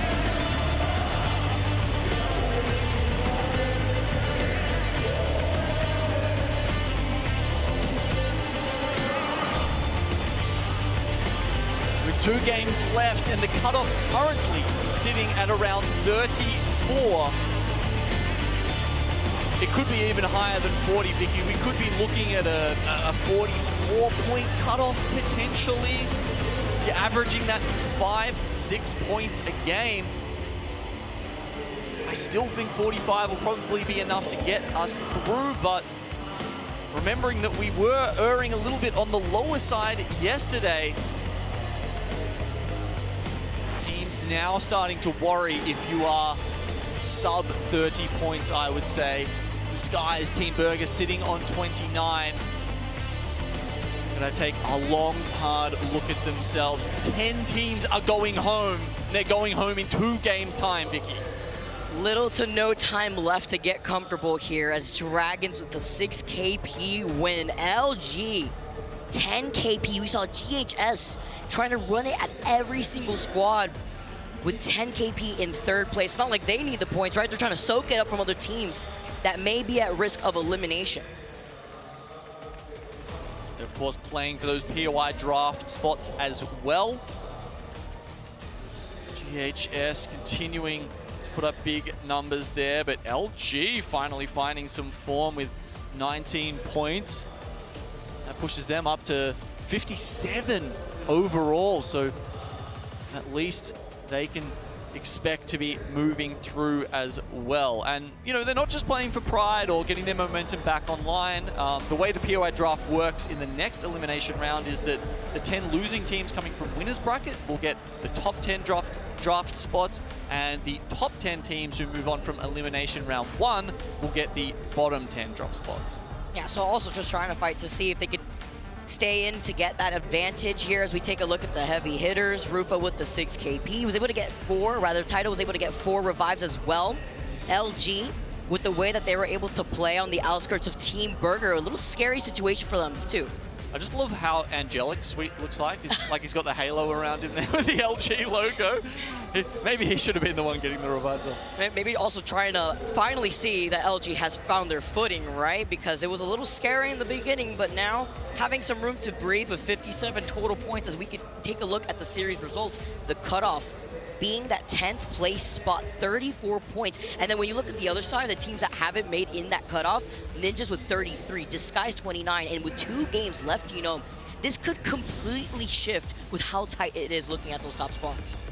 Yeah, I mean, we only started the 8-game series for champs specifically in the last year's champs, Vicky. So this is only the 2nd time, right? We've seen these 8-game series, and we extended a little bit because this is important, right? This isn't just group stage. These are teams' lives in their hand. They will go home depending on this, so we want to give them as much chance as possible to make their case. Time is of the essence. I want to hear more from the desk. Rain Day, I mean, what an intense set of games. We keep seeing a lot of these teams shifting to that 10th place spot. It is going to be coming down to the wire, Vicky, and you and Genome were talking about it. 2 games left. The intensity is here, and it's because their lives in this tournament are on the line. It is do or die. It is win or go home, especially for the likes of the teams who are outside of the top 10. Welcome back to the desk. I'm your host, Rain Day, alongside Snipe Down, and then Graceful and Jamerson. Is this now the time to be worried if you're not performing, Snipe? Yeah, I mean, I think it's past the time. I think after game 4, it was like, all right, we're halfway done. We need to pick it up. And honestly, what I'm seeing out of this leaderboard is it's crazy that the teams that did the worst throughout the whole tournament are actually performing in this lobby, and the teams that were doing better are at the bottom of the list, besides the likes of, you know, unfortunately, Meteor on this list. Yeah. But, I mean, Orcs and Hungary, like, they had no top 5s. LG was 35th overall. You have FaZe Clan, which was doing absolutely terrible. Supernova got their first win. NRG, who was also in the, like, it's kind of crazy to see the swap back and forth here. But Little tidbit about Supernova as well. One crazy thing. They got 37 points in all of the group stages. They've got 34 points in 6 games here. Almost the entirety of 2 days in just an afternoon. So good for them. We'll see if they can pick it up. But Dragons, another team coming off of that win, Graceful. This is Icholo's Lasers kind of combination squad that has found a way, representing South America, to be really a bright light in that region, always performing. Yes, it is an elimination rounds, but still a lot of hope, a little light at the end of the tunnel with a win in that last game. Most definitely a lot at the end of the tunnel. The thing is that this meta specifically as well, there's not that many kills going around as we've seen in previous metas. You know, the opposite metas in general have been pretty slow in terms of like they explode quite fast, so the kills, you know, happen a lot. Whereas now it's very slow. The reses and respawns happens over and over, but the kill amount isn't really that high. I think the highest we saw in the earlier stages was, you know, 18 by Noctem, and they had, you know, 2 of the highest kill games across the board. That's right. And now we're seeing a lot of 3-kill wins even. We've seen a couple of those, and that's not really, you know, at this part of the tournament, it's not enough to get you there just now, because the average, like I normally talk about the average, you know, average 6 points per game. Now it's a lot higher. We're gonna hit, we might even see 45, and that's crazy. Well, it's going to be interesting to see how they adapt. They're going to need some high kill games, especially if you're looking at Stallions. But let's walk past what happened, how we got ourselves in the situation with those final circles. Jamerson, VK Gaming, it's a team you pointed out early on. It's also a team that kicked off the second half of this group series pretty well. Yeah, I misspoke when I was talking about them earlier. They did not first pick E District, but it was their best performing map. And so not having a great performance across those 3 was difficult for them, but they struck right back once we made the swap on over here to Storm Point. They did swap off the Valkyrie, which they were playing on E District and their on World's Edge, and now having the extra firepower here on Storm Point to have that Rampart really helped them out in this late game. A lot more control was brought into the final circle, and you can see how well that they were able to play off these shotguns. You can see how well that they were backing each other up. It did come down to a really close one here, but a clutch win for VK Gaming really did turn the tides for them, especially in this series. It's a huge element of VK Gaming's success, being able to not only stay involved but get some wins. That's exactly what we would move on to as well, Graceful, with FaZe, who showed up. JMW, he's a LAN winner. He's getting back to his final form at LAN here. He is indeed, but a little bit cold in this game specifically, because this is one of the games where they had what I said before, 3 kills. Not really enough to push them forward as far as they would like to, but points nonetheless. As long as you're putting placement and a couple of kills here and there, you're gonna make it just fine. You know, they've moved up the ladder slowly but surely, showing signs of life. I'm just looking forward to these last 2 games, because now, like you said before, it's do or die. It really is. That R301 singing through that fence, trying to find its target. True. We'll see if JMW, as I mentioned, who has already won that LAN as a super sub, can continue his efforts as well in this momentous occasion. And Snipe now with Game 6. We just saw it, but it was a good one to kick off, I guess, what will be 2 very important games to determine this all. Yeah, absolutely. And I absolutely love when the observers are able to watch the winning team for the last final circle the whole time, so you're not just swapping back and forth and back and forth. Another thing I'm actually so pumped about is we see some SMG gameplay for once. The R9 getting some love. We really have only seen shotguns in all these fights. And they're doing a good job. They're making sure they have all this space to the right. Teams can't really push up on them. They're letting other teams once again use their utility. They're on the side wall. They know they have to climb. They're setting up their defense side, making them get over, giving them tough angles, push into them. That's exactly what you want to do. Walk into the Newcastle wall, get some stuns, force them out. And then, you know, he starts with the R9, which is great, because then he gets the auto reload when he pulls out the EVA. He gets the gold mag reload. He's able to pull that back out and then get the kills. If he started with his EVA, wouldn't have been able to win that game. Zazel with the R99. That is a great weapon. It's kind of been a while since we've seen the R99 taking over Apex Legends and competitive. Even in higher levels of ranked, it's nice to see it out of the care package into the hands of Dragons for a win. Again, representing South America, one of the only regions at this point that have not lifted up a trophy in Apex Legends. The dream still remains if they can keep advancing, and that's all it is, Graceful. 1 step at a time. That's all you can do, because it's an uphill battle. Most definitely, but I'm the most happy because, you know, this is the team that everybody has always been calling the online team, ALGS and Hungary. Can they keep their performance from Pro League going into LAN? And now we're seeing those, you know, those same performances. They're actually dominating these last couple of games. But like we said before, other teams are waking up, and it's going to be really nice to see, you know, the last 2 games. You know, this is always a lot of fun seeing how teams perform, but when you talk about performing, I think you think of music in some ways as well. We're talking about some of our favorite concerts. Usually have to travel to your artists, book tickets and all that. Well, we have a fun one. We actually have one of the bigger artists in our community traveling to us. It's Sim, who will be performing live here tomorrow morning. Let's check it out. We are the champions. We are the champions. We know the league to play, another game. We'll be the champions. Say what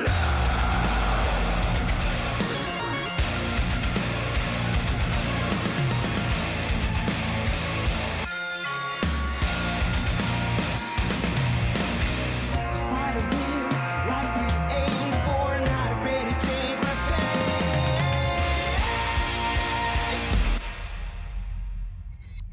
運命が呼んでいる。 Fate is calling, and Sim have answered. They'll be here hanging out tomorrow morning, singing that original song for the ALGS Championship, and one of your favorites if you've watched Attack on Titan. Also, tonight, we have something special coming up right after Elimination Round 1. We go straight to maybe the most competitive mode we've had, most competitive couple of games you're going to get all week. And that's right, it's our Creator Showdown. Streamers, creators, talent members will be jumping in. We're making graceful play with the Dance Dance Revolution dance pad, though, to keep it fair. And even some members of the band that we mentioned. They'll be going Launch Royale and Big TDM. But speaking of the band, we actually had an opportunity to get Sim here a little early. We wanted him to check out the venue, maybe play a little bit of Apex. Those band members will be showing up, and we had a chance to catch up with Ma to see what he's thinking. Hey everybody, I am here with lead vocalist Ma from the amazing band Sim, who will be performing for us here tomorrow. But today is going to be taking part in a show match, and you can see fans going crazy already. Man, this is going to be absolutely insane. So, first question for you. Yep. How excited are you to be here today to watch some of the amazing ALGS Championship action? I'm so hyped to be here, and this is the stage. This stage is the dream for everyone. So yeah, I'm so happy to be here. Yeah. Definitely, couldn't have said it better myself. On to my next question. So, you're preparing later on, of course, to be part of the big show match here with the other personalities and influencers. Are you excited to play on a massive stage like this? To be honest, I'm a bit nervous now, you know, because Apex Legends is supposed to be played at home, right? So it's crazy, yeah. This is out of this world for sure. Yeah. All right, third and final question. So you'll also be here tomorrow to perform your new song, Champions. Is there something you can share about that song in any way? Our new song, The Champion, is such a powerful and dramatic song, so I'm sure you're gonna love it. Yeah, and plus, we'll be performing one more song tomorrow. Yeah, I can say it right now, yeah. That sounds very exciting. I guess you guys might have an idea of what that is. I don't know, but I know what I think it might be. But we'll see tomorrow. Thank you guys for tuning in, and thank you so much for your time. It's absolutely amazing to have you here. I know everyone in the stores loves seeing that you're here, and they actually came to us to see you. So this is a great moment for them, and everyone watching at home is also just as exhilarated too. Very excited to see you perform tomorrow. I can't wait. Thank you. Thank you guys so much. We'll see you later. How you doing, guys? I've had to take over for a second here. Vicky's too busy fangirling out. She's a pretty big Sim fan, pretty big Attack on Titan anime fan. So excited that we're going to have those guys doing a concert at the tournament. Can I just say that at the Creator Tournament, I'm going to be sitting in their booth. I'm so excited. I cannot. When I heard... There's literal, like, tears of happiness in your eyes right now. Because, okay, the whole... Okay, there's background story to this, everyone. I couldn't see them at Rockville. When I found out they were going to Rockville, I was very excited and fortunately couldn't make it out. I have a shirt that has their name on it, ready to sign, and it sounds like he's nervous, but he's excited, and so are we, because we got match number 7 ready to go on World's Edge. We got so much going on here at the ALGS Championship in Sapporo. The crowd is ready to go. I'm ready to go. Genome, I think, you know what? I think I've calmed down a little bit. We're here by the Mirage Voyage, and we're going to tune into Dragon, our winner of a previous game. I don't think the calming down will last for all that long. I think we're ready to get excited all over again. The Dragons winning the last game, moving their way into the top 10. it's been a great year for South America in some respects, right? They've had a couple of teams being very high performing and making it into final lobbies at LANs. That wasn't always the case. Mirage has his little Titanic moments. Remember, if you're here, you could go have your own at the observation deck up the top as well. That's so cool. I have to check it out. Always got to put some respect on Papi Mirage right here, okay? Just as we get to see where this zone is going to be closing in, where it's going to be pulling for our teams, going to benefit the likes of ALGS and Hungry, who land in Thermal Station, who also have a ring console.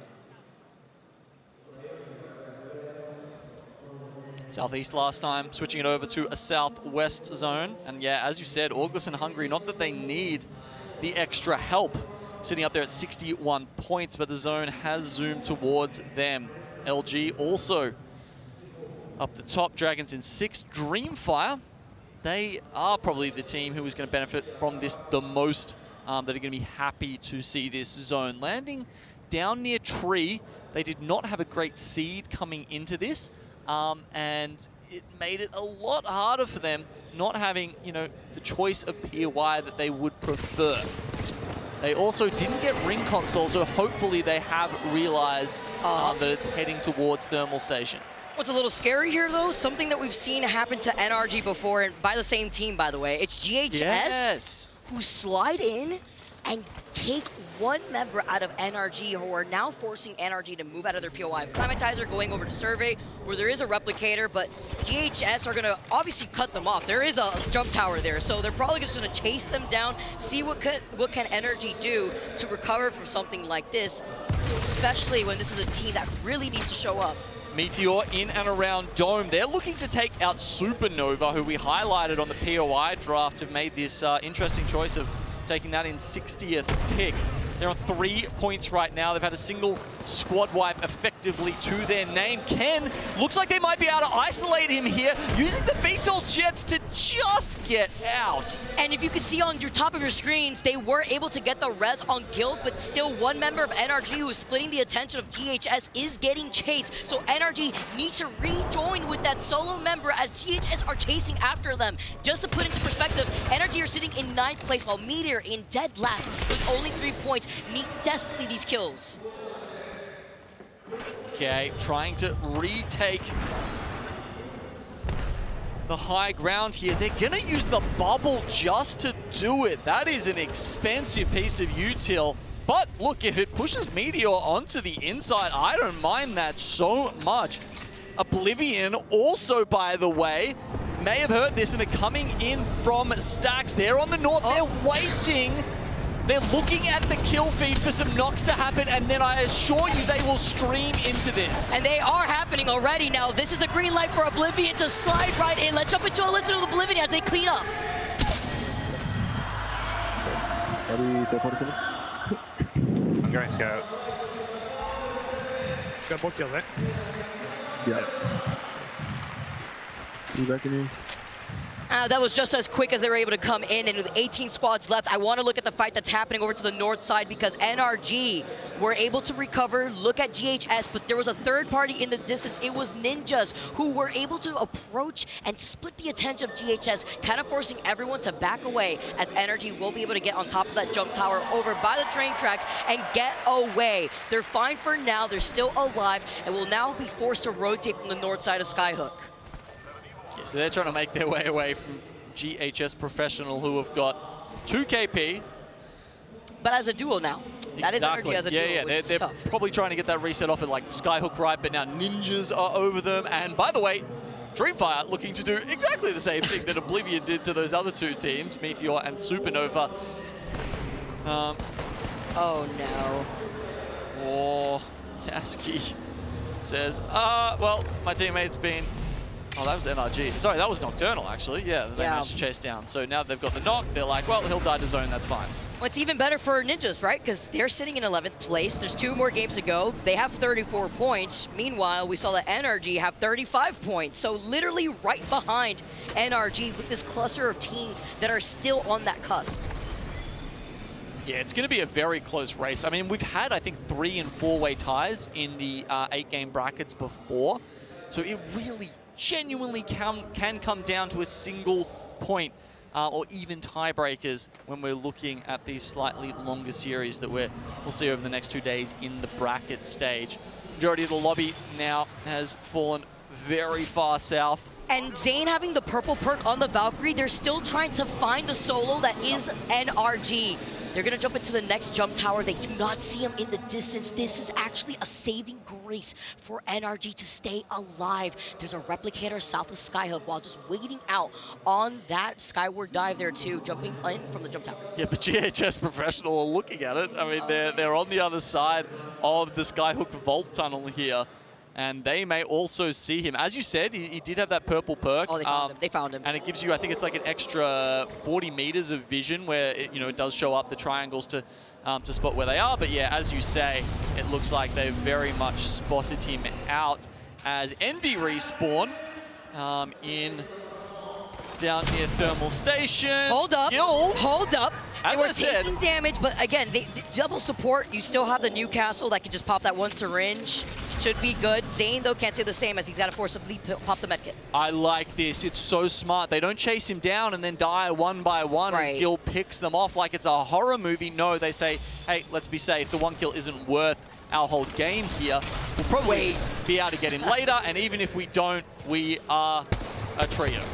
We've all been there, right? You know, when you're having to try to get as much KP as possible, try to survive in ranked, when it comes to your positioning, and it's going to be hard too because Guild being the rampart doesn't mean that you will have that one syringe to survive longer, and Ninjas have been able to reset. They're still chasing him down. Wait a minute, but the Sheila, though, could change things. No, it's not. All right, I was being hopeful here, but no, not the Sheila. It's not going to work out. The Massive is the final blow, and they take care of NRG. I mean, if there's one gun in the game you can 1v3 with, I mean, I can't tell you how many times it saved me and therefore my squad, but not to be this time for Guild. And yeah, we said before, right? GHS Professional have a history of doing this. The players may not have seen this, but this is where your support staff comes in clutch. They are the ones who need to be watching these VODs, taking note of tendencies of teams who land in these POIs around you. And yeah, really, that's what needs to be on Hodzik, right? He needs to be checking that out and feeding this information through to his team to make sure they're ready for that. And maybe they were and they just lost an initial fight. We didn't get to see it, to be fair. But this is not the first time we saw it, right? Because we saw like day one where GHS did the same thing to NRG.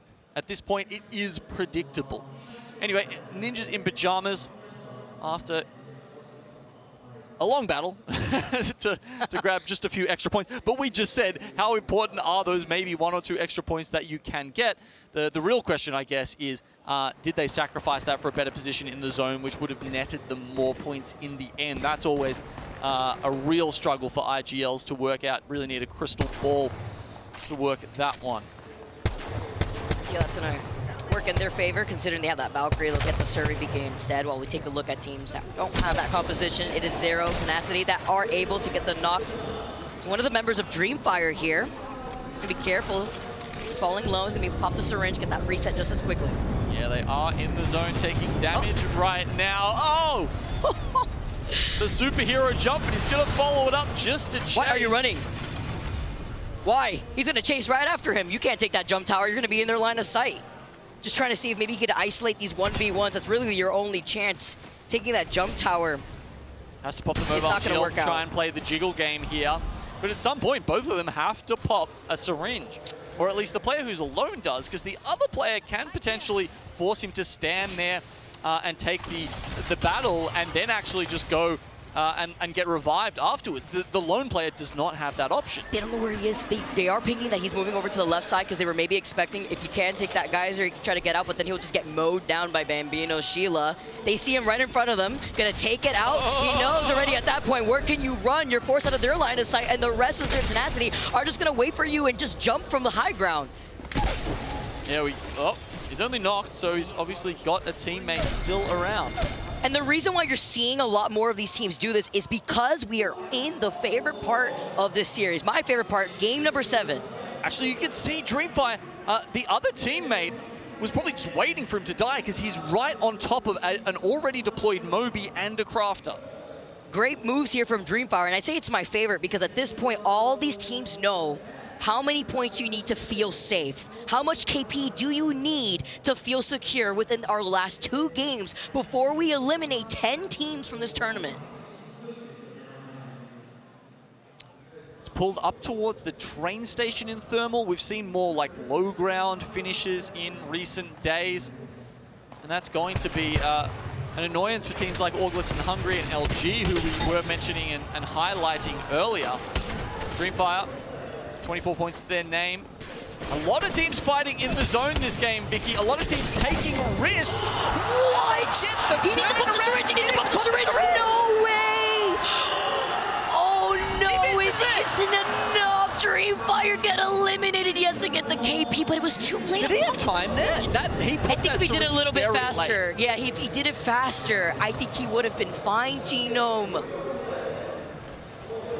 Oh, Team Burger are pulling up on the north of Thermal Station right now. Let's see if they can approach Envy in these buildings.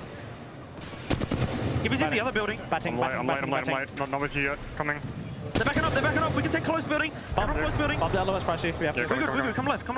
Okay. Above and bottom. Nice. We will probably have to fight these. We're gonna have to fight these guys like eventually. I'm playing on the roof. Same.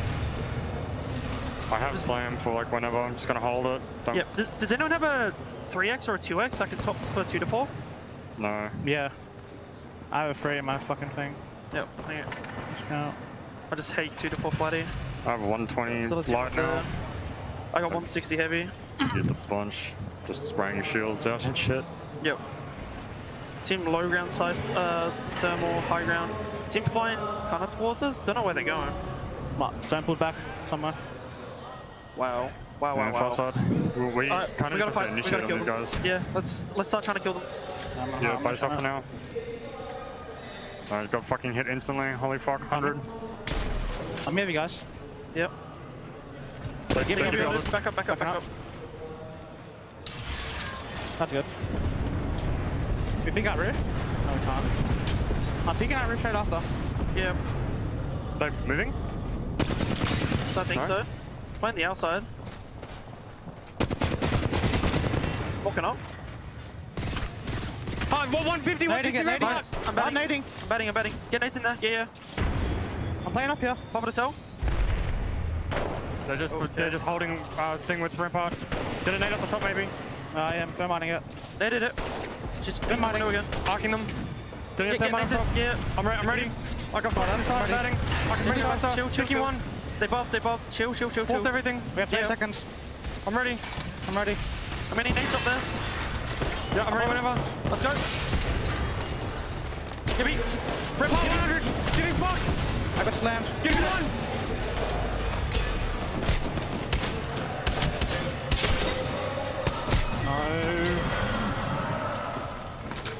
Oh man, that was so close. I mean, Burger, it was the right idea. They're both going to be running out from the same direction. They had to take care of Envy. They managed to weather the storm against all of the grenades that Burger threw in there. And then in the end, honestly, it came down to hitting your shots. There were a couple of very important shotgun shots that went wide there from Pricey and Wei. I like listening like that too, because it also highlights like how they coordinate around their priority around these fights. And yeah, like you mentioned, it was necessary. They had to take that fight there too. Envy now forced to move up from that north side. They also, Team Burger specifically, did not expect that circle pull completely on the opposite side of where that zone is now. And Envy are going to be coming up right behind GHS, as you can see, from that north side, while LG felt some pressure over by Ninjas, who are looking at ALGS and Hungry and LG to circle keep them both. Yeah, it was an unfortunate circle pull for both those teams. Envy, though, they walk away with a 3 KP and now have a chance to move up into the top 10. But it's not going to be easy. Dragons of VK Gaming ahead of them, disguised as well. Shielders pointed their way, having to walk these rampart shields in one by one just to claim space ahead of them. Still very doable here for Envy, looking at VKG right in front of them. Dragons, I believe, right on top of them, who are also looking at Disguise, but they want to fixate their attention on the team right next to them while without giving out that space here, because eventually they will have to be moving forward. LG going from the low ground, having to try and play across these zips. They can't make it. It's ALGS and Hungary who win that fight, but now Ninjas in pajamas are on top of them. And we also saw LG get the initial knock onto Ninjas. Orgless and Hungry just ended up helping Ninjas in that interaction. Now Ninjas stuck as a duo, trying to see if they can capitalize off Orgless and Hungry as a full trio. They get a knock, there's a chance actually sneaking nades in, but they just don't want to commit too hard. They know as a duo the odds are stacked against them. High ground positioning. Nade gets stabbed by the fence here, and now they're getting wrapped. Oh no, Insane on the other side here. He was able to fly up onto the high ground now, and he no longer gets to stay alive because in the distance, FaZe were able to clean up that KP on the other side of the cart. It'll be fascinating to see how Orgless make that transition actually. Are they going to take the zip? Do they have an evac? It's going to be a tough move for them. There's no vault for them to get across, and a catwall won't reach. See, while Dragon's still on the high ground, looking down on VK Gaming. Envy, who were able to move forward, by the way, who were able to find space on the edge of that zone. Disguise now need to make their next move. Source X and Y also inside the building, over to the compound, over to the east side.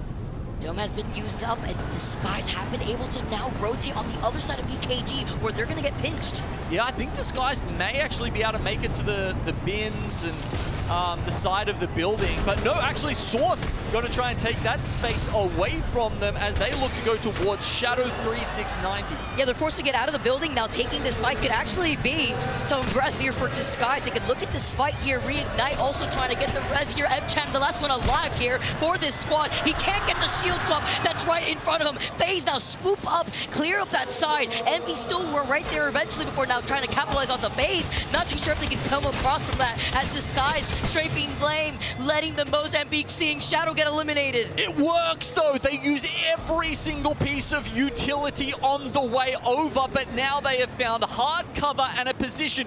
Moby goes straight down. That means Disguise will be able to get Player K back into these last few teams. And Envy were able to eliminate FaZe from that high ground. Orgless and Hungry are split up with Dragons on the other side of that wall. Okay, there's the res that we were talking about coming in. Orgless and Hungry, hard to see where they're actually at from this angle. Have they made it to the high ground, or are they huddling below? Disguised, however, are in the prime position, I would say. They have an entire side of their tracks to themselves, and this will work out similarly to how it does when you go up past Survey Camp.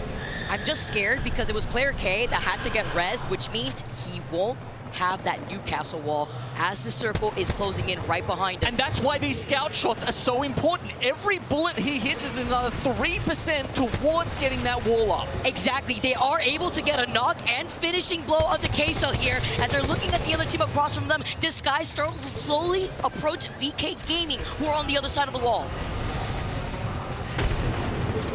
NB, their cover is running out soon. They'll have to just hold on to the loot bins. We can see Matafe tries to get up.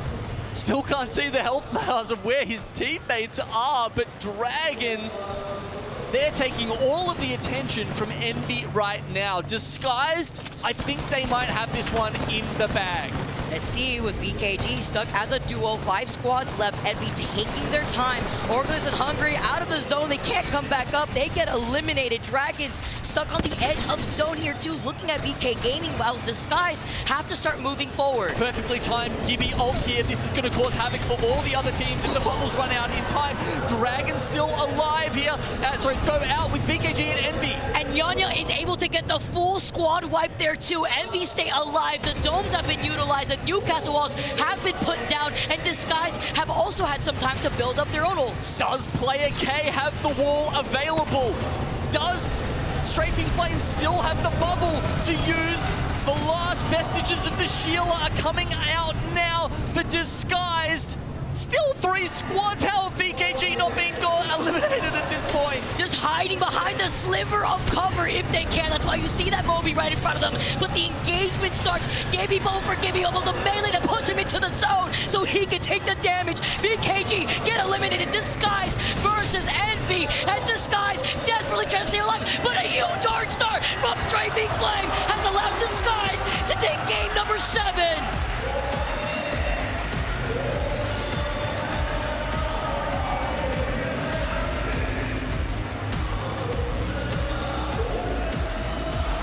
Look at that massive morale boost for the boys. 18 total points they pick up.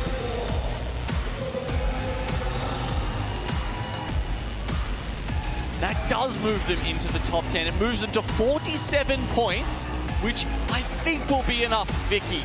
It's not certain, but likely. An incredible amount of pressure to take off their shoulders with one game left to go. They distribute that among the other teams in the lobby who now are on the cusp and have to worry. Literal do-or-die situation for those squads. As you mentioned, 47 points after that dub. Envy, with all the KP that we saw them get at the very end, has put them in the top 10, has put them in 8th place with 45 points as well. This is looking incredibly tight as we take a look at the match 7 results. Disguise take the dub with 6 KP. Envy, double digits with 11 KP. That's nuts. 2 teams that we know are capable and who needed those points desperately have just put themselves in a spot where they are likely but not certain to go through. Just in the nick of time. That's it. ALGS and Hungry pick up another 11 points, and honestly, it was an unlucky zone pull for them, so it could have been even more. But that's it. Every single point going towards them is just, cementing their place in the draft and removing opportunities from teams down the bottom. Strafing Flame, kind of iconic with the glasses now. It's only been a few lands since that became an issue for him. Is the light sensitivity and needing to play around that, but I kind of dig the look. I always think about the glasses, right, when I think of Strafing Flame, too. And we also got to see Yanya was able to pick up 6 KP alone in that game. Huge looks here for that squad. The series results, and look at this. With the gap built up between FaZe, Source X and Y, Source with 37 total points. Tied that with Ninjas, NRG right behind them after we saw them getting chased down by not only JHS, but also Ninjas, where they felt like, 18th place or so? This last game could mean anything for a lot of these squads. Looking at Ninjas, looking all the way down to that 14th place squad. Yes. There are the glasses, there's a smile. It's a big smile after that game. Look at those teams around that 10th place, Vicky. It looks like it will be the sort of low to mid 50s that we see teams chasing in the final game 8 of Elimination Round 1. These teams now have one last game to decide who will be moving into the next elimination bracket. Which teams will be saying goodbye to? We'll find out on the other side of this break. Don't go anywhere. We got some more ALGS action.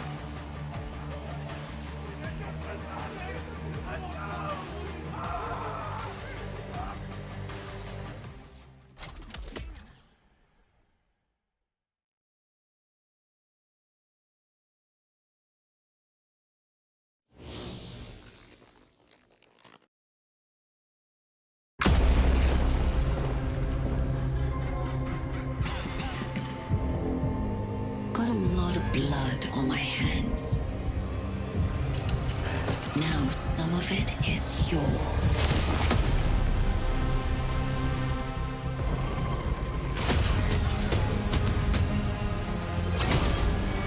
It's time.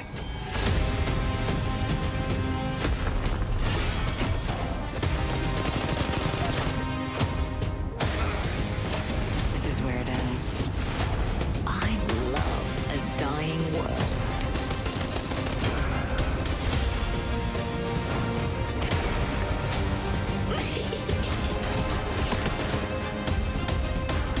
Everyone deserves a chance to rise.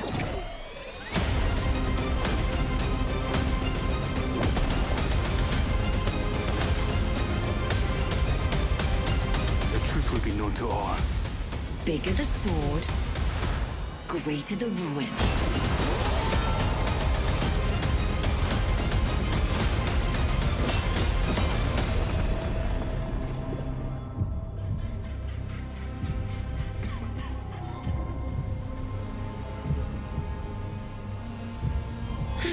Tragedy.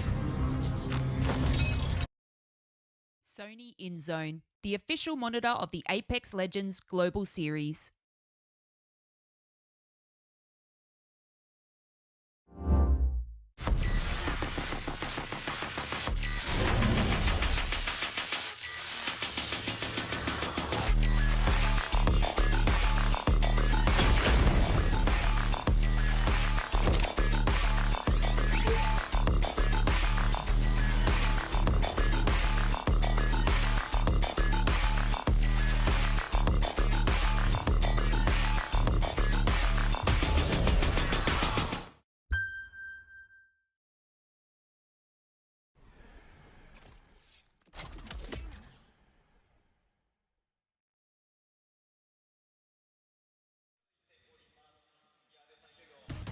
That's Dole-kun, the mascot for the soccer team that plays in the arena for Consodole, Hokkaido Consodole. Gotta make sure I get the roll in here. I love it though. The owl get to show and represent for the ALGS Championship.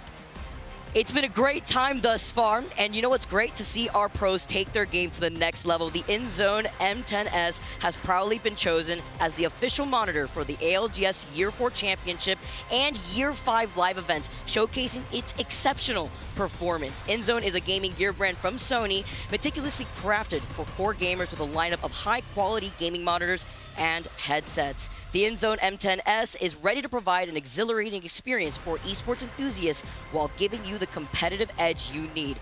Let InZone elevate your gameplay to new heights. Beautiful screens here, especially with the OLED. You know, it's a little ironic. He's got hands. He's got hands. The owl?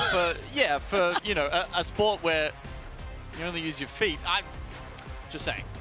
True, but also a little scary because that means he could throw hands just in case out here in the arena. I mean, is it a boxing team? Soccer? No, it's a soccer team. Okay, all right. Look, we've got some other teams throwing hands in the lobby here in their last game on World's Edge. And for 10 of these teams, it's actually their last game in the tournament. And it's so tight.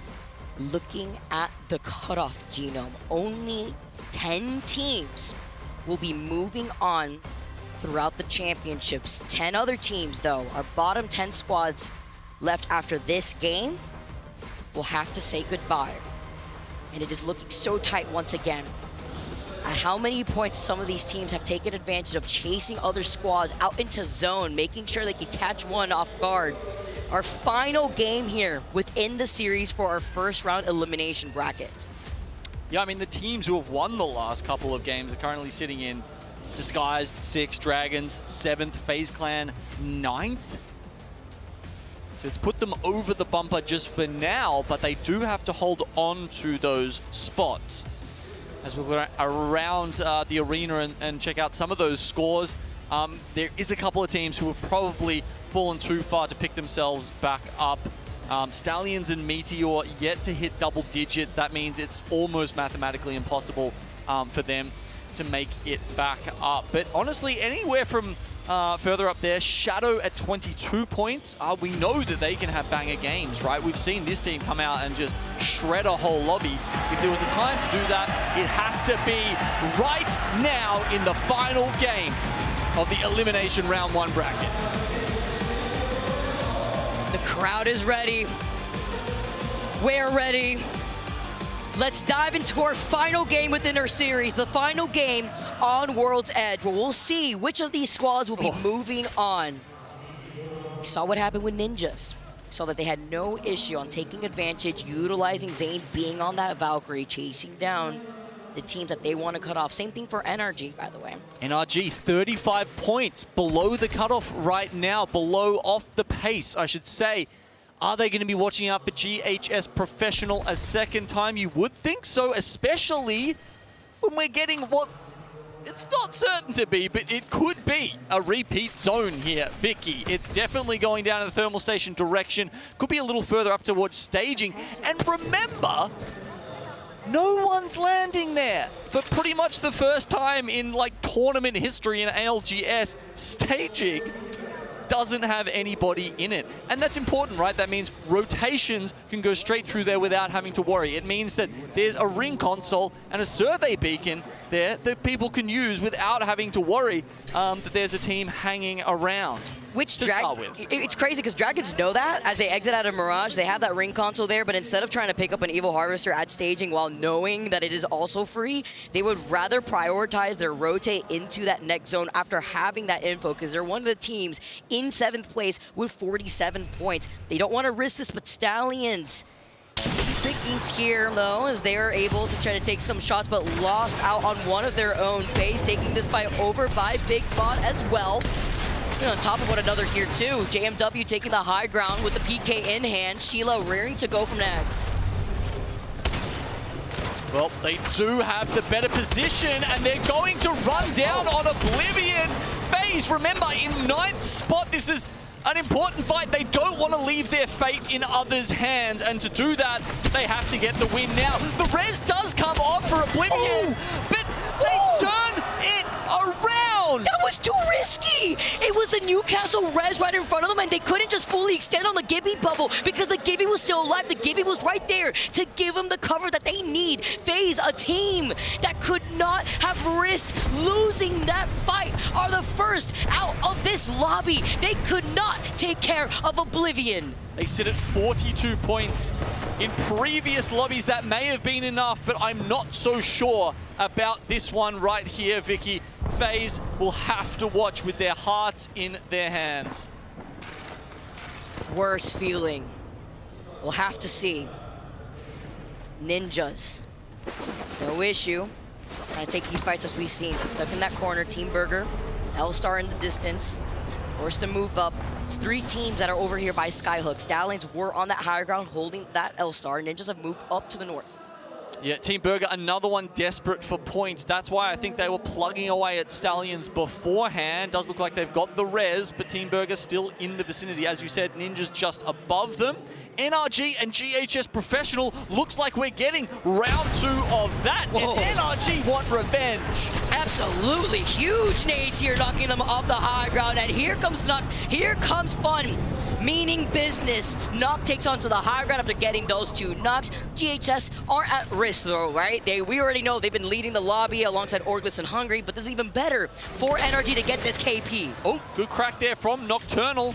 Just going to pop a cell before scouting out for his team, trying to work out where the last member of GHS Professional is got. They don't want them to get the reset, and Tyder won't. Tyder are out, and Fun is very happy about that. Those are crucial points, Vicky, now up to 10. Show them where you're from. Show them where you're from. NRG making a statement, shooting at the death box before making their rotate out of Epi. Last game, it was the Japanese team who get the better of them, but you got to remember, that's the last chance for them. GHS Professional, however, they'll still have a smile on their face. Honestly, 66 points so far in this lobby. It's been a phenomenal Elim bracket 1 for them, and they will be moving forward. Look at Oblivion, though. After taking that fight, after getting 3 KP, they're sitting at 15th with 30 total points. They need to keep finding these kills. They could be in contention in the top 10. They see the team, Meteor, who have now moved up ahead with Oblivion. I think they hear them running away. They've realized the ratting effort is not going to work, and so they need to take matters into their own hands. Bubble goes out. Okay, early Gibby ult here. Why not? BKG Gaming may actually be hearing this from Geyser and are not too far away. Let's see if Oblivion can finish the fight in time. Newcastle to reposition now as forced Oblivion to take that zipline. They lose out on reads, though it's a trade-off. Blixer's gonna be able to get the next knock. Can he do it? No, he can't. Oblivion get eliminated. Even better for Meteor. The crowd goes wild, and as you mentioned, Dino, right around the corner is a 3P opportunity from VKG. And that will be our first team officially eliminated from the Sapporo LAN. Oblivion go down in 15th and can no longer make it into the top 10. BKG did indeed hear the sounds and are going to be playing around that big Maud angle, but we do move over and now start looking at some of the teams that will be sticking around with us for a little bit longer in Thermal Station around staging. as we see where the circle pulls. Now, I'm very interested in this pull, Vicky, because the way it sits right now, it's about 50-50, right, in terms of, you know, playable zone, playable space available in Thermal Station, as well as around the staging harvester area. All right, drum roll, please. NRG still in the zone after taking that late fight over near Epicenter, and it pulls to Thermal Station. This is essentially the circle that teams like Envy and Burger were expecting last game. And as we can see, Envy, instead of setting up in the village, have actually set up in the choke this time. So we may get another Burger Envy showdown as Burger try and rotate a little further south. Yeah, situated by those crates too, right? Trying to gatekeep the teams that are going to try to go through that choke. They don't have that information perhaps here, looking at where that zone is going to end up pulling to that south side, where a lot of these teams have already found themselves congested over by Thermal. Teams moving through Lava Siphon, Ninjas, VK Gaming.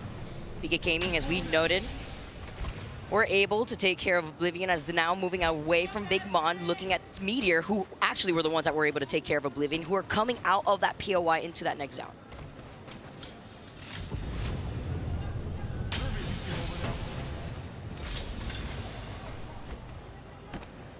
Ninjas, do they know the position of anyone else in their region? Because there's Meteor a little over to the east, there's VK Gaming further south towards Lava Siphon. Shadow 3690 have just been taken out, and they have been eliminated from Sapporo. You were mentioning if Ninja knows where everybody else is, because they're one of the teams rocking the Valkyrie. They know where everybody who takes their time to rotate into that zone, where they're going to be rotating through, what chokes they may want to prioritize. And they're looking behind them. They're looking to try to take more of these fights. They need to, so they could be within that top 10. As we look at Envy looking on Team Burger coming out of Mirage Etoile. We switch over to have a look closer to Lava Siphon, where it's Supernova and VK Gaming. Ninjas ended up going further up towards Harvester, where there are, of course, a couple of teams who don't want to go to the zone because they know they need maximum KP and are looking for points any way they can get them. That's Stallions, Ninja, and NRG. Supernova, however, they're a little bit closer to the middle of the pack on 34 points, sitting in 13th position. They wouldn't have minded getting into a fight just then with BKG, you know, assuming they were the winners. Feel confident, right? Or if you want to try to play for that final circle positioning, it's a little too risky here, especially when you're outside of that top 10. It's a standoff of 3 squads over by Harvester, as we get to see the face-off with Source X and Y sitting in 11th. Currently see Disguise able to get 2 knocks, though we may have to say goodbye to another team, Gino, from the Sapporo land.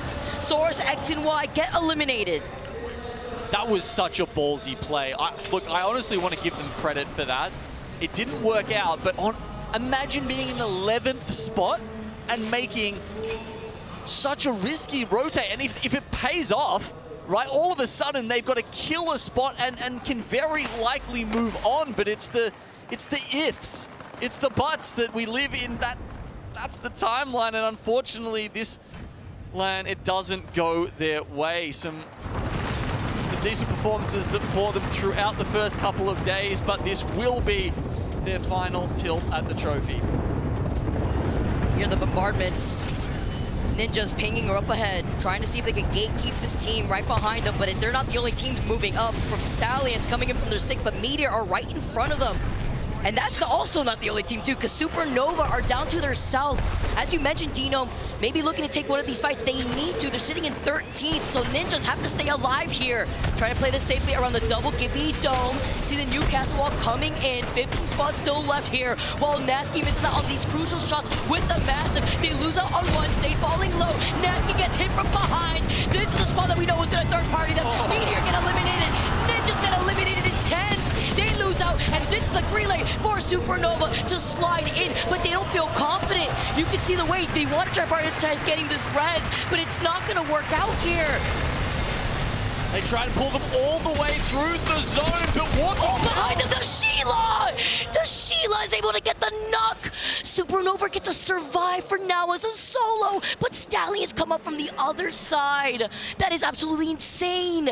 They stay alive for now. They try to split up as Stallions get to reset. Supernova now just down to a solo. There is a replicator over by Tree, but you know that Stallions knows that they have ran out of the zone. NRG have just joined Ninjas on 40 points, and a single more will remove them from the tournament. Quite a few teams below there likely to overtake Ninjas in pajamas now. And unfortunately, I don't think we're going to see Nasky antics going forward. All right, the zone has actually pulled very much on top of the village to the north of Thermal Station. Team Burger don't have the option to pull into one of those buildings. Are all of them on? I think maybe only 2 out of the 3 are taken at the moment, actually. It looks like Envy and Dragons. No, wait, is there 2 buildings there or 3? Talk about the south side where Supernova is. No, wait, Envy and Dragons are. Oh, two. Yeah, okay, just that the 2 combo, buildings, yeah. right, yeah. So they've got no option to get in there like they did last time, and that means Team Burger have to look on. But as the zone closes, honestly, they can play behind the trucks up there, and they may have some good space to, as long as they can, don't have to worry about their back. Supernova going for a very tight res here, needs to get that Phoenix off. There's about 30 health left on the entire team as Dreamfire forced Stallions into the tunnel with that ult. Yeah, not the only player, right? Over to that north side by Thermal. Dreamfire now hanging out by the height. Stallions coming in from that low ground here. Just trying to jump in with the Newcastle ult. Dreamfire looking on with the high ground advantage.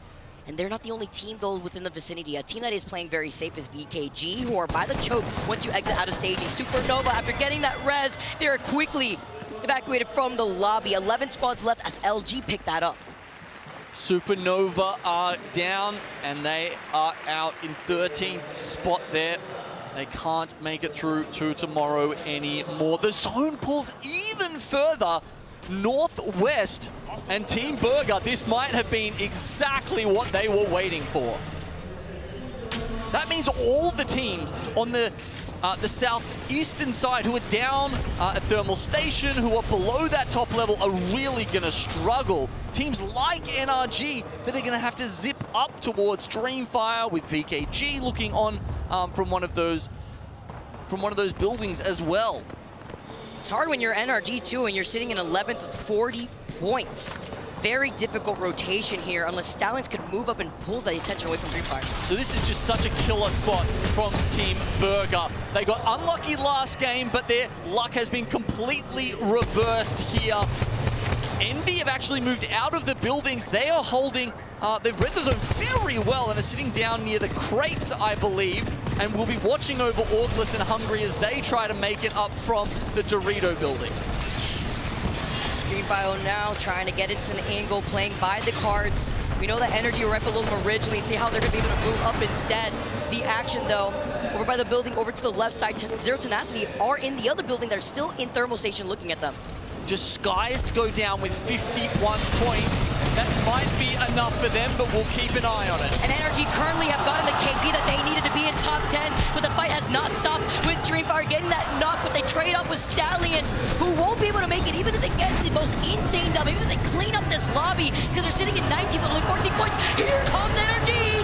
Here comes Energy trying to make the Dreams come alive, but they lost out on the Newcastle and they have the Gibby Doe. Great spot recognition for NRG. It is such a hard rotate, but they do it at the perfect time when Dreamfire are under pressure and there's so much chaos going around that they can sneak in there. They've already used the Gibby bubble. Nocturnal's down. Is there a wall available? NRG on 41 points. Their fate is no longer in their hands, Gino. Dreamfire out of the tournament. Meteor out of the tournament. Reignite out of the tournament. The team that they need to be the most worried about is Team Burger with 34 points, a team who is sitting in 14th place right now.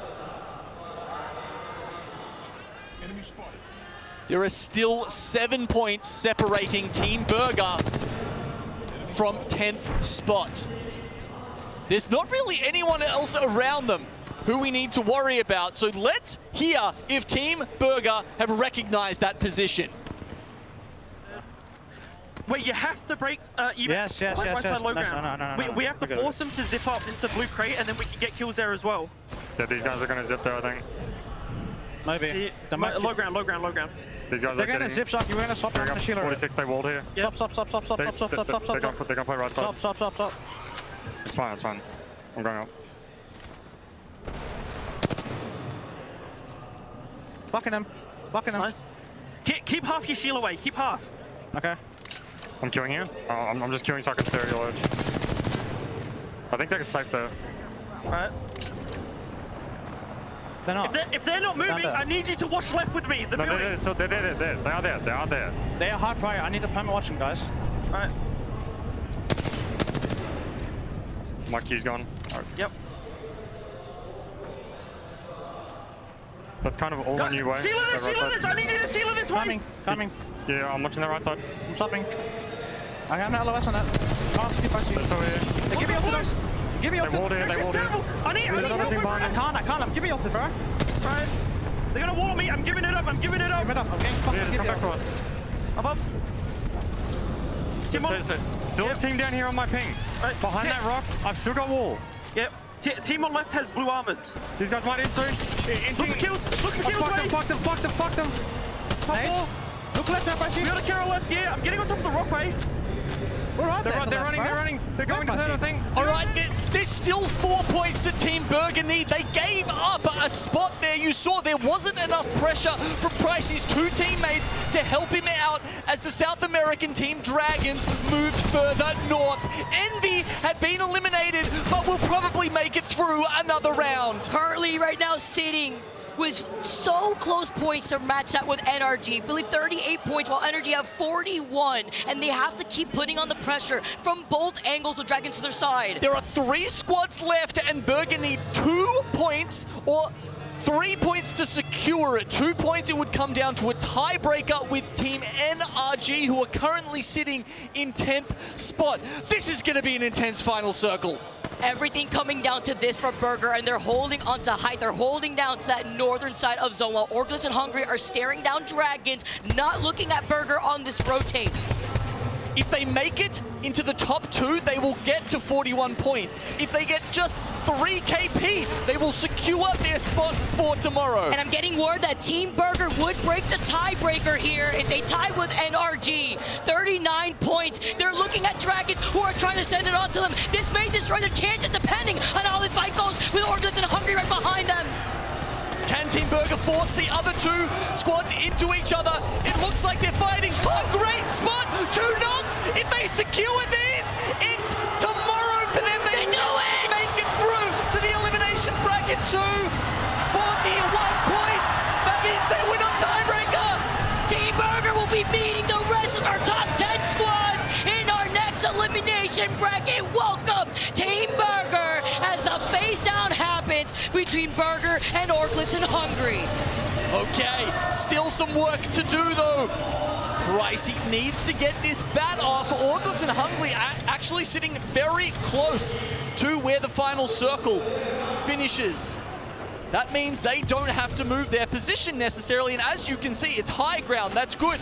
But the Gibby ult comes out. Catwall used now by ALGS and Hungry. Can Team Burger stay alive and get any more points? They won't know that they've secured it at this point.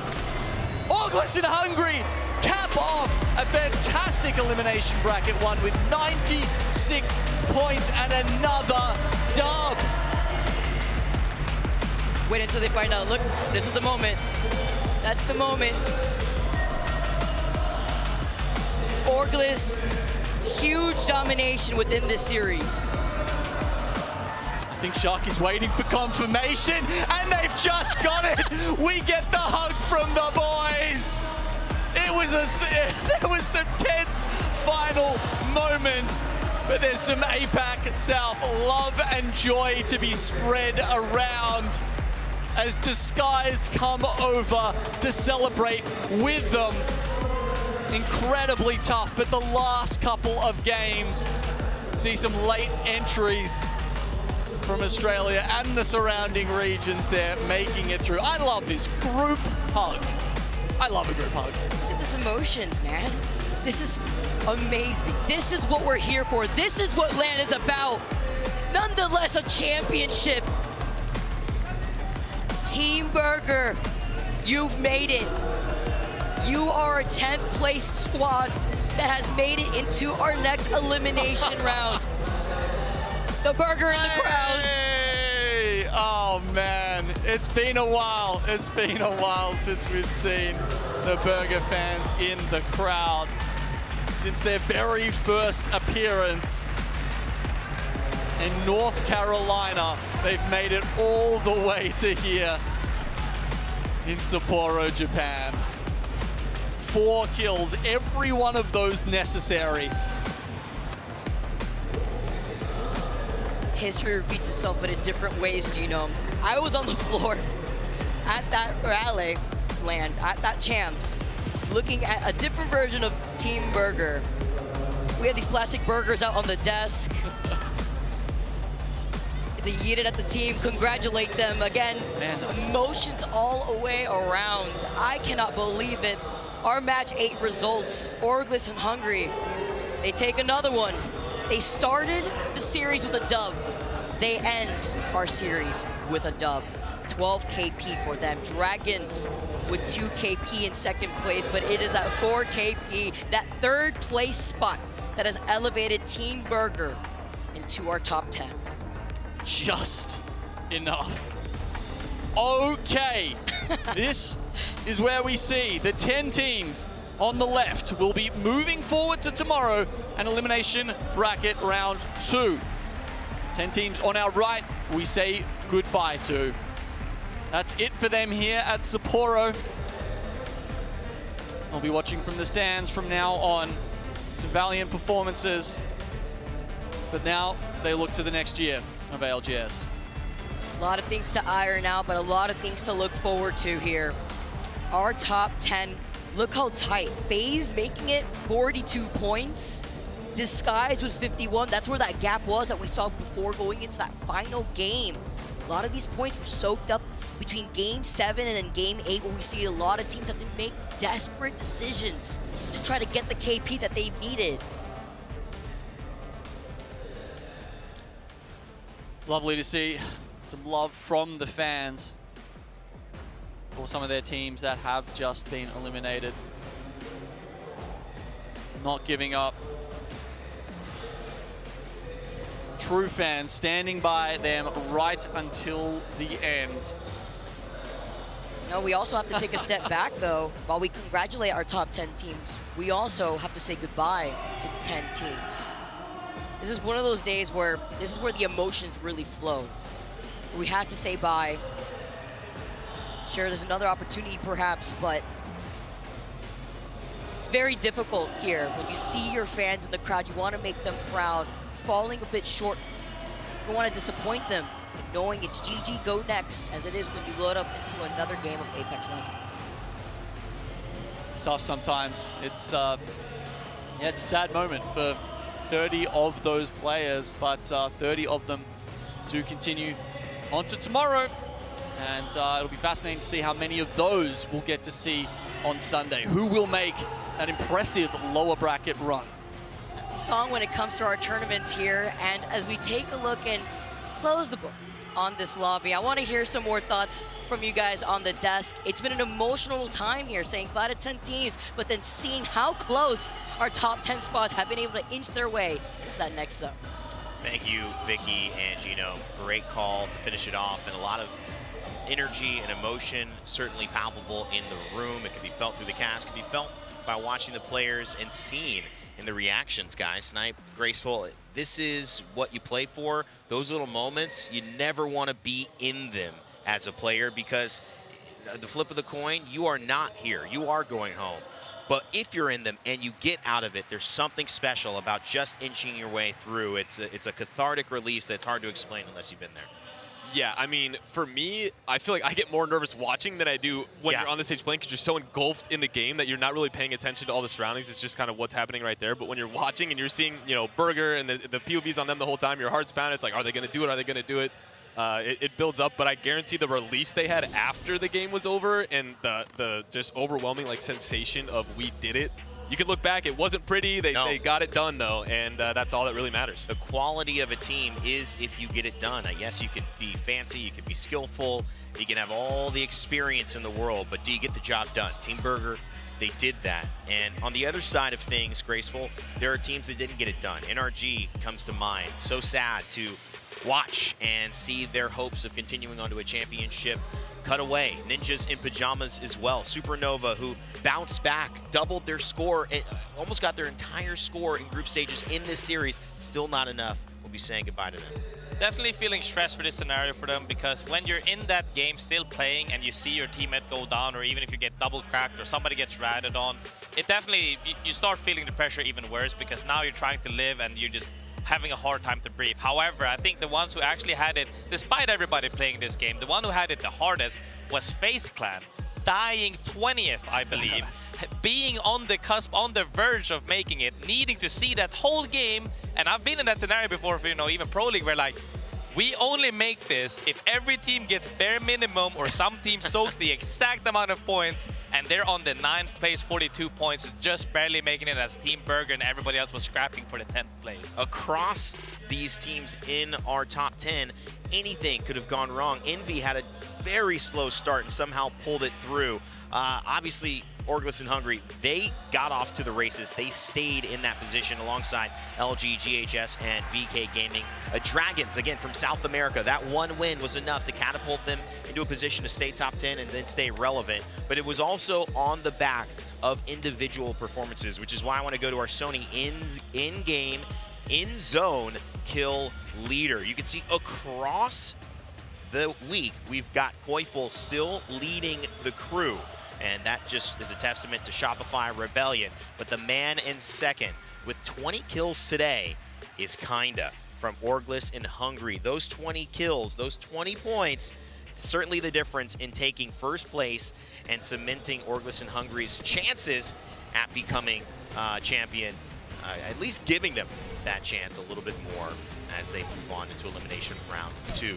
What a performance tonight. I mean, it's no small feat to score 20 kills in any Apex game, or, you know, to do it in this type of setting with this on the line. It's so impressive, kind of. Yeah, I mean, with every one of these games, I mean, look at the points. They're averaging, you know, what, over 8 games, they got 90+ points, 10+ points a game. I mean, that's going to win you almost any single group out there. And when you're slaying like that, obviously there were some talks about just getting rid of just the vibes before coming out today and just putting it all on the line, and that's what we just saw. And look who's here, Kinda joining us on the desk, our main man from Spain. Kinda, congratulations not only on the End Zone Kill Leader Award, but also on your performance and moving on to Elimination Round 2. How you feeling? Feeling pretty good, pretty confident overall. We had a rough start for group stage, that's for sure. But yeah, we managed to reset and go forward into this round. Pretty confident. We did pretty well. Kinda, you've been a successful player across our Pro League splits. You guys coming in 4th in Split 2 Pro League. And also, there's been moments on LAN where you guys know you could have performed better. Obviously, getting into winners in Split 2, dropping out into Elimination Round 2, then dropping out of the tournament. Now this feels like you guys are on the opposite path, right? You're in Elimination 1, but you lead the group. How are you feeling? What's changed about this current Orglis and Hungry roster for you? Yeah, you're right. Last LAN, we were started pretty good, and we ended up pretty bad. So yeah, now it's the opposite, as you said. We started pretty bad, and now we're going uphill. So yeah.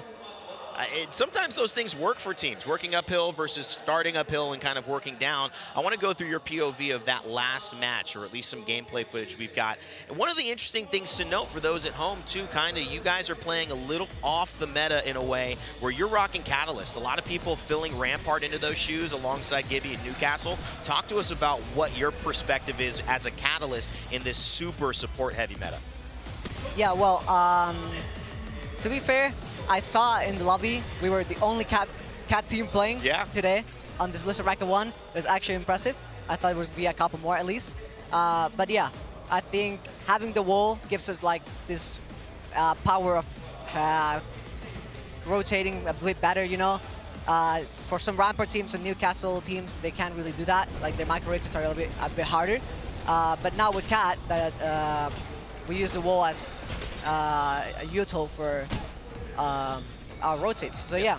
It kind of seems like when everyone is using their abilities, whether it's the Newcastle walls or the Jimmy bubbles, you can sit behind the wall, let all those burn go down, then you still have your bubble and you still have all your utility, and then it's just kind of free farming for you. Yeah. It's one of those where when you're the only person playing that character in a lobby, the character becomes better than when it's like I that. agree. Yeah. Graceful? Yeah, I mean, it's definitely like, you know, like we said, Caustic, if he's solo, he dominates the whole lobby. Cattle is, however, even more versatile. Like you said, you know, it helped us do the micro rotations perhaps, but also in a, you know, in an iffy scenario, we can building stall. fights as well. Building fights as well with walls and spikes, and also sometimes maybe you misuse the bubble, it can stall for the next bubble. It's very versatile and good. And seeing you guys pop off like this, you know, everybody always asks for proling and whatnot. Finally seeing you guys do this on LAN makes me very happy. I've always been rooting, you know, we've been doing TDMs together plenty of times. Seeing you guys pop off is very nice to see. Thank you. One more kind of comment from you before we let you go on the desk. We know you've got some preparation to do. You don't have to play early in the morning tomorrow. You get to wait and watch. What's next for ALGS in Hungary, and what can we expect tomorrow? Well, as I said, we're pretty confident. Another advantage we kind of have is that the winners people are going to have to play 8 games, extra 8 games. And when they come into loser bracket, they're going to be a little bit tired. So that's definitely an advantage, excuse me. Yeah, we're going to use that, and I'm confident to just go up there and kill it all.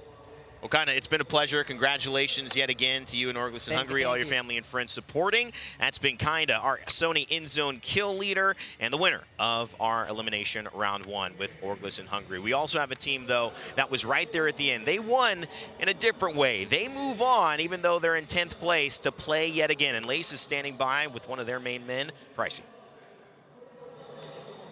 You made it to the top 10. We've got Pricey from Team Burger. I couldn't even imagine how you're feeling right now in this moment. Why don't you tell us and talk us through that final zone? When it was like zone 4, zone 5, we knew Valkolts could oob.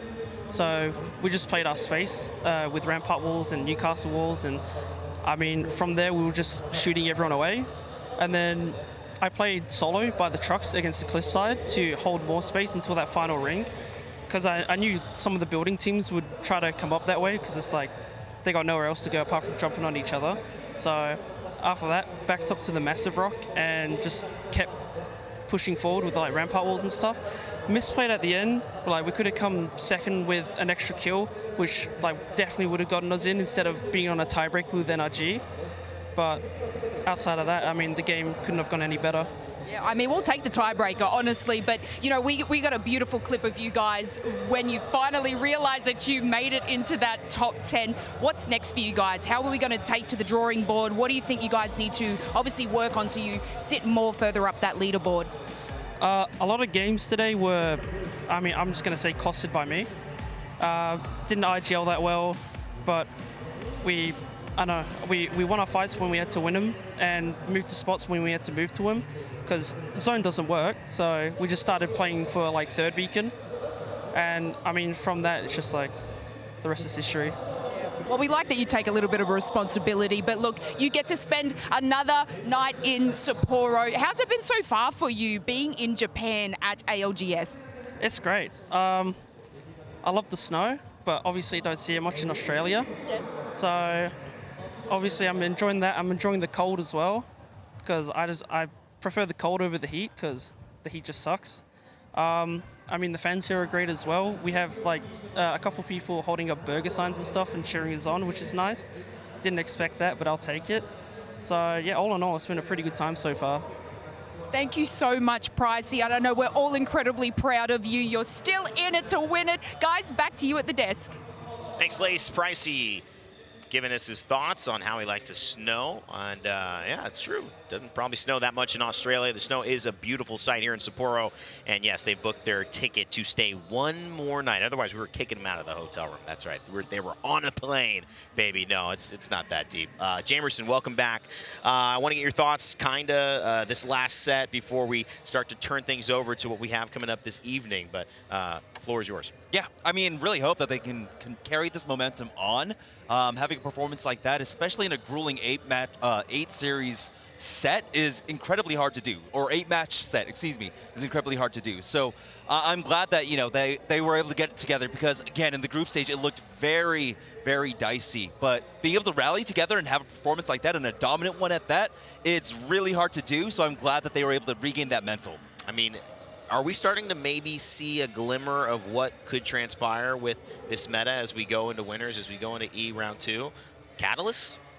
Yeah, I mean, we are seeing a lot of people trying to flex around, right? We've seen Fnatic, of course, picking things up like Mirage. The Catalyst pick as well can be incredibly strong. We always say it when it comes to these lands that a lot of these teams will have the pocket picks. And if you're one of the few teams that are actually running it, things like the Catalyst, things like the Caustic can become incredibly strong when you don't have, well, your natural counter in yourself in the lobby. That's so true. I mean, we are starting to get to those chess moves as we move later on. 40 teams arrived in Sapporo a few days ago. 30 teams remain. We will get rid of the other 10 and find our final 20 tomorrow. But coming up in just a little bit, we've got some fun for you. We've got our creator show match about to take place at 6 p.m. JST. That's at 6 p.m. JST. So in about 50 minutes or so right now, wherever you are, our creator show match begins. And what can you expect? You can expect talent like some of us. Graceful, I think they got Onset playing. I don't know if Snipe's playing, but I know that we've definitely got some of us competing. We've got some amazing Japanese streamers and creators, as well as all over the world creators, and even some famous musicians from Sim. Mob's gonna be up there. He said Apex Legends usually played at home, but this time he's playing in front of like 10,000 people in, Daiwa House. It is what it is. Things change, buddy. But here's the cool thing. If you want to stay tuned with that timing, you missed something, or you want to just see what the results are or when we start, make sure to check out our socials at Play Apex Esports. And of course, on Twitch, follow us with twitch.tv/PlayApex. And of course, Play Apex Esports on X for all of the updated Apex Legends Global Series info. I'm Rainday. That's been Sniped Down, Graceful, and Jamerson. Coming up, your creator show match. But for us, that's good night in Sapporo. We'll see you tomorrow for winners and Elimination Round 2.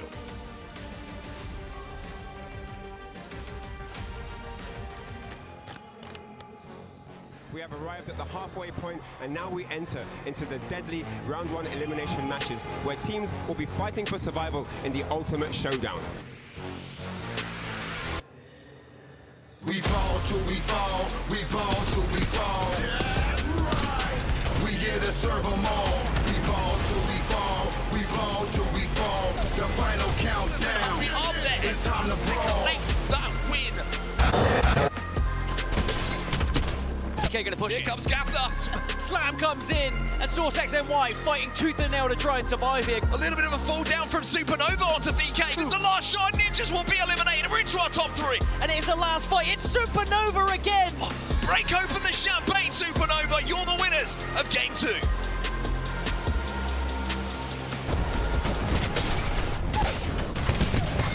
A win on the board, and it will be Zero Tenacity. Faster than Mario Andretti. Just enough time to eliminate as well. That's a solo cannon, Derek. Yes, he can. And it's all thanks to that man on your screen. The hipfire works, but FaZe just walks straight into this. Done one and I'm doing over 100. Check my face, done it. I'm so stunning. That fight, but now Ninjas in pajamas are on top of them. Perfectly timed Gibby ult here. This is going to cause havoc for all the other teams. And Disguise desperately tries to stay alive, but a huge Dark Star from Strafing Flag has allowed Disguise to take game number 7. Let's fucking go! We get a we fall till we fall. The final countdown. It looks like they're finding a great spot. 2 knocks. If they secure this, it's tomorrow for them. They do it. Make it through to the elimination. 2, 41 points. That means they win on tiebreaker. Almost and hungry. Cannonball. But there's some APAC South love and joy to be spread around.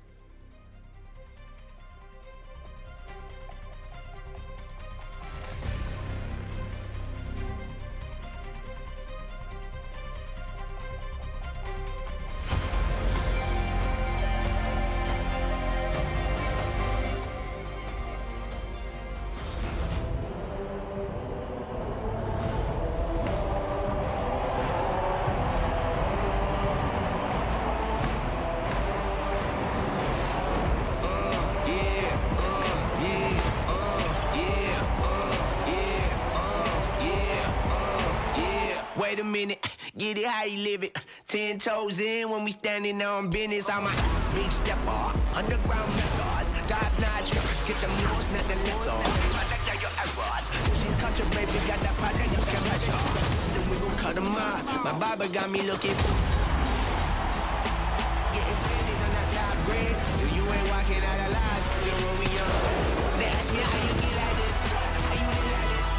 Yeah, swerving. Moving to the money like it's urgent. Hands on God, so I'm in it like a surgeon. Only thing I'm breaking is a back with a motion.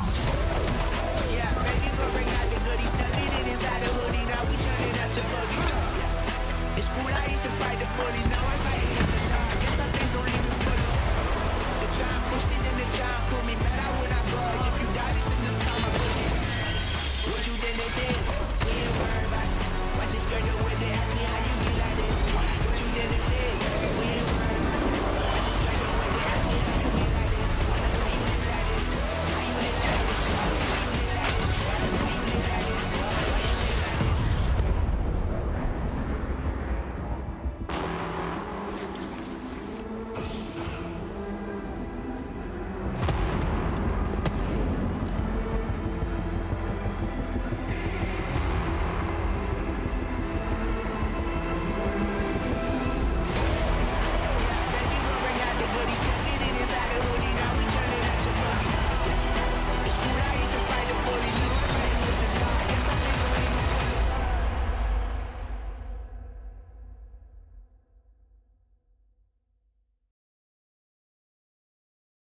Alienware, the official PC of the Apex Legends Global Series.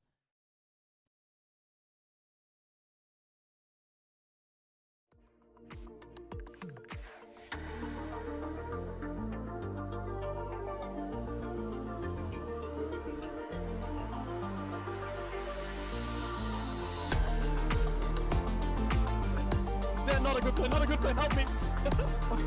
Against Alliance.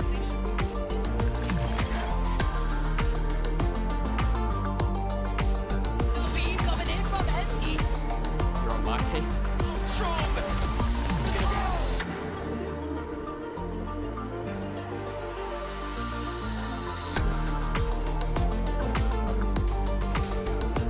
Having a chat with me today and good luck.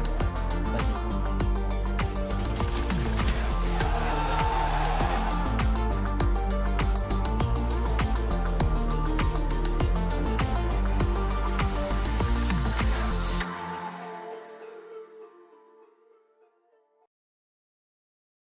Sony InZone, the official monitor of the Apex Legends Global Series.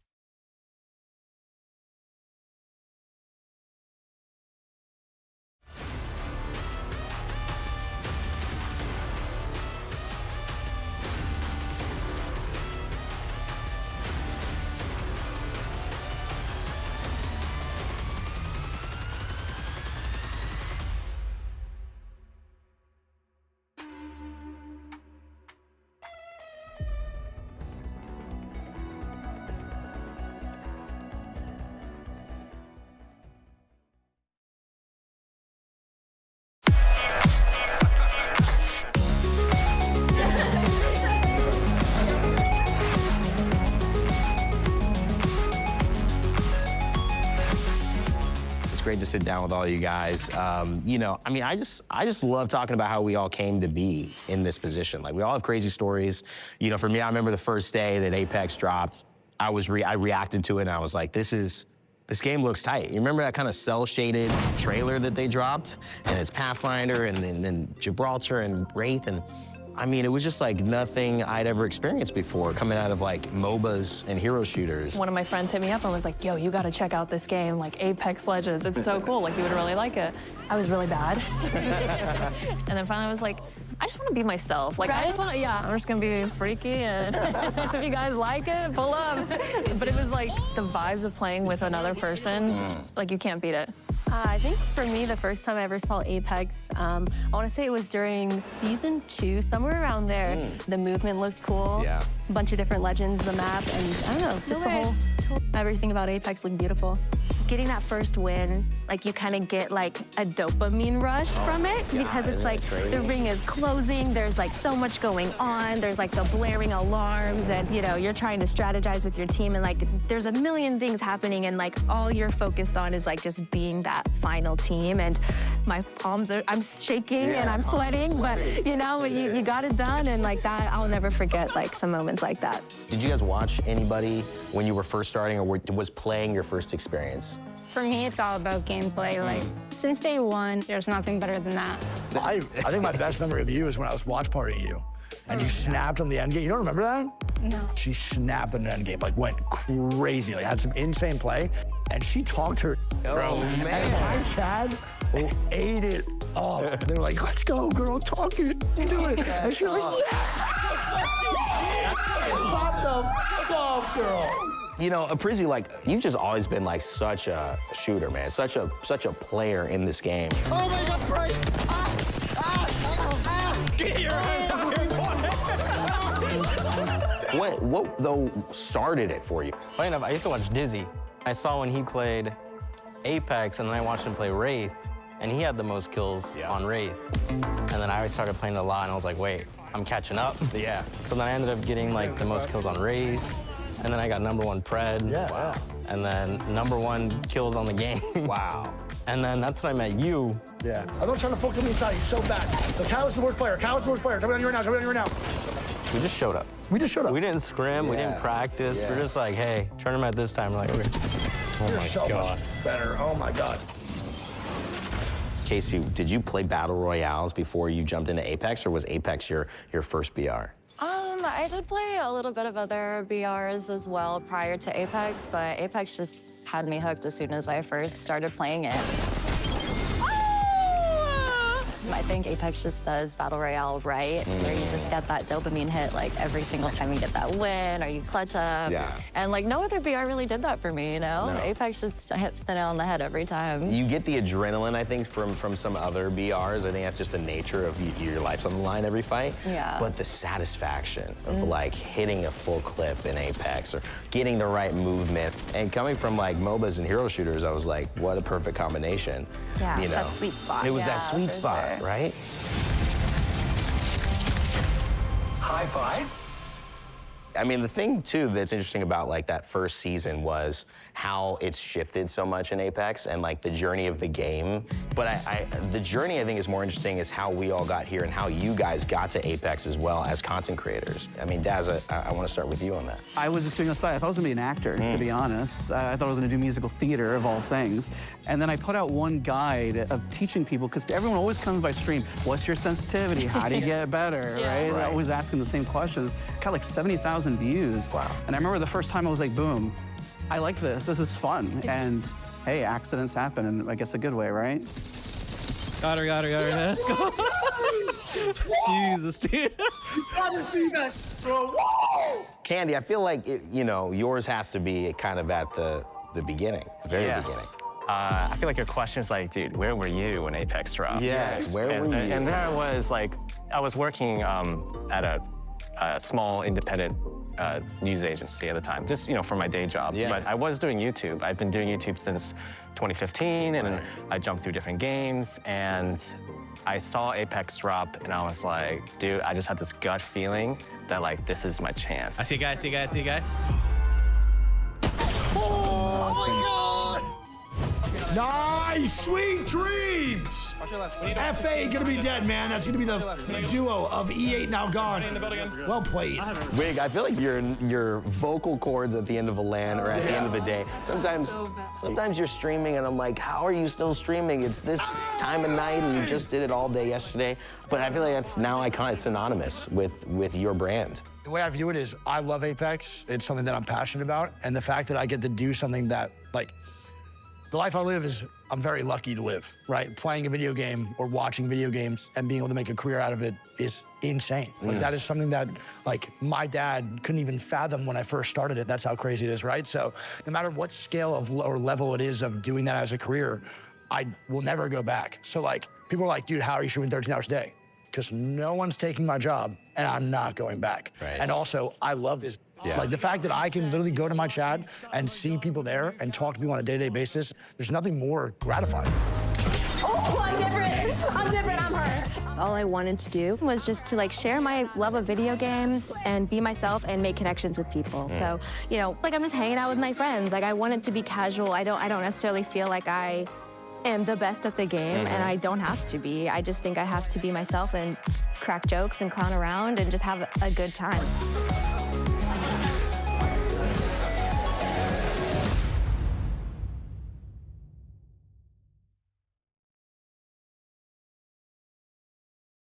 Here are your top 12 players to watch heading into the biggest ALGS event in history. Hey, I'm Vicky. It's been a while, and I'll be your guide through the players and storylines you need to know before the action kicks off in Sapporo, Japan. From Japan's hometown heroes, ready to prove themselves on the world stage in front of a passionate home crowd, newcomers shaking up the meta, and veterans battling to reclaim their throne, this lineup is packed with narratives guaranteed to keep you invested in every moment. Phony. It's been all change for Phony since the ALGS Split 2 playoffs in Mannheim, Germany.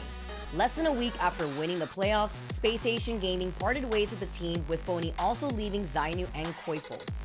Never before in Apex Legends history has a team broken up directly after winning a LAN trophy. Despite his success, options in North America were few and far between for Phony. He moved regions, linking up with Jesco and Legacy on Guild Esports to ensure that he can compete at the ALGS Championship in Sapporo. With a third-place finish in the recent BLGS, Phony has proved that he could be a top IGL in the APAC South region and heads to Japan with a point to prove to his former teammates and the entire ALGS community. Sangju. Another ALGS champion who has a lot to prove is Sangju, now of Crazy Raccoon. Despite winning the ALGS Split 1 playoffs in Los Angeles and becoming the first South Korean team to take home a LAN trophy in the process, the former Reject Winity roster failed to qualify for the second LAN of ALGS Year 4. However, it was a close run with the Split 1 playoff champions falling just a single place short of the cutoff in APAC North Pro League. Despite that, their Split 1 playoff win earned them enough playoff points to directly qualify to the ALGS Championship, giving Sangjun, Ubli, and new teammate Juzna the chance of a second trophy this season. They are in fantastic form too, after winning the APAC North BLGS Regional Finals.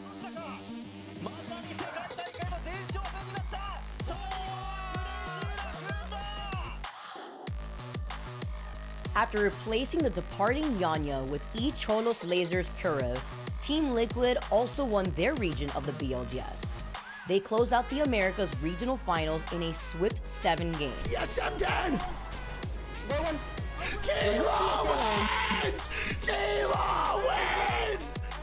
Kurev has the weight of South America on his shoulders, but has adapted to his new team fantastically well, with the BLGS showing a glimpse of what this team is capable of. Liquid experimented with all 3 of their players, trying the crucial IGL role. They settled on Hungwaris taking the reins, and this seems to be working incredibly well for the roster, with Kurev coming into his own in a support role. Kurev has yet to make the finals of an ALGS LAN in his career. Can he inspire the next generation of South American Apex Legends competitors with a strong performance at the biggest ALGS event to date? Unlucky has relished the opportunity handed to him by Alliance, quickly establishing himself as one of the best fraggers, not just in the EMEA region, but anywhere in the world. Unlucky's partnership with Effect has been clinical. Together, their aggression is enough to overwhelm any team, carefully guided by the immense experience of their IGL hockeys. The duo finished first and second in Split 2 Pro League kills, with Effect ranking up 77 and Unlucky with 63. Unlucky carried his killer instinct though to the Split 2 playoffs, where he notched up 73 kills, the second most kills of any player and just 1 kill behind kill leader Waltzy. Alliance and Unlucky fell just short in Mannheim, Germany, and also finished narrowly second in the EMEA BLGS regional finals. Leaving Jaguares and Uzul after almost 3 years together was a big throw of the dice from Yanya. Despite lots of success, the 21-year-old from Mexico felt like it was time for a new challenge. Since joining up with the Lone Sharks, Yanya rediscovered his dazzling best, starting by winning their first ever tournament together and following up with second in the Americas BLGS regional finals. Now heading to Sapporo, Japan for champs, Yanya could be the decisive factor for the Lone Sharks. Joining Dropped, Knocked, and Coach Raven gives Yanya teammates with huge experience of performing on the biggest stage in the ALGS. The question is, will his gamble pay off? Meltstera, like the other Japanese players competing at the ALGS Championship, will get to experience a home crowd for the first time when the action kicks off in Sapporo. The hometown hero and his Fnatic teammates are always well supported no matter where they are in the world, but will be backed by a hugely passionate set of home fans across the 5 days of the event. This will also be the first ALGS LAN since Meltstera rejoined Fnatic in place of Sasuke after parting ways with the team after the last ALGS Championship in November of 2023. He returned to Fnatic as somewhat of a missing piece, helping to provide a much more stable base to their fighting as the anchor of the team. He never truly found his best away from Fnatic, but now he is back home. His performances across the BLGS where Fnatic finished third point to him and Fnatic rediscovering form ahead of the tournament in Japan. Libo Ace may be a name unfamiliar to a lot of ALGS fans, with this ALGS championship being his LAN debut in the game. However, if he carries his recent performances into Sapporo, Japan, he will absolutely have a debut to remember. Alongside Meteor, he has been on fire in the build-up to this event. Meteor won the APAC North LCQ and then took second in the recent BLGS. They are lethal in a match point format, in no small part down to the performances of Libo Ace. He is an outstanding fragger, one of few in that role still using mouse and keyboard. His mastery of exactly how much risk to take when fighting helps him turn out consistent kills. He racked up a huge 18 kills in the BLGS regional finals. As long as he can see off the first LAN nerves, he will be a lethal force when action gets underway in the ALGS Championship. While each of the BLGS regional finals featured almost all of the teams qualified for the ALGS Championship, there were a couple of teams that did miss out. One of those absentees was Gaming Gladiators, who struggled across the BLGS. This was a big surprise, with the Gladiators looking like one of the best teams in Mannheim, Germany, and falling just short of taking the title, finishing second with the most points in the lobby. That means Blast and his teammates Lufka and Light are headed to Japan with a serious point to prove. No longer considered amongst the title contenders after their BLGS performance, could the reduced pressure and expectation actually help the Gaming Gladiators play with a little bit more freedom? They have proven experience at LAN. If Blast can help the team get going, their BLGS struggles could quickly become ancient history. JMW is no stranger to LAN success. Having won the title in Stockholm, Sweden back in 2022, he hasn't reached those heights since then, not making a LAN finals lobby during ALGS Year 3 and then failing to qualify for either of the playoff events this season. However, since joining Synetic and Nags on FaZe Clan, he seems to be taking steps to get back to his best. With a champs place not secured, JMW instantly made an impact with his new team, who benefited from his experience in the anchor role. This helped them comfortably finish first in the Last Chance qualifier, and since then, JMW and FaZe have continued to perform well, coming in 6th in the BLGS regional finals. There still aren't that many players with LAN winning experience in the ALGS, and JMW's experience could prove crucial to help FaZe deliver a championship trophy in Sapporo. Now onto the CEO of Apex, whose performance in Mannheim, Germany would have seen him hold in front of the board to explain himself. Team Falcons really struggled in the finals lobby, finishing rock bottom in 20th place. For any team, that would be a disappointment, but for the so-called super team of Apex Legends to perform to that level was a huge surprise. However, that does not take away from the quality that Imperial Hal and Team Falcons have. You don't win the countless ALGS events, including multiple lands, by accident. Imperial Hal is still one of the best players to ever grace the game, and he has a track record of proving doubters wrong. Nonetheless, it was certainly a big risk for Imperial Hal to join up with Team Falcons after having such consistent success with TSM for over 4 years. There is huge pressure on the self-described CEO to help drive Team Falcons onto their first LAN win together. Changes have been made at Team Falcons in the aftermath of that poor result in Germany. Falcons choose to bring in Moist Esports Waltzy, who replaced Jen Burden. Can that reshuffle catalyze a revival for Team Falcons and get the CEO back on track? Dreamfire is another team that is always well supported no matter where in the world they compete, but will no doubt have an even larger following with the ALGS holding a live competition in Asia for the first time in the competition's history. Dreamfire had a very poor start to the 4th year of the ALGS, and as a result made several changes to their roster after missing the Split 1 playoffs in Los Angeles. One of their additions was young gun I Hate the World, who has helped Dreamfire steadily improve.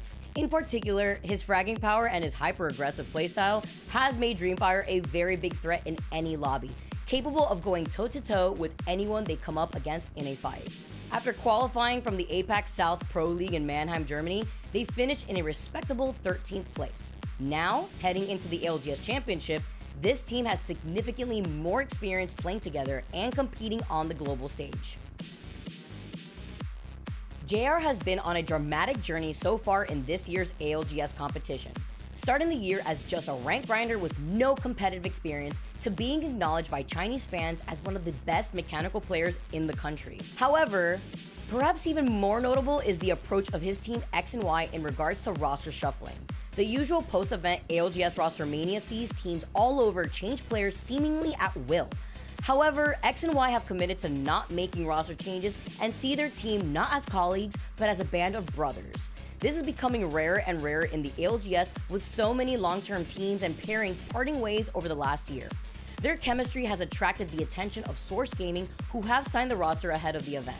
Chemistry can be a hugely underrated aspect of success in Apex Legends, and this unity and the risk of being dropped after the event not hanging over the likes of JR could be a secret weapon for Source X and Y to become the first Chinese team to win an ALGS LAN title. Those are our top 12 players to watch heading into the ALGS Championships in Sapporo, Japan.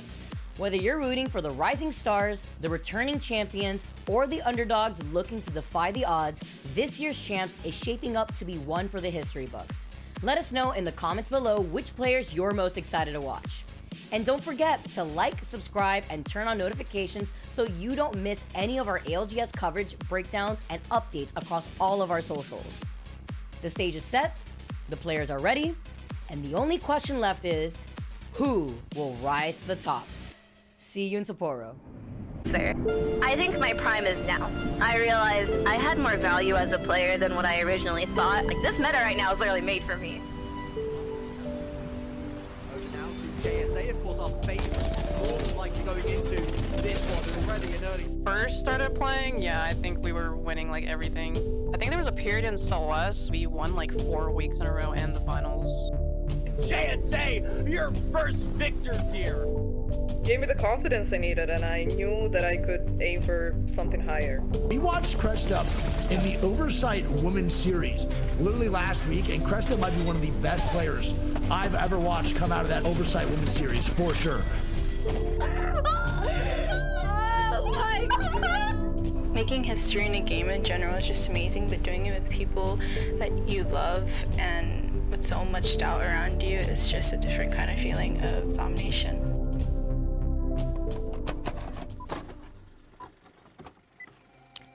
So tell us a little about yourself. I'm Sally Nono and I'm from Germany. Hello, my name is Yusaki and I'm from Finland. My name is Janie and I'm from Ontario, Canada. Hi everyone, my name is Bella Reid. I am currently in Dubai, but I don't live in Dubai, I live in the Netherlands. Hello, my name is MV, known as YMV in the Apex community, and I come from the women's competitive team called Insomnia. How did you get into Apex Legends? I started Apex Legends first day when it came out, actually. One of my friends showed it to me and it was COVID, so escapism. It was really easy to no life the game. I started playing Apex pretty much since it came out. I started playing at the end of season 1. I started playing Apex about a week after it came out, and I started playing on Xbox. I started playing Apex early season 5, late season 4, where on a random day I decided I wanted to try out a new game, and I came across Apex Legends. I first joined Apex right after Hyperscape service shut down, but I joined a better VR game right after called Apex Legends. How did you find out about Women's Comp? I found out about Women's Comp because I played in a tournament once by His and Hers. It was a kill race, and that was my first ever tournament I won. After getting a taste of winning one tournament, I just wanted to see where I can compete next. When I was just starting out ranked and meeting new friends, I met a girl who told me there's this one women's only duo tournament, and that's the first ever women's comp related tournament / event I've played in, and I've been playing pretty much since then. His and Hers used to do Juka Bowls, and then I came with them to the idea of women's tournaments, and then there was a duos tourney hosted a couple years ago, but I'm not sure if that was like the first one or anything, but that's how women's comp in the Apex scene started getting a little bit bigger. When I hit Masters for the first time, I decided that I wanted it again, I wanted more. So I started playing more ranks, I started meeting new people. I eventually decided to join my first ever tournament after watching ALGS. I remember looking at ALGS and thinking I wanted to be on that stage. I joined Women's Comp with my old teammates Mimiski and SarXO. What are some of your favorite moments from Women's Comp? My favorite moments in Women's Comp and comp in general are the moments where the ring is getting smaller and smaller and you're there with at least 8 teams and you gotta hold your position, and it's, I don't know, it gets my blood flowing. My favorite moment was when we were using Valkyrie's ultimate to get into a spot, and just as we launched into the air, a full team walked around the corner. Anything to me, I guess. This is so depressing, dude. What? What?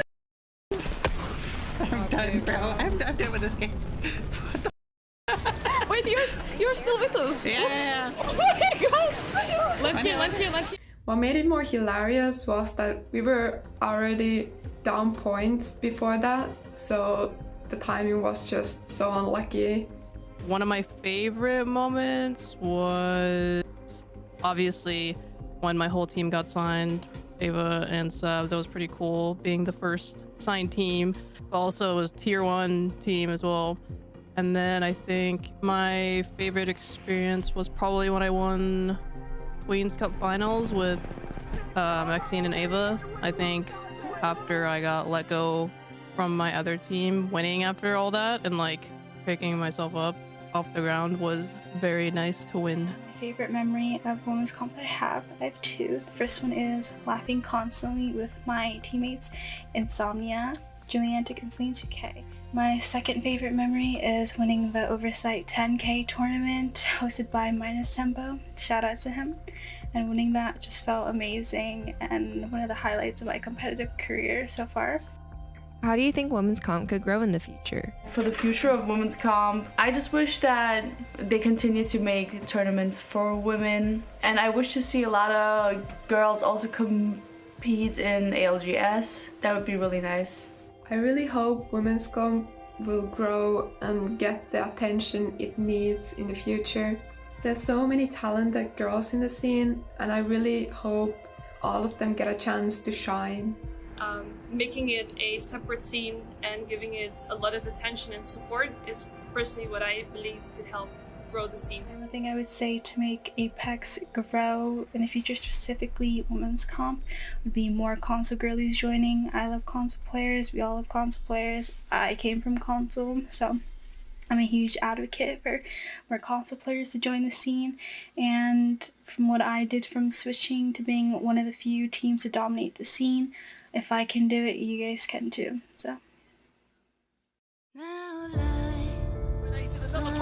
TSM on the precipice, surely they're going to take the win, unless it's a massive moment from this last player. I don't even know who they are. It's crazy, but TSM minds their own business and come through such a tight end game as victorious. Wait, moving forward. One. To the left. One. I killed one. I'm swinging. Nice. I'm behind you. Oh my god. They're weak. So weak. That one down. Play now. No. Oh, we won!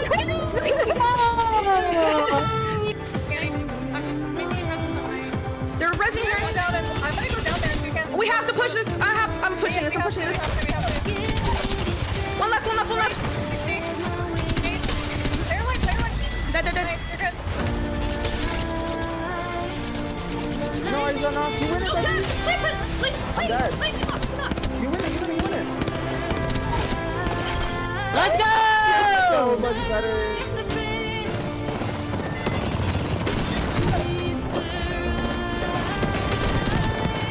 You're so much better. Not one. We're good. One fight. Apple two. Dead. Oh my god, let me go. Oh my god. Watch it. Watching turret. Bing is cracked. Get aggressive. 100 on cat. Bing one. I killed one. One more. Last one. That's last one. Nice. Getting us off. Swing out. I killed one.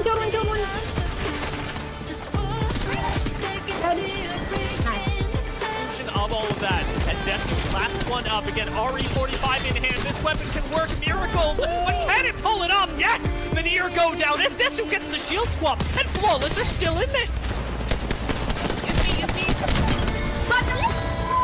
Almost flash. I don't have any more ammo. Got her. Go one. Let's go. Go, baby. Right here. Come on. Right here. Got push. Oh my god, let's go. Hello? Top cracked one. Dead. Lost. Dead. GG's. Oh my god, how are you so good? How? Wait, you what? How are you so good? You what?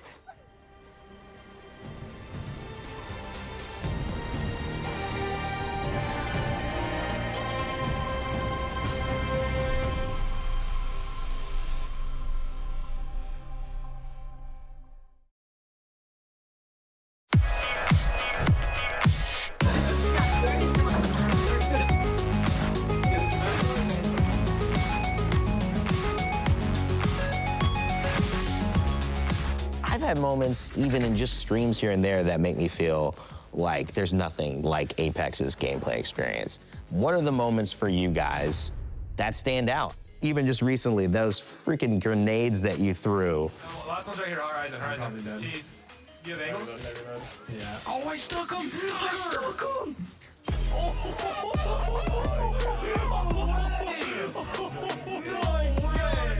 I was the first person on PC to get the 100,000 kills. Wow. And that was before private lobbies or anything like that. So I just told everyone in my chat, I'm like, all right, Q. And then I only needed one more kill. I made sure I only needed one kill.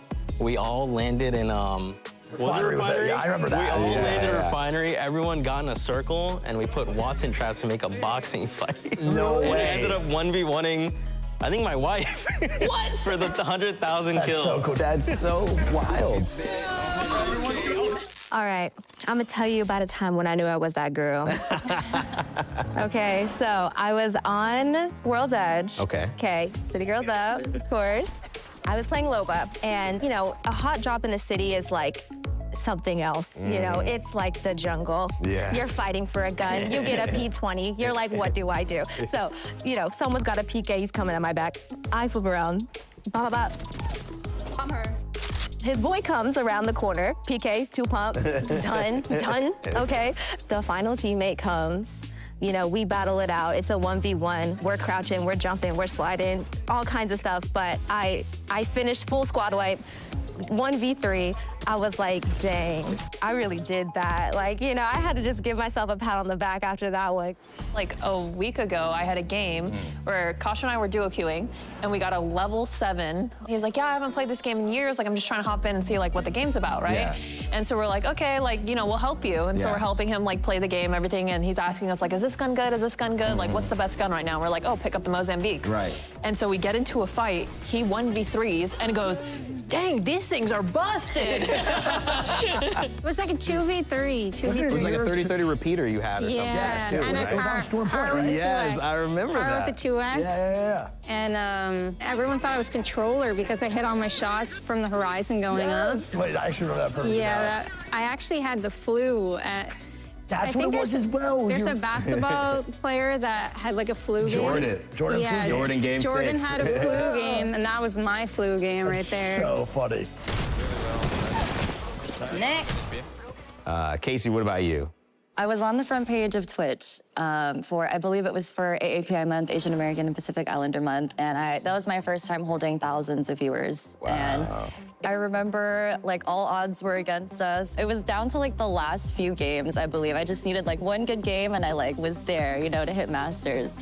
And the last game, we kept throwing respawn beacons down as like cover, and it was down to like the last 3 squads.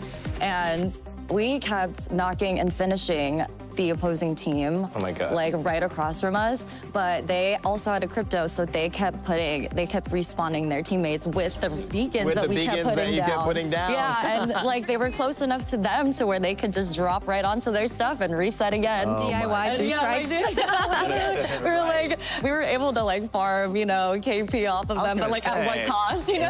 Is that ethical? We ended up winning the game. I ended up hitting Masters in that game, in that stream, and it was just like, it was really cool to see. I was on the front page being the representation I've always wanted to see, and it was just one of those moments where it just, you know, core memory for me. Yeah. What about you, Candy? Dude, I do some really degenerate stuff, man. Like back in the early days, you could fool players, because everyone was new. You could trick people to doing certain things or to not notice you. I literally just stood on top of a care package, like in the beam of light, and just stood there with a hollow spray in front of me. And a team like walked up and like looted the box. I had no idea I was there. I was like, this can't be real. This can't be happening. So I did it a couple times. It consistently worked. And like, they didn't see me. It just, I couldn't believe it. It worked! Not even enough to rub together. Unbelievable. I think all of you in different ways have had senses of, I'm going to be unabashedly me and do what I feel is best. And I don't know, where do you think that comes from? I think for me, it's more of like a be yourself, and then if something happens through that, you'll be okay no matter what, because you're still happy with who you are. That's part of like the maturing as a content creator. You're always gonna compare yourself, and you're always gonna look at numbers and then be like, that guy's doing better than me, I need to do better. But once you grow out of that, and you can really start to sit back and realize, it doesn't really matter how good that person's doing, right. I'm still doing good too. You really can start to blossom and like feel how blessed you are, like in the life that you have. Like that's for me, like the main thing. Can they do it? Bodies! Let's go! Let's go! Apex has really become a huge part of my life. I mean, you know, it's not gonna be happy-go-lucky always. No. You know, there's gonna be some frustrating times, but I don't know, for me, even like when I'm angry and raging at the game, it makes my community laugh. So I'm like, as long as you guys are enjoying it, like I'll keep going. Yeah. I'm coming. If there was a mission statement for kind of what you want in your community, like what you try to do out there in the world with Apex and in your streams and your content, what is it?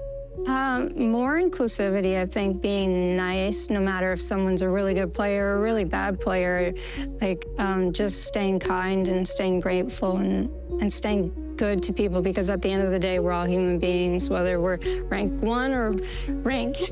Oh, damn! Was this about being nice? Rank bronze 5. Rank 1 or rank none? That's insane, dude. What's next? What's next for you? What's next for Apex in your mind? As we look in the past 5 years of where we've been, what do you see in the next 5 years for yourself and where we're going? I think just representation, you know, putting on for the minority girls out here, continuing to collaborate and like build the communities together and continue to grow, you know, Apex on top. That's right. I still enjoy playing it every day. Whatever updates come out, new characters, new guns and all that, new maps. I try playing other games and the movement, and just like gunplay and all that. They got it perfect. They got it perfect. That's why I don't want them to ever change. No gunplay, no movement. And everything else is just added on top. It's not just the game, it's the world building they've done, the stories they're telling, the amount of lore they just packed in there. For me personally, I'm gonna continue trying to sort of push the boundaries with, let's call it like alternative gameplay, you know, just doing goofy things and trying different experiments. There's still so much to do. I know we're how many years in, 5 years into Apex, but I still think there's a lot more coming. It's been 5 years. We're excited for the next 5. Yeah, and, absolutely, yeah, let's, you know, hopefully in, 5 years we sit down again and then we have a lot more stories to tell. So, yeah.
Hello Apex friends, fans and family the world around. We're about to announce the next portion of the day here at the ALGS Championships for Day 3. But before that, I want to get the crowd involved. Let's talk to the people here in the Dome. 皆様、札幌の皆様、いかがでしょうか？いや、まだまだ。もう一回行きましょう。札幌の皆様、いかがでしょうか？本日のこれからはショーマッチが行われます。24人の日本と世界からの特別なゲストの方々が参加してくださってます。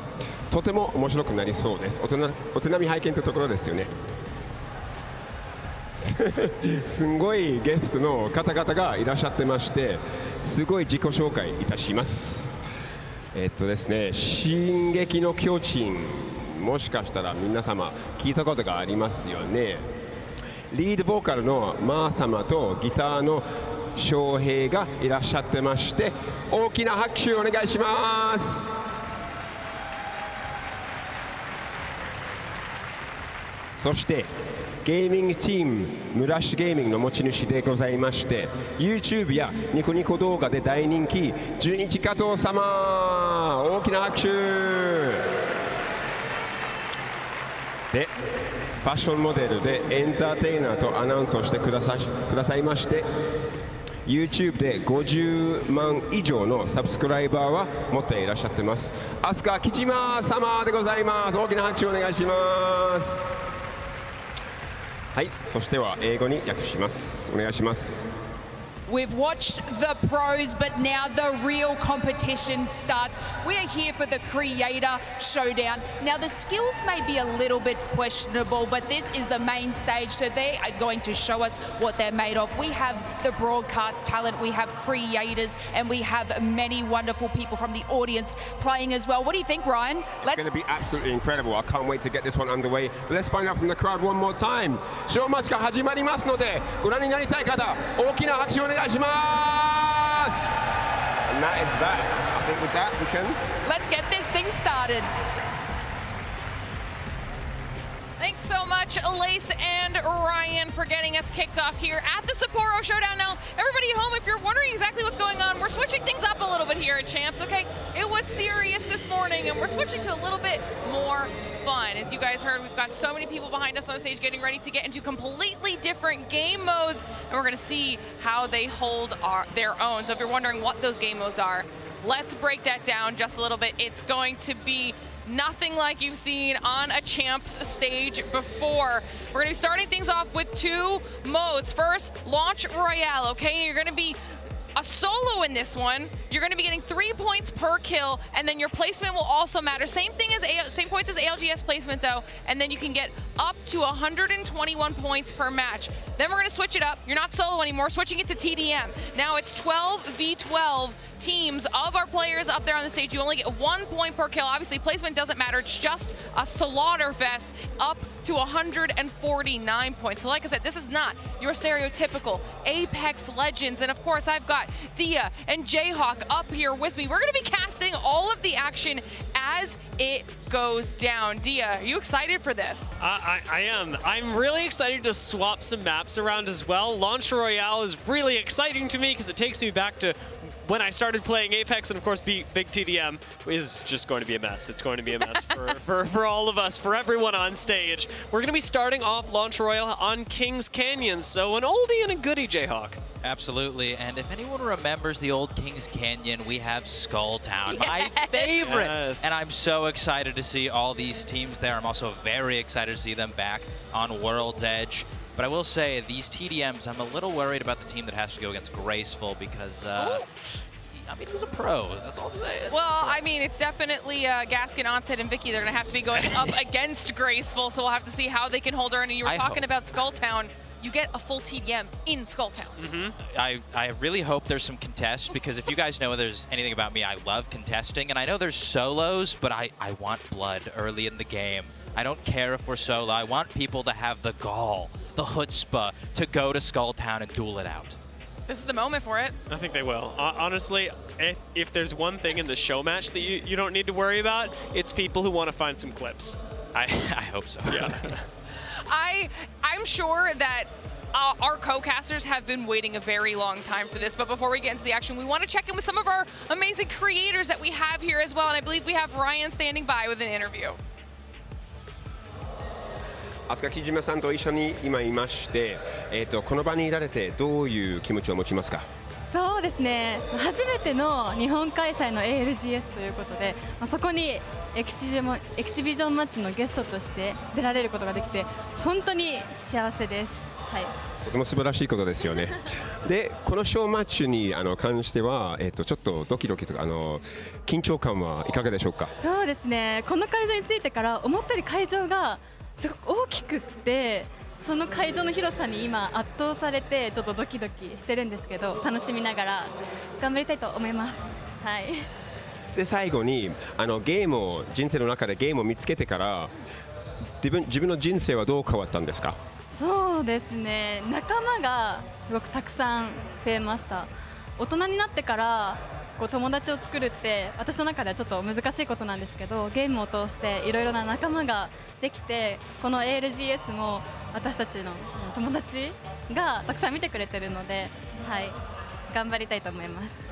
試合をぜひ頑張ってください。So that's Asuka Kajima, a model, entertainer, YouTuber. She does it all. And of course, gaming has changed her life, allowed her to influence her social circles, meet some amazing friends that are in her life, and now it is something that is just going to be a part of her memories forever. Thank you guys for tuning in. And now it's over to Lace. Who have you got for us? Yes, I am here with Jumba, creator extraordinaire. Now, basically, you're so used to being behind the casting desk or behind the screen, right? Are you more nervous behind this booth or behind the casting desk? Oh, nervous in neither. I have waited my entire life to be here in this moment to compete on a LAN stage, so I'm ice cold. I'm ready for this. He's locked in, ready to go. Now, we're obviously here in the Creator Showdown. What are you trying to achieve today? You know, two things I would say. Simple one, have fun. You know, and then the second is simple, do better than dunk. That's the only two things I'm here to achieve today. And you know what, I'm gonna have to back that up. Just having fun and do better than dunk. But Jumba, I wish you the best of luck in this. I know you got all your settings ready, but let's get this thing rolling. Sit down, have fun, and back to you guys at the caster desk. All right, looks like Jumba was looking pretty confident. I didn't exactly catch what he was saying, but I know he's somebody that you want to talk about. We've got Jumba, Dunk, and Graceful all in one booth over there on the stage. Caster bias? Good or bad caster bias here? Jumba competed in BLGS, and I coached his team for the final weekend because they needed the help, okay? And the one thing they were just terrible at doing is reading zones, so I think he's going to be so lost in this lobby. He has no clue where he's going. I kept telling him to take ring console, and they just refused to do it. So we'll see what happens. I think he's going to be out in Storm wandering, you know, and potentially fall. He warned me about you, by the way. He did. He warned me as well. He said that you were going to talk some smack. So. Well, I can pull up the VODs of this moment. They literally said, sorry, Jay, we're not going to take the ring console, walked out of the POI, it ended on and died. So I am not holding any bars. So we're going to have to be keeping our eyes on this. See if he's living up to your expectations or not. Yeah. Surpassing them, perhaps. Yeah. We'll see. They're very low, so we'll see. The bar is just step overable. Well, listen, we've got an entire showdown to go. Before we get into the showdown, though, we've got a little bit of a sneak peek for all of you at home. So let's see exactly what Season 24 has in store.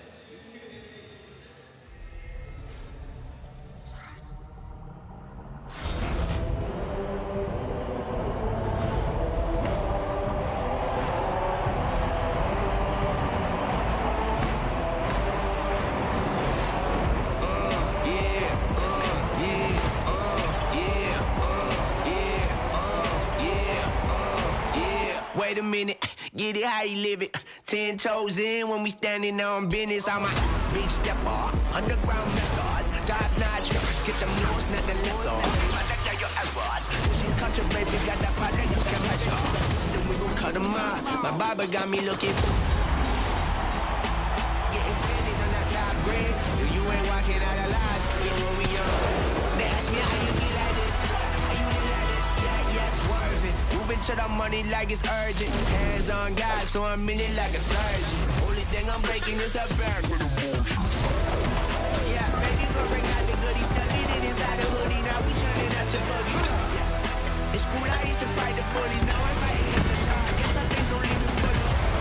The time pushed me, then the time put me mad out when I grudge. If you got it, then just call my pussy. What you think this is? We ain't worried about it. Watch this girl do it, they ask me how you get like this. What you think this is? We ain't worried about it. Watch this girl do it, they ask me how you get like this.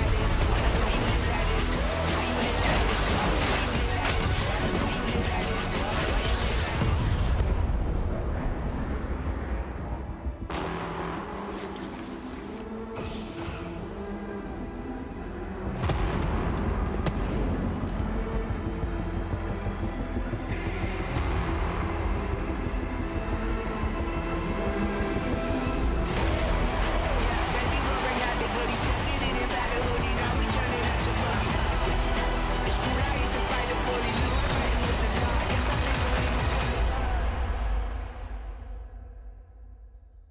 you live like this? How you live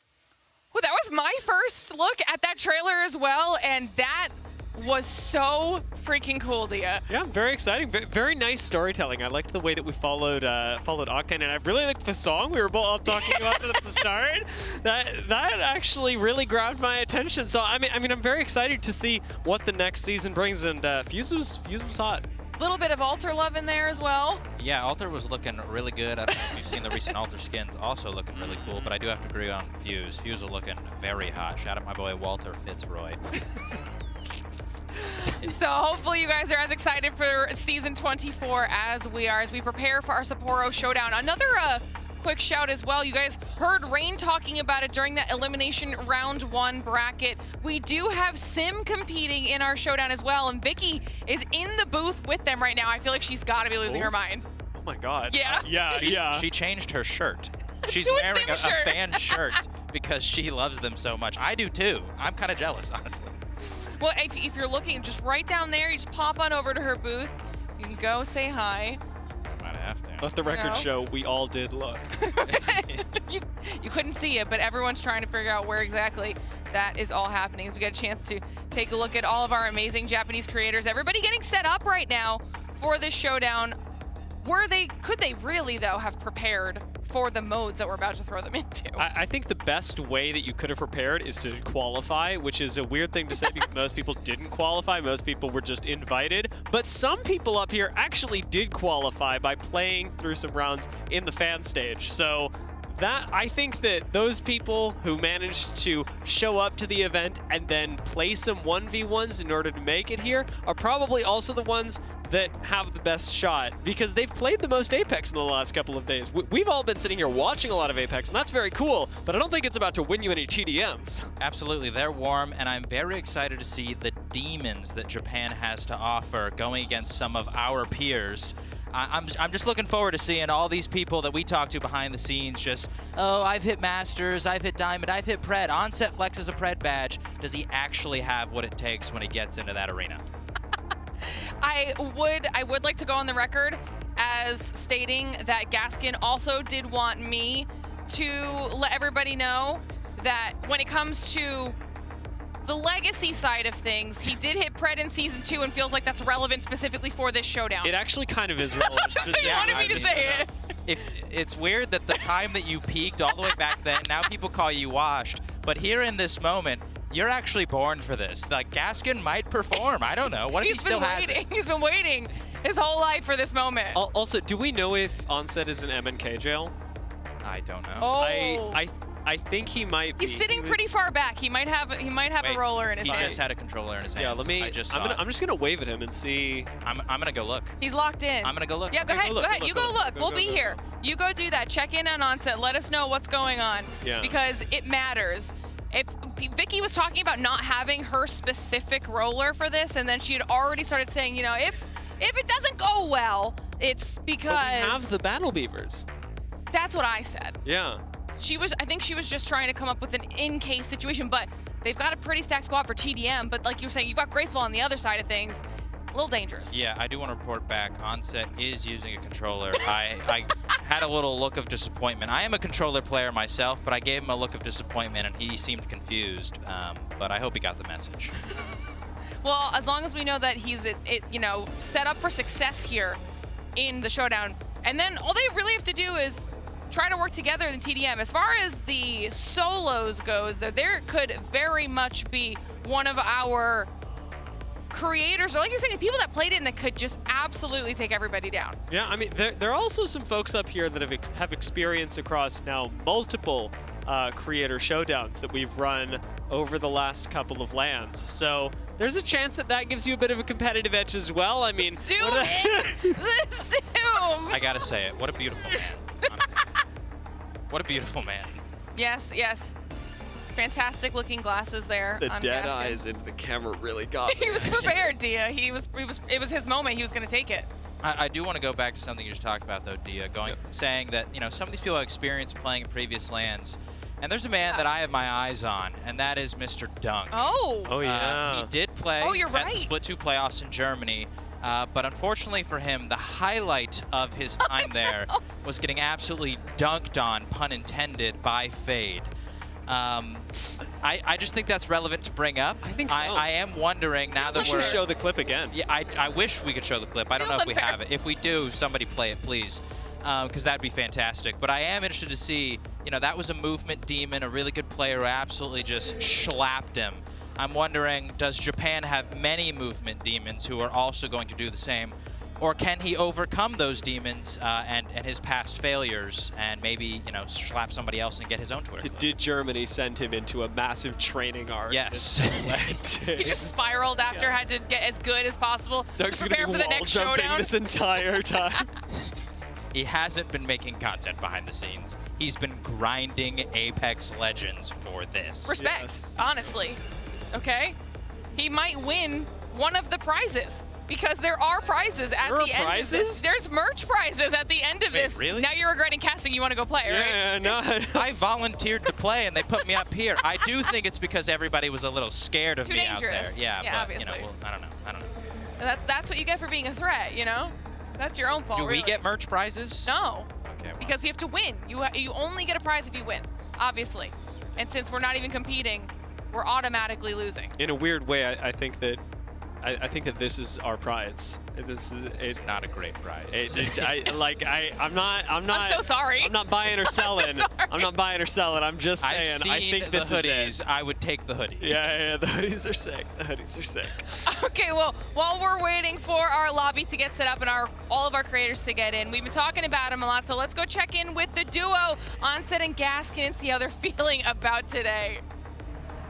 I have the dynamic duo with me here. You generally see them yapping behind the desk. Do they have what it takes to put that into action, or are they just all talk? Now, out of both of you, Onset and Gaskin, who do you think's going to win?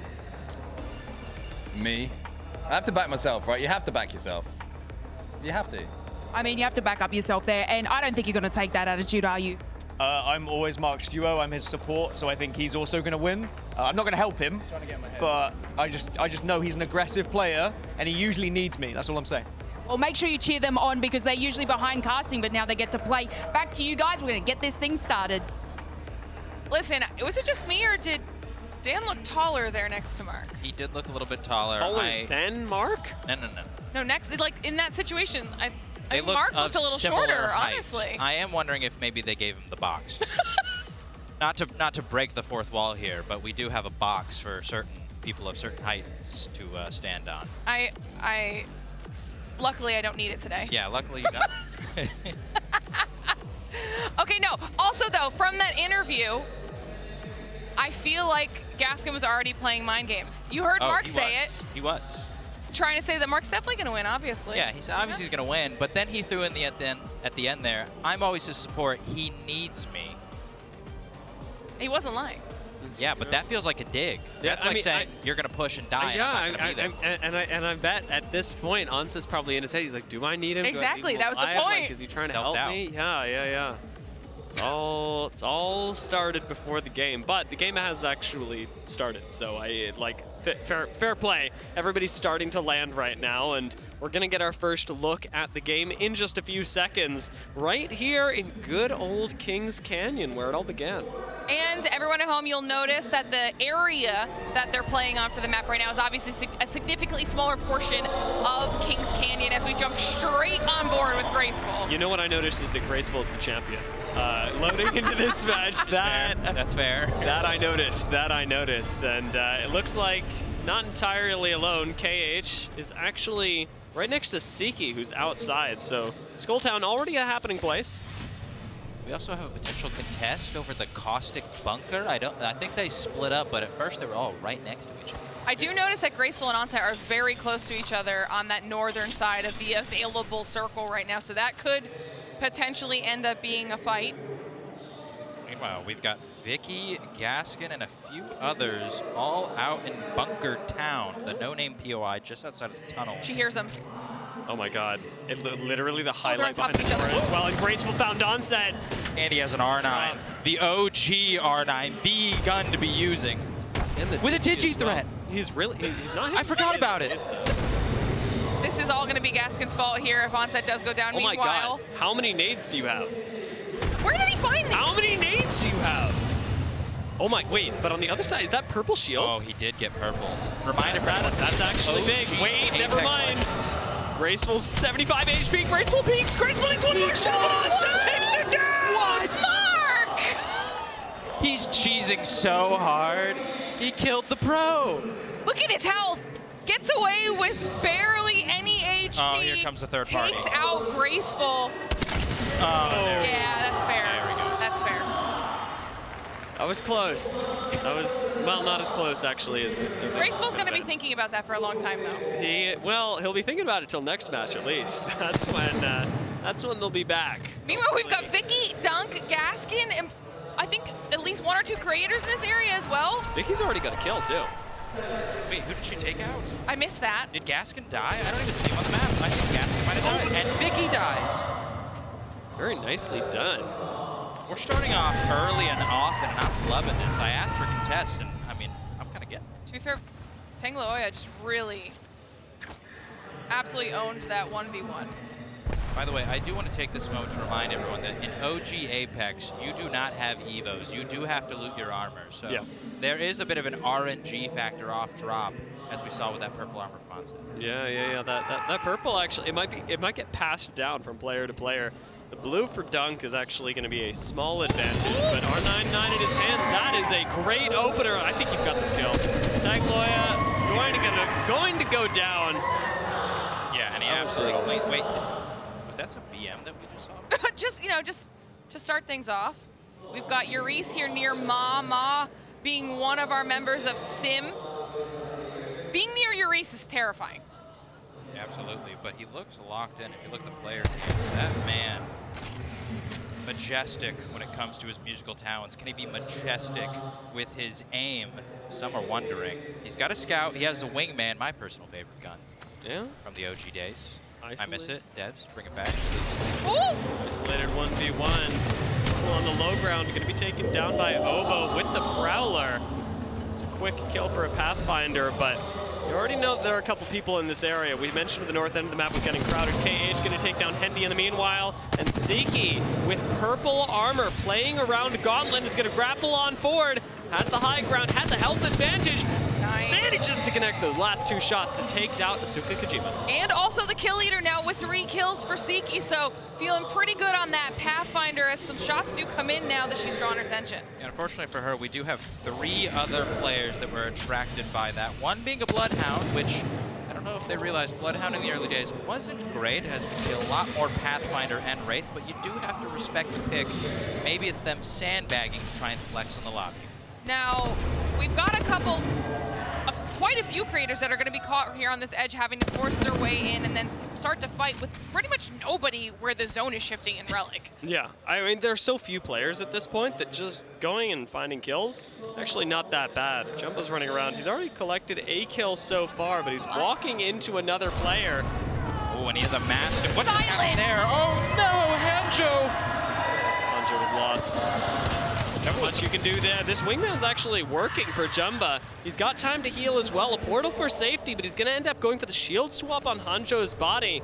Rotate's coming in soon as this circle is going to push he and React Nice together. Reloading the thick Mastiff that we've got at this point in the game. Jumps into the void for a second. Can Jumba survive? Playing off the low ground, he and React Nice have split up. I see why he was in BLGS now, okay? He's not doing so bad. Well, I mean, we'll see. It is only game 1. He got a Mastiff. That feels like a little bit of luck to me. Also had a purple armor before he did swap, so I don't want to speak too soon and start guessing. That's a rough choke, though. Jumba's right behind React Nice, so that could potentially be a fight here for Jumba. Yeah, he should have his Wraith Q back. Wait, he's not getting beamed. He's barely getting hit. Yeah, that was... This is huge. Wraith hitbox for the win, and he gets a purple armor out of the sky. What? That's reportable, actually. Streamer loot is what that is. That's reportable. Okay. Who did that? Rigged this. Yeah, someone did that. He gets away, escapes React Nice, goes for a wider rotate, has only got 1 other player in his vicinity who he knows is there. It's Rapid God right in front of him. Jumbo will get to keep going. We're heading in towards Skulltown. Oh my gosh, Urice is down. Which is interesting, because he was the only person in Relic, so I guess he finally met his match. Some tough shots out of Jumba there. Rapid God's on Bangalore. Oh, pushing it.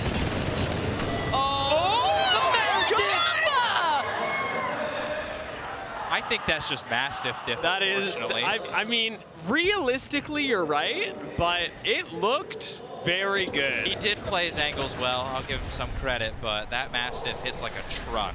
Yeah. Well, he survives to see another day, moves into the zone, had KH looking his way. Now they separate, and he's got a little bit of cover to get those heals off. So Jumba is looking real pretty. I'm just saying here, Jayhawk. Again, I think, you know, rigged. Purple armor fell from the sky. How much more do we really need to see before we start questioning what's happening here? I'm on danger against Siki. Remember, Siki was our kill leader earlier. Maz got yet to collect a kill, but is holding a nice angle with a grenade in hand as well, so definitely knows how to defend these pipes. Siki playing the other one, so a little bit of high ground outside of Relic. I do think the slow approach is interesting here. I think you need some confidence. You do get 3 points per kill, and so although you could maybe get a win, if you don't have a lot of kills, you could be falling behind rather quickly. So I do hope to see him get a little more aggressive. They'll probably be forgetting that as soon as they get into a fight. That's like not something they're probably focusing on. Jumba, though, getting another interaction on the outer edge with Obo. Actually, no, Obo with KH, the man who slayed Yurice. Jumba with that Mastiff, though, against Siki, who did have a really good loot at the beginning of the game. Purple armor, purple attachments across her 301. This Mastiff is putting in overtime for Jumba. Just saved his life there, otherwise she would have pushed. Yeah, absolutely. Even right now, Siki's playing pretty conservative. I think just knowing that she got the early kills, doesn't want to mess with anything, but Jumba taking high ground is a little awkward, especially with this many Pathfinders in the lobby. You get cracked, things get very interesting and not necessarily in a good way. KH, looking down, has found Jumba as well. All of our... To our final 6. I gotta say, all of our players finally made their way into safety, too. I know. There's only Dude, like does somebody go for the drop? Oh! It's just the Mastiff. I really do want people to think back to the early days of Apex Legends, because that Mastiff can just one-tap anyone. It is one of the, it might be the greatest gun in Apex Legends history. They had to nerf it. It's never been as good since then. But having it is a little bit nostalgic to just see people get destroyed. Yeah. I feel like your Mad Jump is doing well. I think you're coping, actually. I'm salty. I am pretty salty, I'm gonna be honest. That's my boy, but I'm salty. Oh. He's trying to see if anybody's going for that drop right there, if anybody wants the care package, but no one's gonna touch that right now. I bet we should go there. I bet it's got a Mastiff. What if he gets double? Another one? Yeah, you should go for it. I'm really wishing, or hoping, I think is a better word, that we get somebody with a Turbo Devo at some point in these matches. We've seen a lot of Wingman. I also miss the heavy ammo Wingman, but Turbo Devo went incredibly hard. That would be fun. Would be fun. Now we're top 4 here, and we've got Ma and Siki kind of just waiting each other out here in this pipe. They're gonna have to move eventually, as soon as this closes in 15 seconds, with Jumba still on height and Obo waiting on the other side of the zone, so. I'm a little surprised we haven't seen more Peacekeeper. I wonder if players are just finding it, but if I recall, the Peacekeeper was really dang good back in the day. Here we go. I like this portal out. You have to get safe somehow. The problem is that Ma's portaling from Siki right into Jumba. This care package is still untouched. Ma seems to have found a little corner of safety for the moment. Gotta look out, make sure your back is clear as Siki's gonna push up on this. Ma 1v1ing Siki. Loses most of the blue shields, doesn't have any ability to escape on Wraith anymore, and despite doing 90 damage, will fall. Siki, slow and methodical in that approach. Both these players respecting each other quite a bit. I do want to point out that Siki does have the Skull Piercer on the Wingman. That can be an absolute game changer. Big headshot damage if she can land it. Jumba still looking down at everybody as Siki makes a move in for the care package, does get it, and is not really punished all that much for it either. Jumba slacking up there. Did get some nades there. I do wonder what it was, because she didn't take them as a gun. Oh, it's an L-Star. It's an L-Star, yeah. Okay, that's big. Jumba drops down. Jumba claims another kill. Obo is down as well. It's the last 2, Siki versus Jumba in our final ring. L-Star versus Mastiff. Arcstar not good. It's the Mastiff! It's the Mastiff, and Jumba takes the first win!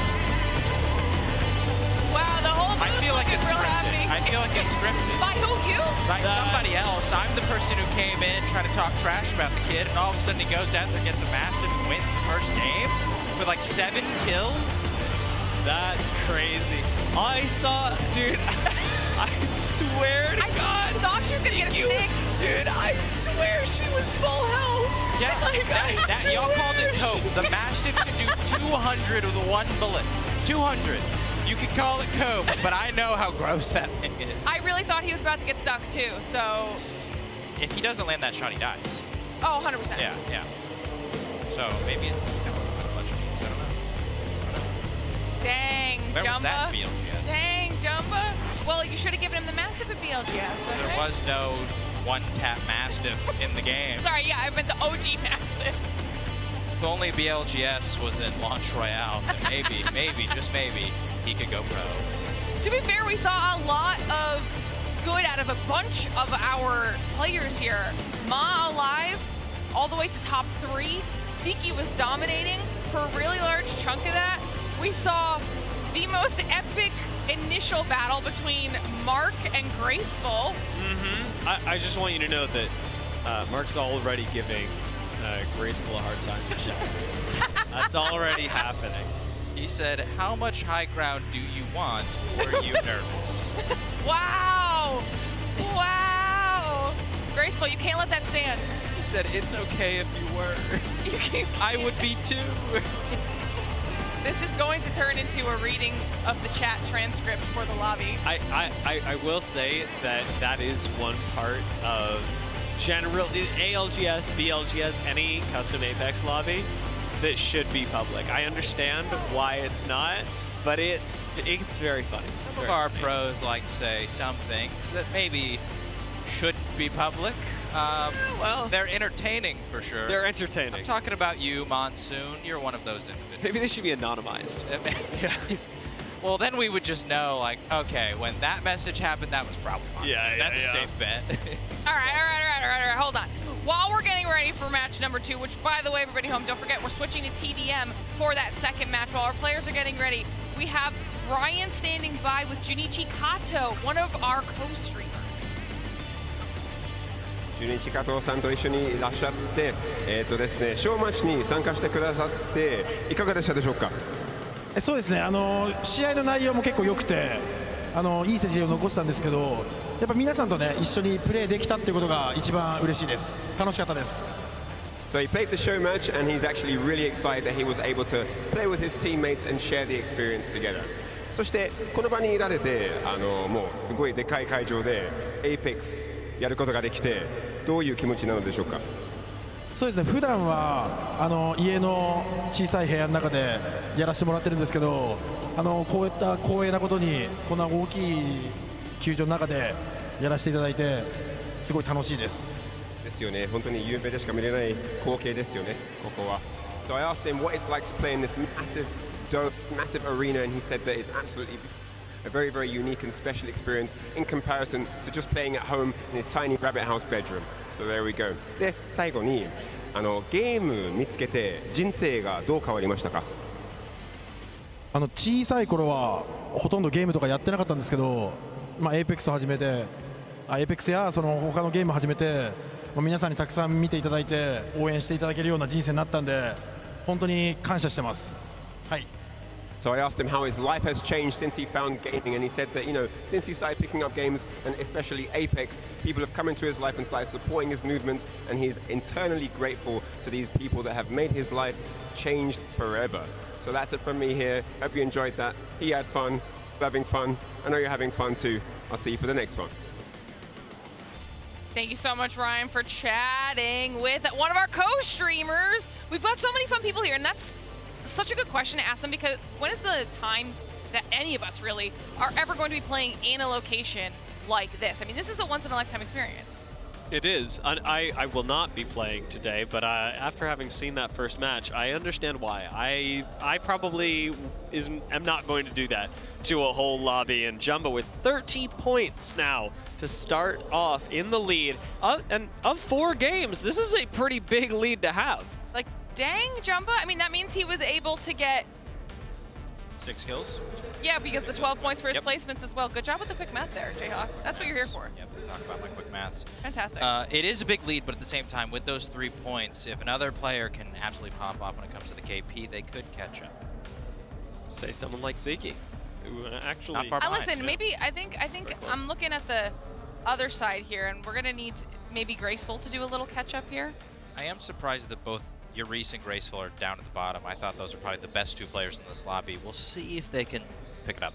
I think we saw Urice actually playing a little bit more conservatively than I would have thought Urice would have gone for. Yeah. So we'll probably, now that he knows how all this is working, change it up. But also, we're going to TDM next, so we'll have to see. But before we get into TDM, I am excited because this is an opportunity for you to have to listen to how this all went down here, Jayhawk, because we have Lace standing by, ready to chat with Jumba. So let's see how that goes. Yes, I am here with the winner, Jumba. Now, Jumba went in with 1 mission, and that was to beat Dunk, but somehow has won the thing overall. Jumba, you've got some fans in the crowd. Anything you want to say to them? I mean, that's what I do it for. I do it for the fans. But that was electric. That was so much fun. And I do take back a little bit what I said about Dunk. I couldn't have done it without my 2 booth mates and the emotional support they gave me. But like I said, I was locked in. I was ready for that. Dunk, you got anything to say now that he's talked a little bit of smack about you and obviously won? Nah, I believe in a Jumba supremacy at this point. So I'm just here as support until the day he's crowned victor. And Graceful, what happened? Dude, Onset got purple armor and wingman off the rip, dude, and he's on roller. I mean, I'll bring it back in TDM where there's no RNG and it's raw skill. Okay, I'll be back. I mean, all I'm hearing is washed up. No, great job, Jumba. Congratulations. Obviously, they've got to move into another one. There's still more to go. But guys, sit down, get ready, buckle up. You've got more competition. Back to you, casters at the desk. All I'm hearing is washed. That was savage. That is brutal. Oh, man. Lace, you had to do it to him. There's a reason you're on that desk, boy. You know how many mean things Graceful has said to Lace in the green room? How many? 0. Literally Nothing. negative. Completely undeserved. Completely undeserved. This is why these showdowns are so fun. Okay, everybody gets to loosen up a little bit, have a good time. We'll take a look back at some of the highlights here from that first match. And of course, we're starting with the Graceful Onset fight. Better view here, though, Jayhawk. Absolutely. Onset was 1 health. That was incredible. This is probably maybe... Oh, no. I thought this was the fight where Vicky got her kill, but it wasn't. There's that replay of Siki getting her first. I mean, this was pretty ludicrous. I'm glad we get to see that angle as well, because 200 damage in 2 shots with the Mastiff is... Oh, my God. What did I tell you? This is a Mastiff highlight reel. I want to know how much damage he ended up doing at the end of that. We're sponsored by Big Mastiff. with just the Mastiff.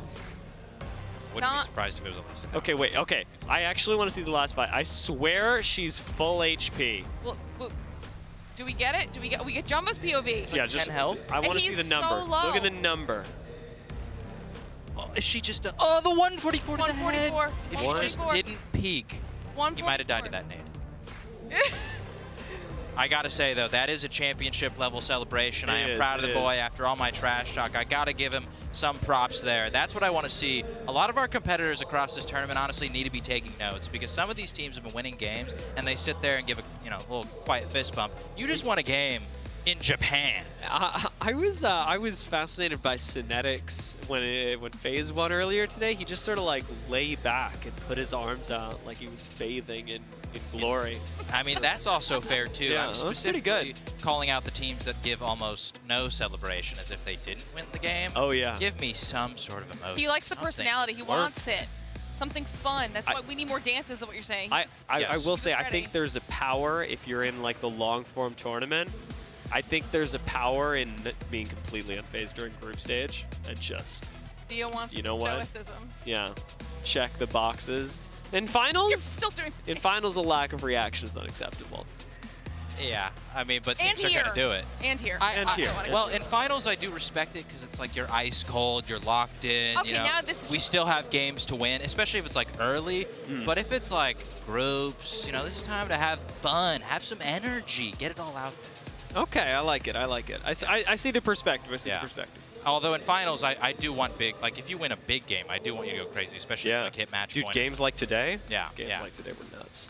Yeah. Speaking of today, if you guys somehow happen to miss that elimination bracket round 1, ALGS and Hungry had an insane performance. Go back and check that out. Nabbing that top spot, followed by Luminosity Gaming and GHS Professional. Go check out which of our squads made their way through and stayed alive in the competition. For now, we're trying to see who's going to stay alive in TDM. We're switching up the game modes here. Don't forget 1 point per kill, up to 149 points. And we've broken up all of our players on stage into 2 12v12 teams. We're going to be going straight into Monument first. Does this list tell me who's on what team? This is the top here. Top row is one team, bottom row is the other team. So yes, it does. You have all of the information you need in here as well. And you will notice there that Onset, Gaskin, and Vicky are on a team against Graceful, Dunk, and Jumba. Also, and Urice as well. We're also changing things up quite a bit because this isn't launch. This is the Launch Royale TDM. Yes. This is now modern Apex in a TDM, but later we're gonna go back. Look at this style. Look at these skins too that some of these people, I'm loving this. Yeah, we won't see any Wraith, unfortunately, as she's not as good as she was in the Launch Royale mode, but we do get to see a little bit more diversity of characters, which I am looking forward to. I saw, we've got Ash. Yeah, we got Ash. Maggie. Alter. An Alter, yeah. Mirage, Horizon. Love it. Mirage is actually Fuse is nuts here. I am surprised we don't have more Horizons considering we're at Monument. Now this is going to be fun because, like Graceful said, this is just chaos based on skill, okay? It's not about looting, it's just about running and gunning. Hey, I mean, you say that Graceful did die like almost immediately, so. I was going to let that go. I was going to let that go. Listen, I wasn't going to bring it up, but then you started talking about Graceful, and I was like, well, you know, if we're going to start talking about it. I do find it somewhat interesting that everybody immediately gathered to the building known as Streamer Building. All the creators were like, yeah, that's where we like to go. Yeah. Urice, very comfortable in this building, for sure. Absolutely, especially on those zip lines. And Siki already on top as well. Siki terrified me last game. Wonder what she can do this time. Flatline RE45, and you hang around for long enough, those will level up, and you'll get the real 45s react nice, picking up kills with the Akimbo P2020s, and he's sneaking behind a Bloodhound. You guys will be able to keep track of the score right on the top of your screen as well to see blue versus orange, who has more kills here, or red. I am somewhat surprised that red has taken a very early lead, despite the fact that we were hyping up Urice, Graceful, Jumba, Dunk, all on this team. It's Vicky Gaskin and Onset's team that's going crazy. I will point out, though, on that team, it's Voxroot, 5 kills already. Already almost 1,000 damage as well. Voxroot going absolutely nuts. That Octane movement really helps out. Rabbit got up there, Yuchi up there, Tangloya up there. I mean, Gaskin up at 3 now, too. They've got a little bit more aggressive top half of their team right now. And I'm looking at some of these names. These are the people that did qualify. So to your point earlier that our qualifiers might be some of the heavy hitters, they are showing out in this TDM to start off. Yeah, really working for them. Really working for them. I don't know how well it'll continue to cook. We got about 12 minutes left in the match, but something tells me that I do not think we'll be reaching there with the pace of the lobby so far. Agree. I agree with that. You can just see Voxroot, again, we get a little bit of a POV this time, putting in work as the Octane. Honestly, Octane's kind of perfect for this. Oh my gosh, with the Havoc too. Sorry, that was really rough. That was really rough. Pain. Yeah. I mean, I know the feeling. It sucks. Do you really? Are you not good with the Havoc? I mean, I'm good with the Havoc, but like I've played the game for several years. I've lost a gunfight with the Havoc. It's not. Jayhawk doesn't lose gunfights. No, never. I've actually never lost a gunfight. That's why they don't let me in Pro League. They're a little suspicious. Makes less sense. That's why you're on the desk. That's why I just analyze, because obviously I know all the right answers when it comes to the fights. Yeah, true. I do find it interesting, though. We do have a good assortment of guns that the players have picked. I thought, usually when I play TDM, it feels like there's one specific class people gravitate towards. but instead we're getting a good variety here. Rabbit got pushing up to make sure that that care package was not about to be used in any way, shape, or form. Onside, no! Cooked alive in streamer building, that was rough. This spot from Shohei is actually very nice. Up on top of these, of this train station. There we go. Haven't had to use those words in a while. Oh, I almost forgot. I know I forgot it. When I was trying to learn Japanese earlier, I learned the word for train station, and now I can't remember it. You'll get it back. You'll get it back. You think about it. Let me know when you got it. By the way, everybody, Shohei, another one of our sim members participating here in this showdown. Things have started to even up a little bit here in the points as well. Blue bringing it up to 34, Red now on 47, and continuing to get more kills, cutting that deficit. The blue team making a little bit of a comeback. They were a lot further down, but now they've brought it to within 8. The damage numbers for both teams are looking pretty identical. It's just down to Red was able to finish their kills, while Blue does need to make up some ground. Jumba kind of cooking, not gonna lie. Not gonna lie. He's doing all right. 3 kills. He's doing all right. Doesn't have a Mastiff, though. On the other team, though, Rabbit God and Voxroot are still carrying. They have 20 kills between the two of them. Crushing it. Well, and to be fair, on the other side, Graceful and Euryce are the top 2 on Team Blue. As expected. You know, we were asking. This is the bounce back that Graceful needed after that savage comment from Lace. I hope they do another interview and he can talk some smack. Although he would probably need to win to get that, so. There's a shot. 48 to 54 is super close. Voxroot pushing onto the roof is going to get the kill. Nice job. Dunk going to lose control of the roof as well, so now that Voxroot has this. Oh, never mind. Thought we were going to hold on to it, but we're not. We're jumping straight into the fray. More important to just keep moving, keep hunting down those kills here, Dia. It's true. Absolutely. If you take control of the building, all that means is that there's nobody else left for you to kill there, so you got to run to the action. You got to make sure the blue team cannot catch up. Vicky just got 2 kills as well. Yeah, Vicky picked up a couple there. Helped out the red team once again. Trying to keep them ahead. There's now a 14-point difference between the 2 teams. 10 points left for red.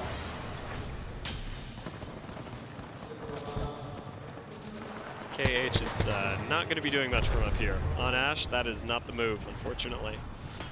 Likely going to have to get down soon. But I do appreciate that there's like some territory control going on, but now we're at 6 points. 5 points left for red team. Vicky looking for another one, and she gets it. That's 4 points left for red team. Vicky doing a great job controlling the low ground inside of this train station. 3. She's kind of patrolling back and forth. 2. Just had to find what just happened? 1. And red team takes the first TDM. And look at the top of their leaderboard. Rabbit got 14 kills. Voxroot 13 kills. Gucci 10 kills. Gaskin at 7. They did a great job. Almost 3K damage on those top 2 as well. Yeah, Rabbit and Bucci, 2 of our qualifiers. So once again, Dia, that point was spot on. I do wonder, were they TDMing to qualify? Because if so, I don't think so, but like, well, they found the TDM demons. Yeah. Because that's 27 kills. Pretty sure they 1v1 to qualify. I haven't played it yet. Well, I mean, that works in TDM. It so does. You got to win your ones. Yeah. I mean, clearly, very good players. Vicky and Onset are once again in the in-game chat. Dang, Graceful doesn't want to play with us. Wow, he's already hiding. Crazy. It's payback time. So much Mac talk. I would expect nothing less from all of our co-casters, honestly. Yeah. You don't put everybody in a room together for several days, several times a year. For several years. Yeah, and expect them not to just have some biting things to say to each other, honestly. Slightly hurtful things to say to each other. Keeping them all on their toes Maybe here. Should take back. All right. But now I think that they know who the TDM demons are. They're going to be paying attention to that next time around. Yes. Because... oh my god, next time we're in Skulltown. Exactly. Yes. That's going to be sick. Yes. Do y'all know how the scoring works in terms of this and the solos? Do we combine points, or what's going on there? There's 3 different winning categories. Oh, okay. So I believe it's most kills. Across both solos? I think so. Okay. Most assists. And which most assists would just be the TDMs. Can't get an assist by yourself. right. Yeah. Right. I think. And then maybe most damage? I don't remember. We'll double check. Just kidding. Most headshots. It's literally right in front of me. Good job, Dia. I got you. Yeah, thank you, thank you, thank you. Highest points, most assists, most headshots. Highest points is interesting. So I wonder if like just if you win in the TDM, you like get a flat amount of points. Yeah. Or if The it's, TDM, like, based on you were how getting much you're- 1 point per kill in TDM. You individually get Yes. 1 point. Yes. Oh, Yes. Do we know how much they got for the win? Or do they get points? I don't think they get points for the win. I think it's just kills. These are their kills. So like we were saying, Rabbit got in Voxroot at the very top with those 14 and 13 kills. And I mean, impressive showing for that first run of TDM. The fact they were both on the same team really, really helped out the Red Squad. Yeah.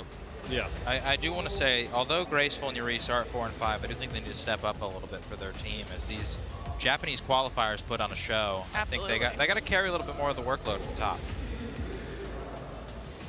Oof, I just spotted down on the right side. Jump up, unfortunately, after that win. Wow. 15th place Wow. in total kills. That is Only rough. 4. That is rough. You know why? No Mastiff. No Mastiff. And y'all said it was Kobe. Well, he's going to get it back as an option now as we head back into Legacy. True. So Very true. On to World's Edge this time, though. I am very interested to see where the zone goes. that launch royale. It starts significantly smaller. Yes. For those of you that were paying attention during the first round. But with Kings Canyon, of course, we have to go to Relic. I don't know if that was predetermined or if that's just where it went. If that was RNG, bless up. Yeah, I think technically RNG, but I agree. It's like if you're gonna go there once, you know. Where would y'all want the zone to go on World's Edge? Can I World's interest you in a Edge. skyhook, perhaps? No, you can't. Because I don't want that many buildings. Think about it. I wish Zip we could like lines. revive Old World's Edge and then grab some of those. Capital City? Yeah. I miss Capital City. I wouldn't mind it. I wouldn't mind it. Tree's not bad actually. Tree could be fun. What if we just go full chaos? Once again, Monument. Yeah, just. I wouldn't mind like Countdown Why? because you get a little bit of cover. Sure. If because you said Skyhook. Yes. That's a lot of buildings. Exactly. And that's similar to what we just got in the TDM. Yes. I'm trying to change it up a little bit, where if you still want some inside options, you have it, but you also have a massive open area where everyone could just be running around. I want guerrilla warfare. I want teams out there, team solos out there. I want them to just be all in their little buildings, navigating between each other, trying to avoid all the rats. And we That's should have what I got the want. E-District. Yeah, 100%. That would have been fun. 100%. Imagine an energy banquet. Right. That would be pretty good. That would be pretty good, and statistically likely based on the E-District Where they've maps been. that we've seen. Yeah. Yes. Seems like we are very frequently going through to Energy Bank. Just a little ways off for our players to get loaded up into the next lobby. All right. Well, we've been talking about them a lot, guys. So while we're waiting for our next Launch Royale match for match number 3, Ryan Hart is hanging out with one of the members of Sim. So we're going to be getting on over there as soon as they are ready. I'm actually excited to chat with them because I want to know what it is like to just be a fan of a game that you love and then end up at that game's event. Not only to then play the game on the massive stage, but then perform. Yeah, I mean, to be a massive part of Apex Legends history. Literally. We haven't had an anthem ever for these events. Like, it's incredible. Yeah, So- I'm very excited about the fact that we finally have one. I think that this is going to be, and we keep saying it, and it's not a think, it's a no, that it's going to be the best champs, the best ALGS event we have ever had. So excited to get their thoughts on literally everything we were just talking about. And like I said, Ryan is standing by with Ma from Sim.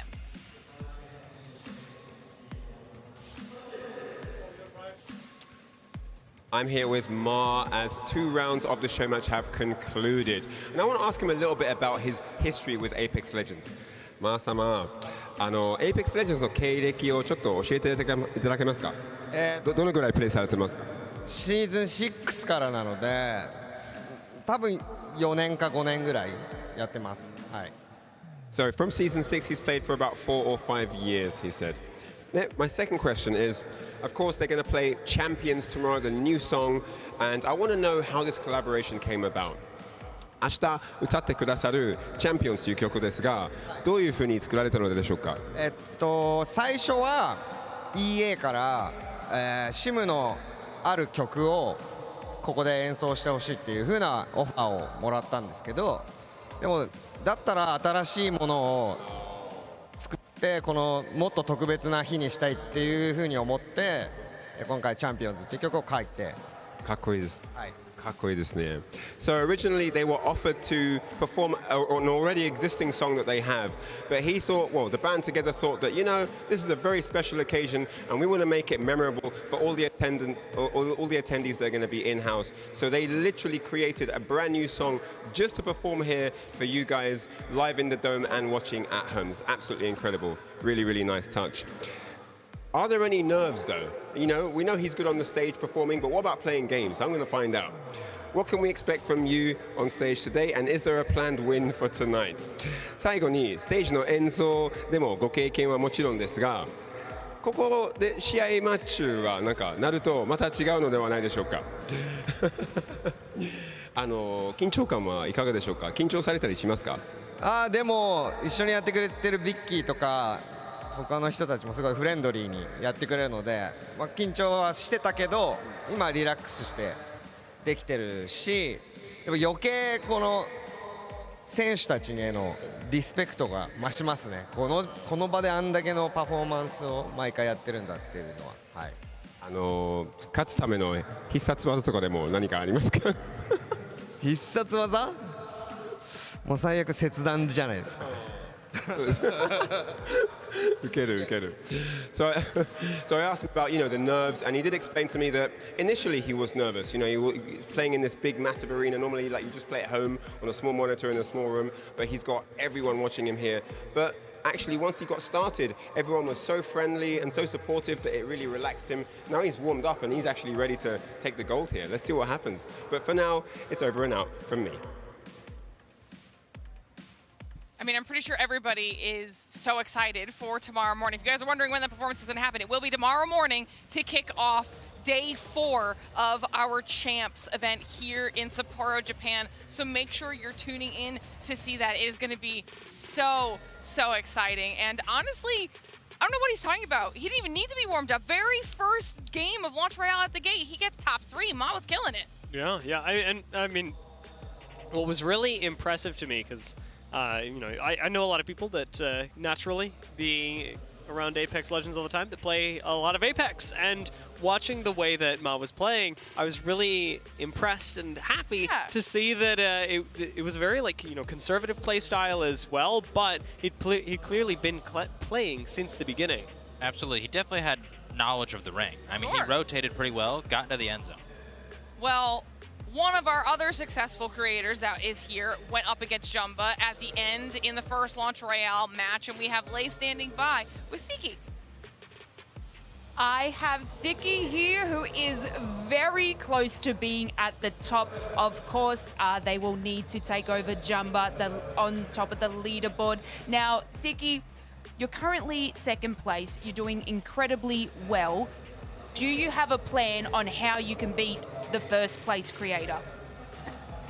所以你现在在第2位，然后你离第1名非常非常近，所以你有什么计划吗？就是要为拿到第1名。其实刚刚有点太紧张了，就是其实我没有看还剩多少人数，就是还有多少人剩下，所以我当时想的是先丢投掷物，然后我的手 my hands are shaking, sorry. 然后就是下次应该会做得更好。She was pretty nervous during the game, so even though she got the second place, she don't remember how many people are like surviving from the game right now. So she don't actually remember what strategy she used before because of too nervous. But I think in the coming games, she's gonna be more focused and then try to improve the situation. Well, even being nervous, you are doing a very good job. Now, Siki, do you have anything you'd like to say to your fans? 对，尽管刚刚很紧张，但是大家都觉得你还是做得非常好，所以你有对你的粉丝想说的话吗？我知道我们今天中国队伍其实表现的不是特别好，只有 VKG 一个人进了我们后面的下一轮，但是我还是想为我们中国玩家还有女性玩家，就是再多表现一下。So she said even though today most of the Chinese teams couldn't make it to the top.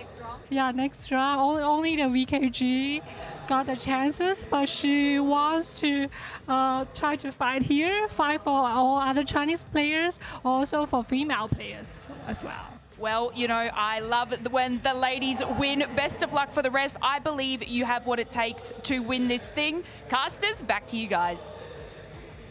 I mean, TK has absolutely represented so far in that first match, so I'm excited to see what they bring now to the next Launch Royale, since that seemed to be the game that was working for her.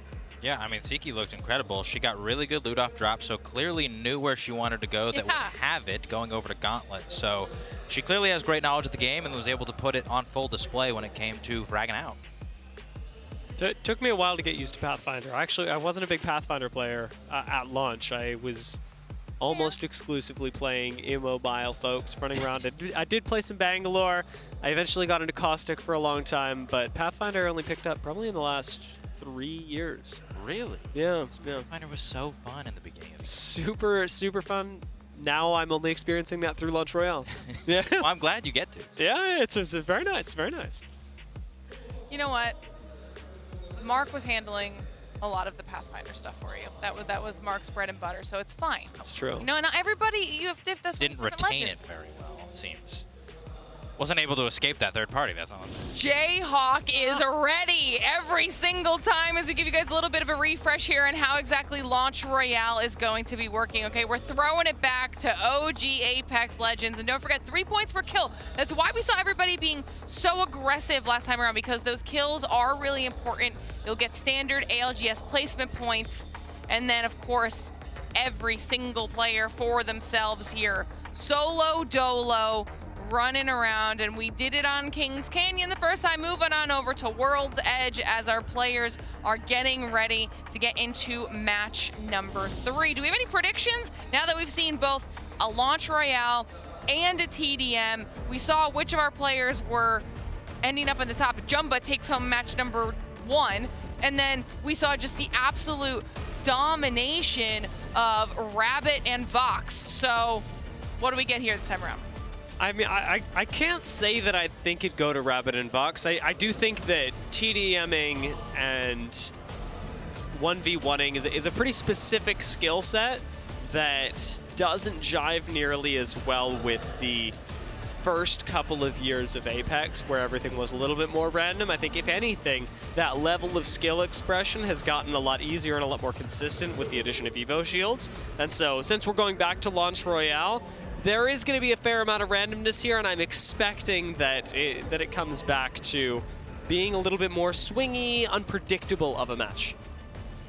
Well, I hope it is, because I really enjoy the fast-paced, aggressive nature of that Kings Canyon game. I do wonder if our players realize now that the deficit they have to cross to catch up to Jumba, and maybe are a little more aggressive than they previously were in the last game. Our players are dropping out of the drop ship, and we'll get an opportunity to see where that zone's gonna pull, and I'm just gonna let you all know at home right now while we are starting on with Honoka, who is right by countdown. Like I was saying, it's not where the zone's gonna go. No. It's not. It's gonna potentially be pulling a little outside of Monument. It is, you know, what I suggested. We're not quite getting the central part of Monument, but there's enough in that it's close. Devo? Devo? That's all you wanted. That's all you wanted.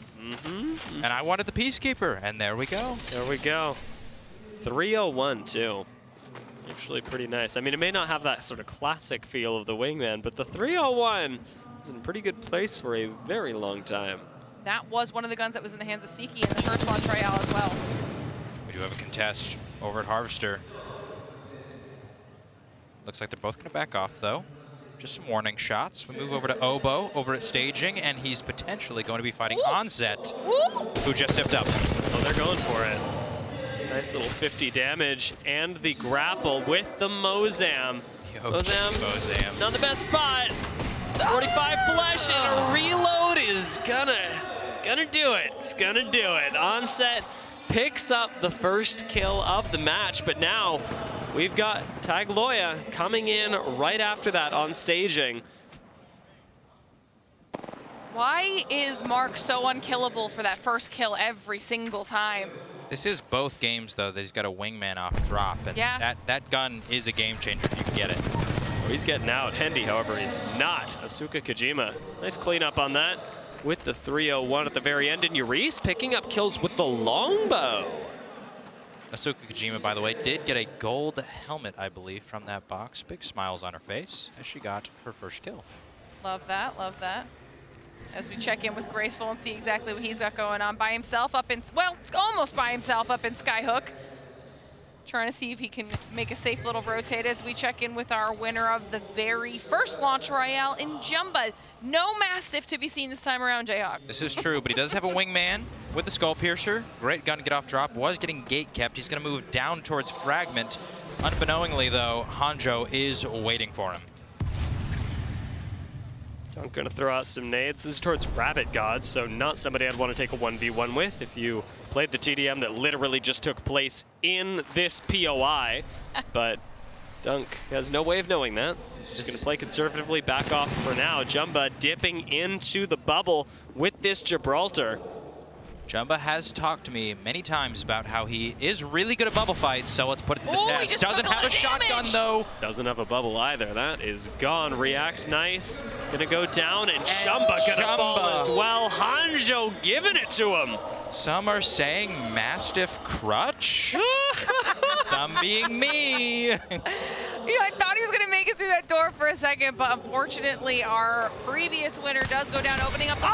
Nice shot by Shohei into the skull of Rabbit God, who was our top killer from our TDM. I mean, that's just unfortunate. You swing a corner and get one tapped in the face. That's tough.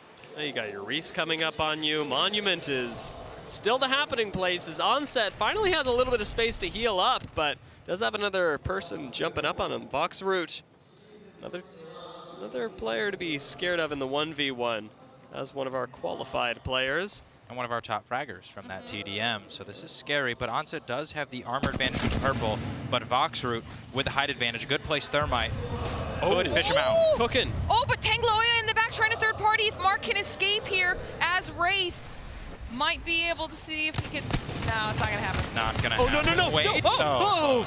Gotta get the armor swap though, to make sure that Tangaloya can't get the third party. Does get the swap. Good damage though. Not gonna be a cooldown for this Wraith. So Rabbit will have to just straight up take the 1v1. Skynate doesn't connect. Tangaloya though, bit lost. Loses track of the Wraith.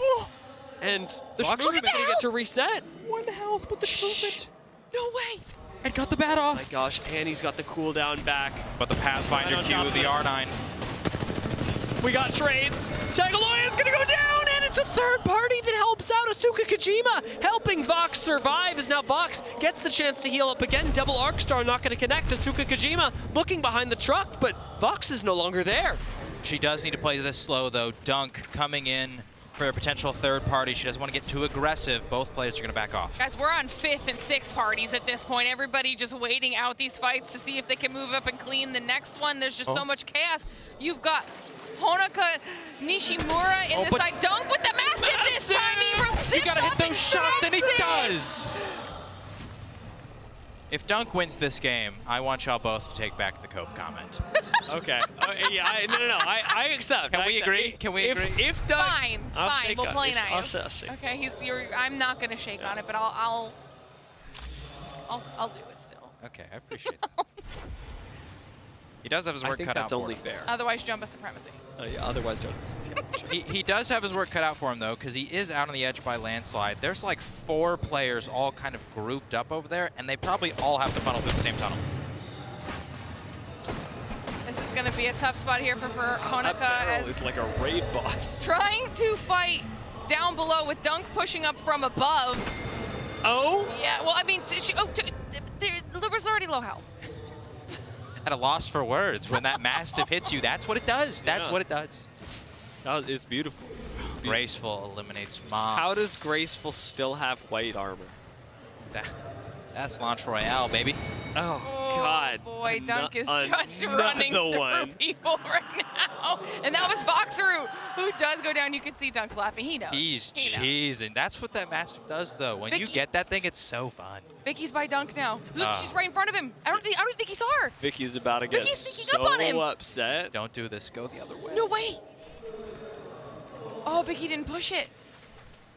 Dunk, though, move from the tunnel. Fujisawa giving up the train tunnel. I will say, I do think it's smart. Dunk coming in with that Mastiff. If you did hear those shots, it's good to back away. Yeah, fair enough, fair enough.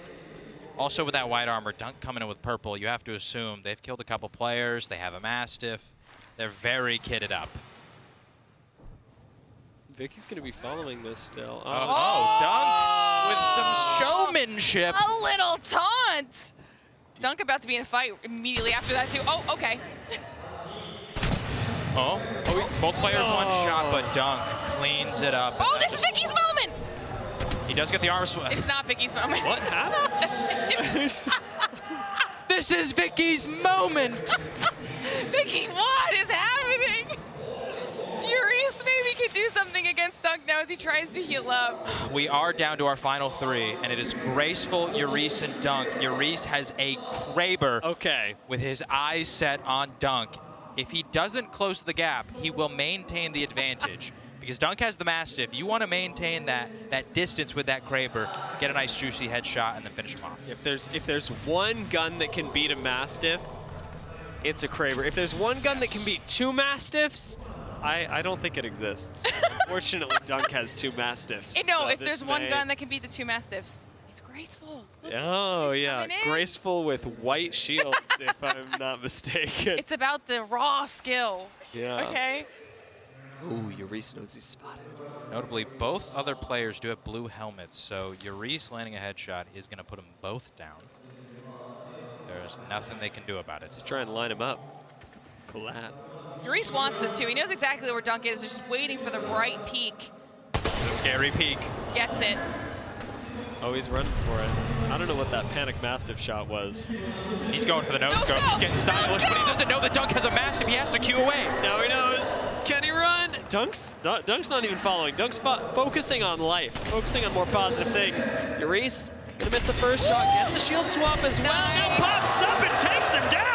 Urice takes down Dunk with the double Mastiffs, and now with Peacekeeper and Kraber in hand, looking around for Graceful, who's coming for the third party. It's the last 1v1. Urice v Graceful. 125 right through the white armor, but Urice gets taken down. Went for the Graceful takes him out. The showmanship.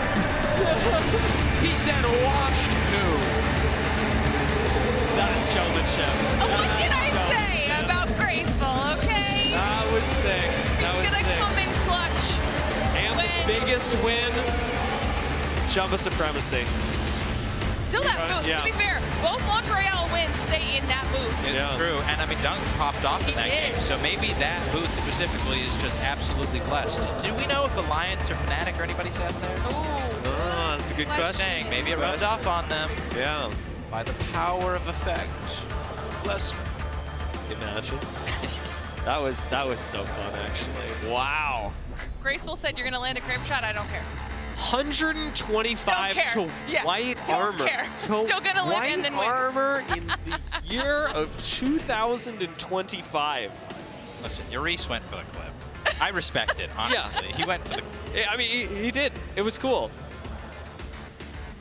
It still sucks to go down. I mean, it would have been cool if he hit it, unfortunately. Yeah. He didn't. Oh, that was impressive. That was impressive. And I would like to say, maybe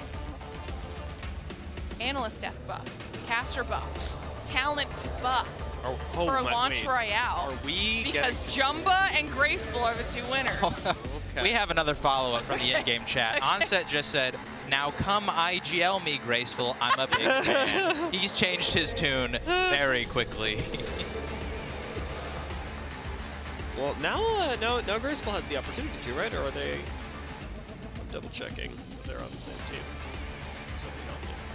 For what? No, they're against each other in TDM. Absolutely against each other. No, Mark and Graceful will not be doing an IGL situation with each other, at least. Maybe against each other, and that's about it. All right, well, that's something. Do you think if Onset wins, he goes back to trash talking Graceful? Yes, absolutely. Unequivocally. Yeah. Flip-flop, flip-flop. Yeah, He might do it even if he doesn't win, but he just, like, kills Graceful once.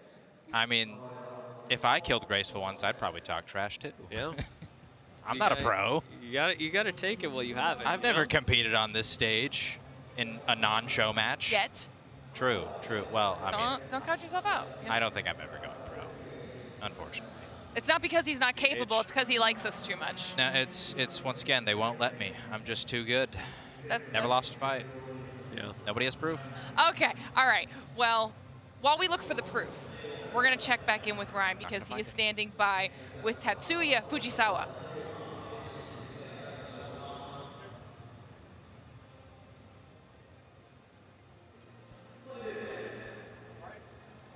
Oh, ただいま藤沢達也と一緒にいらっしゃってまして、試合はいかがでしたでしょうか。私は、ゲームが好きでアナウンサーとして普段仕事してるんですけど、こういうプロの方々と一緒に試合できて、結果は何より楽しいです。はい。So I asked him how the match went, and he explained that, normally he's an announcer by trade, but he's having a great time here, sharing the experience with lots of pro gamers and people that do this for a living. And it's just a very unique experience for him. そして、なんでもともとアナウンサーになろうと思いましたか？もともとこういうゲームとか漫画とかいわゆるサブカルチャーが好きだったので、アナウンサーとして北海道そして日本の皆さんにこういった楽しみを伝えられたらなと思ってアナウンサーを目指しました。So I asked him, what is it that inspired him to become an announcer, as a trade, as his profession, as his occupation? And he replied that, well, he's always been passionate about gaming and subcultures, and he wanted to do something that would allow him to share that experience with others all around the world, especially in Hokkaido. これからの試合を勝つ作戦とかでもありますか？さっきは緊張してしまってあまり前に出られなかったので、もう負けることは意識せず、次最後なんでとにかく前に出ます。はい。So I asked him if he has any, motivation or any tactics that he's going to use to try and get the win in that final game. And he said that, well, he was very, very nervous up to now. And now he's realized that since it's the last game, he has to go forward. He has to march forward and attack and try and get the victory. Let's see if he can get that done as the next match progresses. We'll see you later. Okay, well, Tatsuya Fujisawa absolutely sounds and looks like a caster. I'm not surprised, right? That's what we're getting up there, but then skill with it. Yeah. And love of the game, which is the most important in the... Absolutely. The passion, as Hal would say. In the, excuse me? The passion, as Hal would say. Passion. Come on, this is Apex Legends. It's true. The ALGS, the CEO, passion. Anyway. So we're taking a look here at our match 3 results. Urice, 27 total points at the top. Not matching Jumba's 30, I will put that out there, but still a strong performance as we've got Dunk. Graceful, even though, now this is what you were talking about in the first time around, Jayhawk, even though Graceful gets the win, he didn't come across as many kills along the way, so he's not at the tippy top in terms of points. Yeah, Urice was very aggressive on the south side of that map, and that bodes him well because now you see he is in first place overall, aggressive in both games, and that managed to be the difference. Wow. Pretty close though. Points, Urice, Jumba, Graceful. Dunk only 1 point behind Graceful after that. Siki still up there, 26 points. And then of course our 2 TDM Slayers, Rapid God and Voxer. 2 people we're gonna be looking at for this last TDM now to see if they can jump up the leaderboard. Yeah, it's gonna be, realistically, this is their TDM, and then we're all living in it. I am wondering though, Urice, Graceful, do they step up? I mean, they did in that game. Maybe in the second TDM they pop off. Just took a little bit of time for them to warm up. Yeah, maybe. Yeah, that's fair. We'll take a look back at some of these highlights from match number 3. And I believe that was Gaskin going down because he did play Caustic in that game. Did he? Yeah. We'll have to ask him. I'm assuming nobody else played Caustic, so. I mean, you never know, but once again, it was some massive supremacy all the way up until that Kraber hit at the end. Yeah, once again, not Cope. Master's pretty gross, and Dunk proved it. He didn't get the win, though. It was just unfortunate that he ran into a Kraber. Where did he get the second Mastiff? But at the end, he did have Wait, two he had Mastiffs. 2 Mastiffs? He had two Mastiffs. I respect the double stiff. Yeah, yeah. That was pretty ludicrous. And the showmanship here out of Graceful. That's the right way to end. All right, it's the right way to end your launch royale. And I don't know. Flex on him. You know what this means is what? that going in. Oh no, never mind, because we're not going into another one of these. Now you want another to. one of the though. launch royales. Now you want to. But if we had gone into another launch royale, he'd be the champion again, which would be very, very funny. Just like he started the day. But now, you know, since this is TDM, so it's. Either way, he's done a fantastic job, but the person who's currently at the top of our leaderboard is Jerice, which means, you know, we had to have Lace pop on over and check in, see how he's feeling. And I am standing here with Jerice, who is not brand new to the LAN stage and is currently at the top of the leaderboard with 37 points. Now, Jerice, how about you tell us a little bit about how the event has been for you? Obviously, you're sitting here with the streaming booths. How is ALGS Sapporo? Yeah, this is my first LAN of being in an Apex official LAN World Championship, and it's the energy is just amazing. And meeting like the friends that I've made with throughout Apex and meeting them in person, and it's just such a cool experience. And I can't wait for like the next few days. And yeah. Yeah, there's still so much more to happen. Now, let's talk about what Graceful did to you. Now, I did say he was washed. He managed to get you with the finisher. Obviously, you're not going to take that attitude, right? Yeah, no, to be honest, I kind of had to just give it to him. I had the Kraber, and you know, people like the Kraber. You have to do it. You have to do the last shot with the Kraber, and I just had to do it. And you know, sometimes you don't win everything. So, but yeah, I'm still on top of the leaderboard, so to be honest, don't mind. That's it. You're at the top of the leaderboard. It doesn't matter. Well, Jerice, best of luck for the rest of the thing. You're going to probably stay at the top of that leaderboard. Back to you guys at the casting desk. Oh, a little bit of a prediction there from Lace, and he's going to stay at the top of the leaderboard. But you had called it, Jayhawk. He was going for the style. He said if you got the Kraber, you got to go for the Kraber last shot. You can't not do it. Didn't go his way, but I respect the effort. I mean, it's a show match. You got to put on a show. You have a Kraber, you got to go for it. Especially when you land the first shot. They haven't even done any damage to you. Purple armor, I don't blame the confidence. Yeah, I mean, that is the correct move, even if it doesn't win you the game. And you get the added benefit of still being on the top of the leaderboards. Yeah. So it's not like you have that much to worry about, especially because we're heading into another TDM where Jerice is basically specially designed to succeed. He was one of the top 2 slayers for the blue team last time, but so was Graceful. True. So like you said, if they're warmed up now, this could be down to a back and forth between those two trying to fight for But top. just remember, Graceful's not in second. No, you're right. Yeah, you know? You're right. Graceful's got a ways to go. Do you think the Jumbo pops off here and maybe reclaims the title? I wouldn't bet on it, but it's possible. Interesting. Yeah. I just find that interesting. Yeah. That's. You know that Jumbo's gonna be able to go back and watch this entire VOD. Oh, I know. I'm planning on it. I think he's gonna make a video about it or something. He'll be upset with me because he did ask me not to be too mean. We said Jumbo supremacy already. That's the opposite. Oh, that's right. You did say that. We did. You did say that. We did. We're good. We're good. Don't worry. He's digging his own hole. Yeah. We're just watching on the side. I mean, he'll be fine. He'll figure it out. Once again, where was that in BLGS? Needed a Mastiff. By the way, Genome was in the in-game chat, said bring back the OG Mastiff. Don't do that. Devs, don't do that. That would be rough. That would be rough. I did want to see Care Package All-Star again, though. We didn't get to see much. Yeah, I agree. It technically got taken out, but that was a really fun weapon.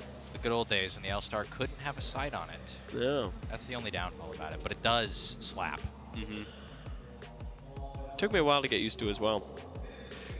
What are you giggling about? We're talking I'm just about the L-Star. It's just a reminiscing. Like, I'm loving the reminiscing, you know? I'm envisioning a dev just watching this being like, oh, yes, heard Dia would like this back in the game. Let me fix that right up. Maybe we'll create a special mode for Jayhawk so he can have X, Y, and Z for his guns. Oh, they already did. I love this nostalgic game mode because all the guns I love, the character, like Wraith with Wingman R9, oh, it just brings back. Yeah. The way your eyes lit up when you saw a Digi-Threat was like a kid at Christmas. You know, to me, it's mostly about the attachments, like having the heavy back on the wingman and like being able to, of course, equip all of the heavy attachments as well, it just feels right. Back when you had 12 shots and could just spam it, so my 0.4 aim assist could go crazy. What a time. I miss that gun. Oh, we're getting back into our big TDM. And for everyone at home, this is the last TDM and the last match of our Sapporo Showdown. So everything is on the line for our creators here. This will determine who our winners are. We are on Skulltown now, and I see we've already got some adjustments. A good amount of Valk picks in the game because of that height. Very smart to try and take control of the skull itself. Shohei does get knocked off of the high ground, but Yuchi with Horizon has a lot of access as well. He's going to survive with some nice wall bounces. The rest of the team sticking pretty close together. But I want to know what Voxroot is up to, because if last Showmatch was anything to go by, Voxroot's going to be one of the players to watch. Oh my gosh. Another one. Graceful's farming as well, so's Dunk. Gaskin in there, Onset in there, getting some kills for the red team. And honestly, it looks like everybody's a lot more warmed up because now the kills are a lot more even this time around. Yeah. I do think players are going to be a lot more aggressive in this one, as that class has Bolt, Mastiff. Close quarters fighting in Skulltown is going to be quick work with that class. Who looks there, Uris? Like, checking above? That is some old school player type game sense. That is very nice pickup. Slide on through underneath the garage door. Asuka Kojima taken to the high ground. Getting climbed on. Everybody up here. It seems like there's a bit of a safe spot at the very top of this for the blue team. Rabbit does take out Uris, but Graceful refrags him. Unfortunately for Graceful, if he does want to catch up, he actually does have to out-frag his two teammates in Jumba and Uris. Ooh. Looking for some snipes here with the Sentinel on Shohei. I mean, if red team wants to have a hope of winning this game, they have to take control at the top of the building, I think. Right now, blue team owns all of that. It's getting them slightly more kills at every turn. They're keeping just ahead in a way that is not going to be helpful if you are a fan of the red team. The tough part is they do need to make a coordinated push, because if you just keep going up there one by one, we saw earlier, there's like 5 people on that height. You're not going to win that. Yeah. This could be it. Oh, that's nice. And I'm assuming that they can't talk to each other right now, so there's, you just kind of have to go off of what everyone's doing in-game, and at almost double the points right now, blue team has found a rhythm, and Uris and Graceful are at the top of their team leaderboard, so exactly what we expected to happen is going down. Uris still slightly ahead. I'm sure Graceful knows. I'm sure we're keeping track. Rivalry between these two players is Dunk with the Kraber. Not quite connecting, but one of these days, that was a no-reg for real, actually. Oh, Dunk, come on, man. No, that one. Just give me one. He's got it, he's got it, he's got it. This is cruel, just give me one, Dunk. This is cruel. Just give me one. Oh, God. The humanity. They were popping a bat. Oh, man. We're going to see him get a... Listen, I'm sure everyone's been there, yeah. He's thinking about Fade. I think Fade is stuck in the back of his mind. We're back. The observers know exactly what they're doing. I can't believe they 2 shots left. Voxroot's gonna bring it back here with the Mastiff. Behind Uris, taking him out, getting a kill, trying to play a little bit of catch up now, and they have cut the lead down to just 7 kills, 6 kills, much better. We are gonna need that little grouping of 3, Voxroot, Rabbit God, and Yuchi to step up. Those are the 3 that absolutely carried their team last time. They've now made their way up to the top of their team's leaderboard after a little bit of a slow start, and they're almost back in this. They know exactly Dunk. Dunk. They know what they're doing. They know what they're doing. Give us the last 2. He's dead. Oh, Can't he's do gone. it. Honestly, I would have done the same. That's a Kraber montage if I've ever seen one. It is. Somebody post that on Twitter, please. Oh my God. React nice with the bow check, actually. Doing pretty well. Although, in a bit of trouble. Playing Mirage, though. Can't pop a heal, go invisible. That's pretty nice. Actually, might force me to learn how to B-hop. Every single time red team's managing to cut the lead down, though, blue team just answers back with a few kills to just keep themselves that tiny bit ahead. They are gaining some ground here, though, and I think the interesting thing is they didn't actually end up challenging for the height. They managed to pull the blue team off of it by just refusing to engage with it. Yeah. Yeah, not a bad strat. Foxroot, like you were saying, now up to 11 kills for the red squad. Gucci getting oboe, but then going down themselves. Yurice and Graceful were off to a really hot start, but they have slowed down a little bit here. I don't quite know how the scoring works when it comes to your own team, but Jumba is actually not that far behind them. Yurice at 8 kills, Graceful at 7, Jumba at 6. If he could close that gap, there's maybe a chance that he could win this thing. Anjo, really nice attempt on the Voxer, but didn't quite work out. We are nearing endgame territory, though. Just about 12 points left for the blue team to close this one out. And Yurice is still in the lead with 10 kills. As we are getting closer, this is a very tight-knit game. Red team only 1 kill behind. I am wondering, when we get to those final few kills, do teams start to play a lot more conservative to try and avoid death? Oh my gosh, oh my gosh, we're so close. 5 kills left for the blue team. 5 for the red, 4 for the blue. The back and forth. This is not what I expected when we first began this final match. 72 for blue, 73. 2 kills left, 1 kill left. Blue team surely has this. We're waiting on that last one. I don't know who's gonna take it. And of course it's Yurice who swoops in and finishes things off for the blue team. I mean, sure, blue team gets the win there, but Foxroot, 15 kills. Tanglaoya, 12 kills. Rabbit got 10 kills, all on the red side of things. And all those points going to their individual total as well. Even with Yurice and Graceful getting 11 and 10 respectively, this is going to be a pretty close top of the leaderboard. Yeah, I wonder with the 2 TDMs, whether we still have Voxroot, Rabbit God getting some of the most kills. Probably Voxroot, right? You'd have to imagine, especially with how they played in the second Launch Royale, picking up a few kills there as well. I'd say it's a strong contender for most kills. Yeah, Voxer, I believe, got 28 in the 2 TDMs combined. Yeah. And so with those 3 points you get per kill in the Launch Royales, I do wonder where they'll finish. Yeah. Not too shabby.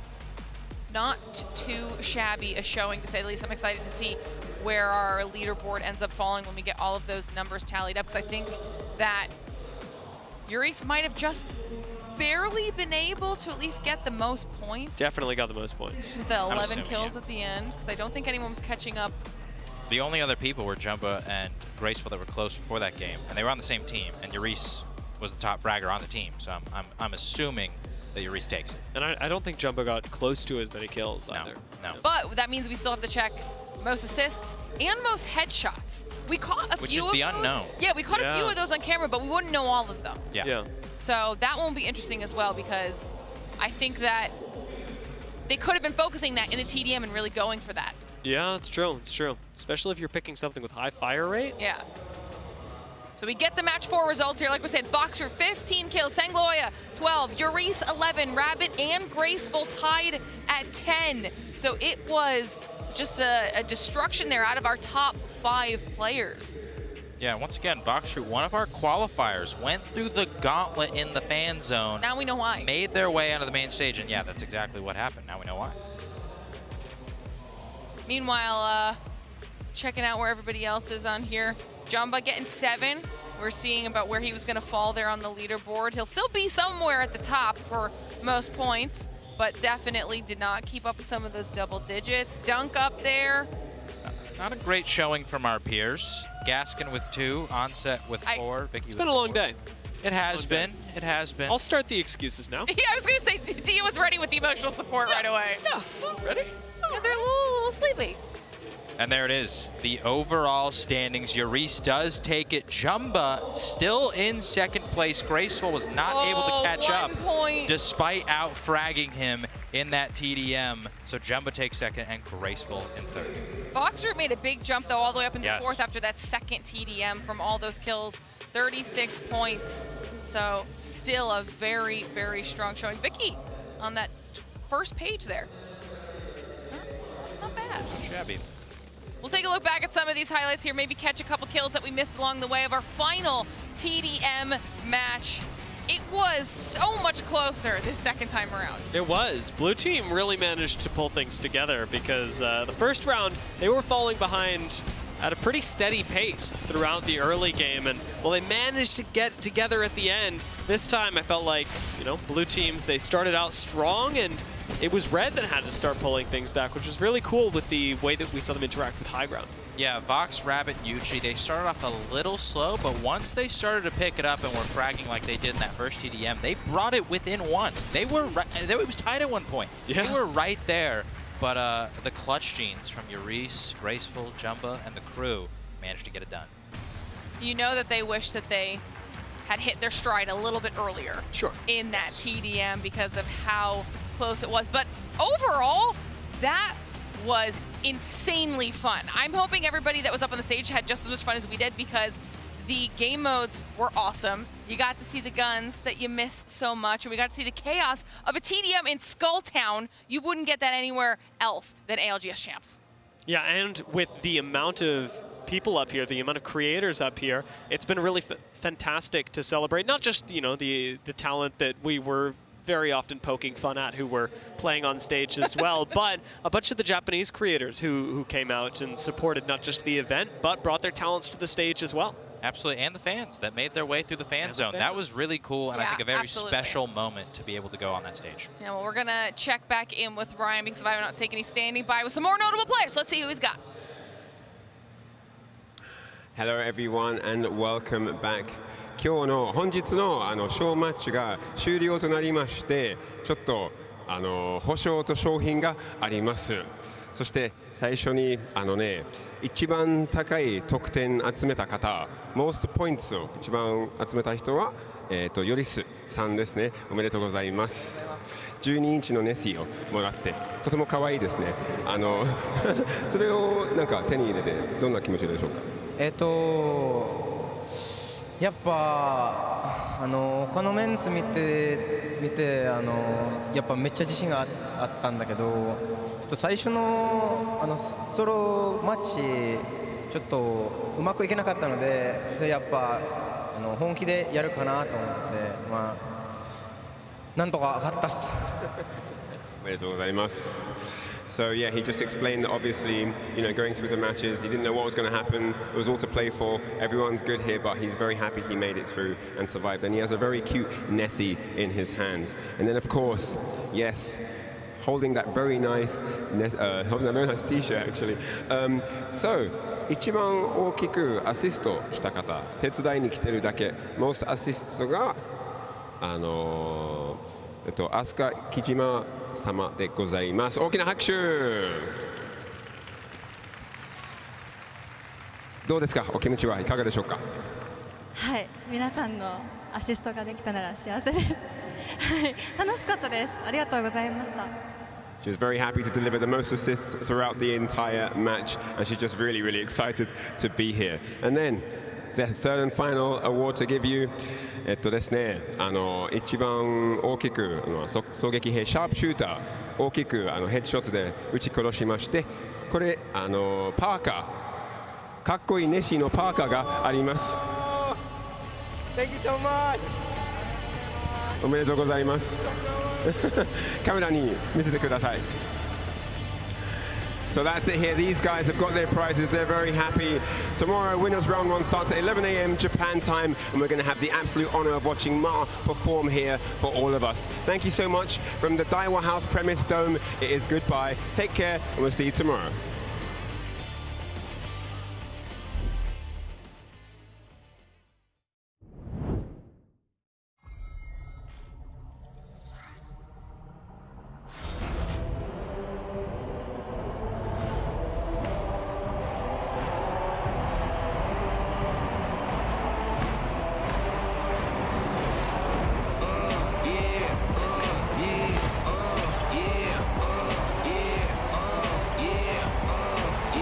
Wait a minute, get it how you live it. 10 toes in when we standing on business. I'm a big stepper, underground methods, top notch. Get them news, nothing less on. I like your errors. Pushing culture, baby, got that product you can measure. Then we gon' cut them out. My barber got me looking. Getting ready on that top. grade. You ain't walking out of lies, you know what we on. They ask me how you get like this, how you get like this, yeah, swerving. Moving to the money like it's urgent. Hands on God, so I'm in it like a surgeon. Only thing I'm breaking is her back with a motion. Yeah, baby, go bring out the goodies. Stuffing it inside the hoodie, now we turning out to boogie. It's cool, I used to fight the bullies, now I'm fighting in the dark. Guess some things don't leave me fully. The time pushed me, then the time pulled me. Man, I would not budge. If you got it, then just call my pussy. What you think this is? We ain't worried about it. Watch this girl do it, they ask me how you get like this. What you think this is? We ain't worried about it. Watch this girl do it, they ask me how you get like this. How you get like this? How you get like this? How you get like this? How you get like this?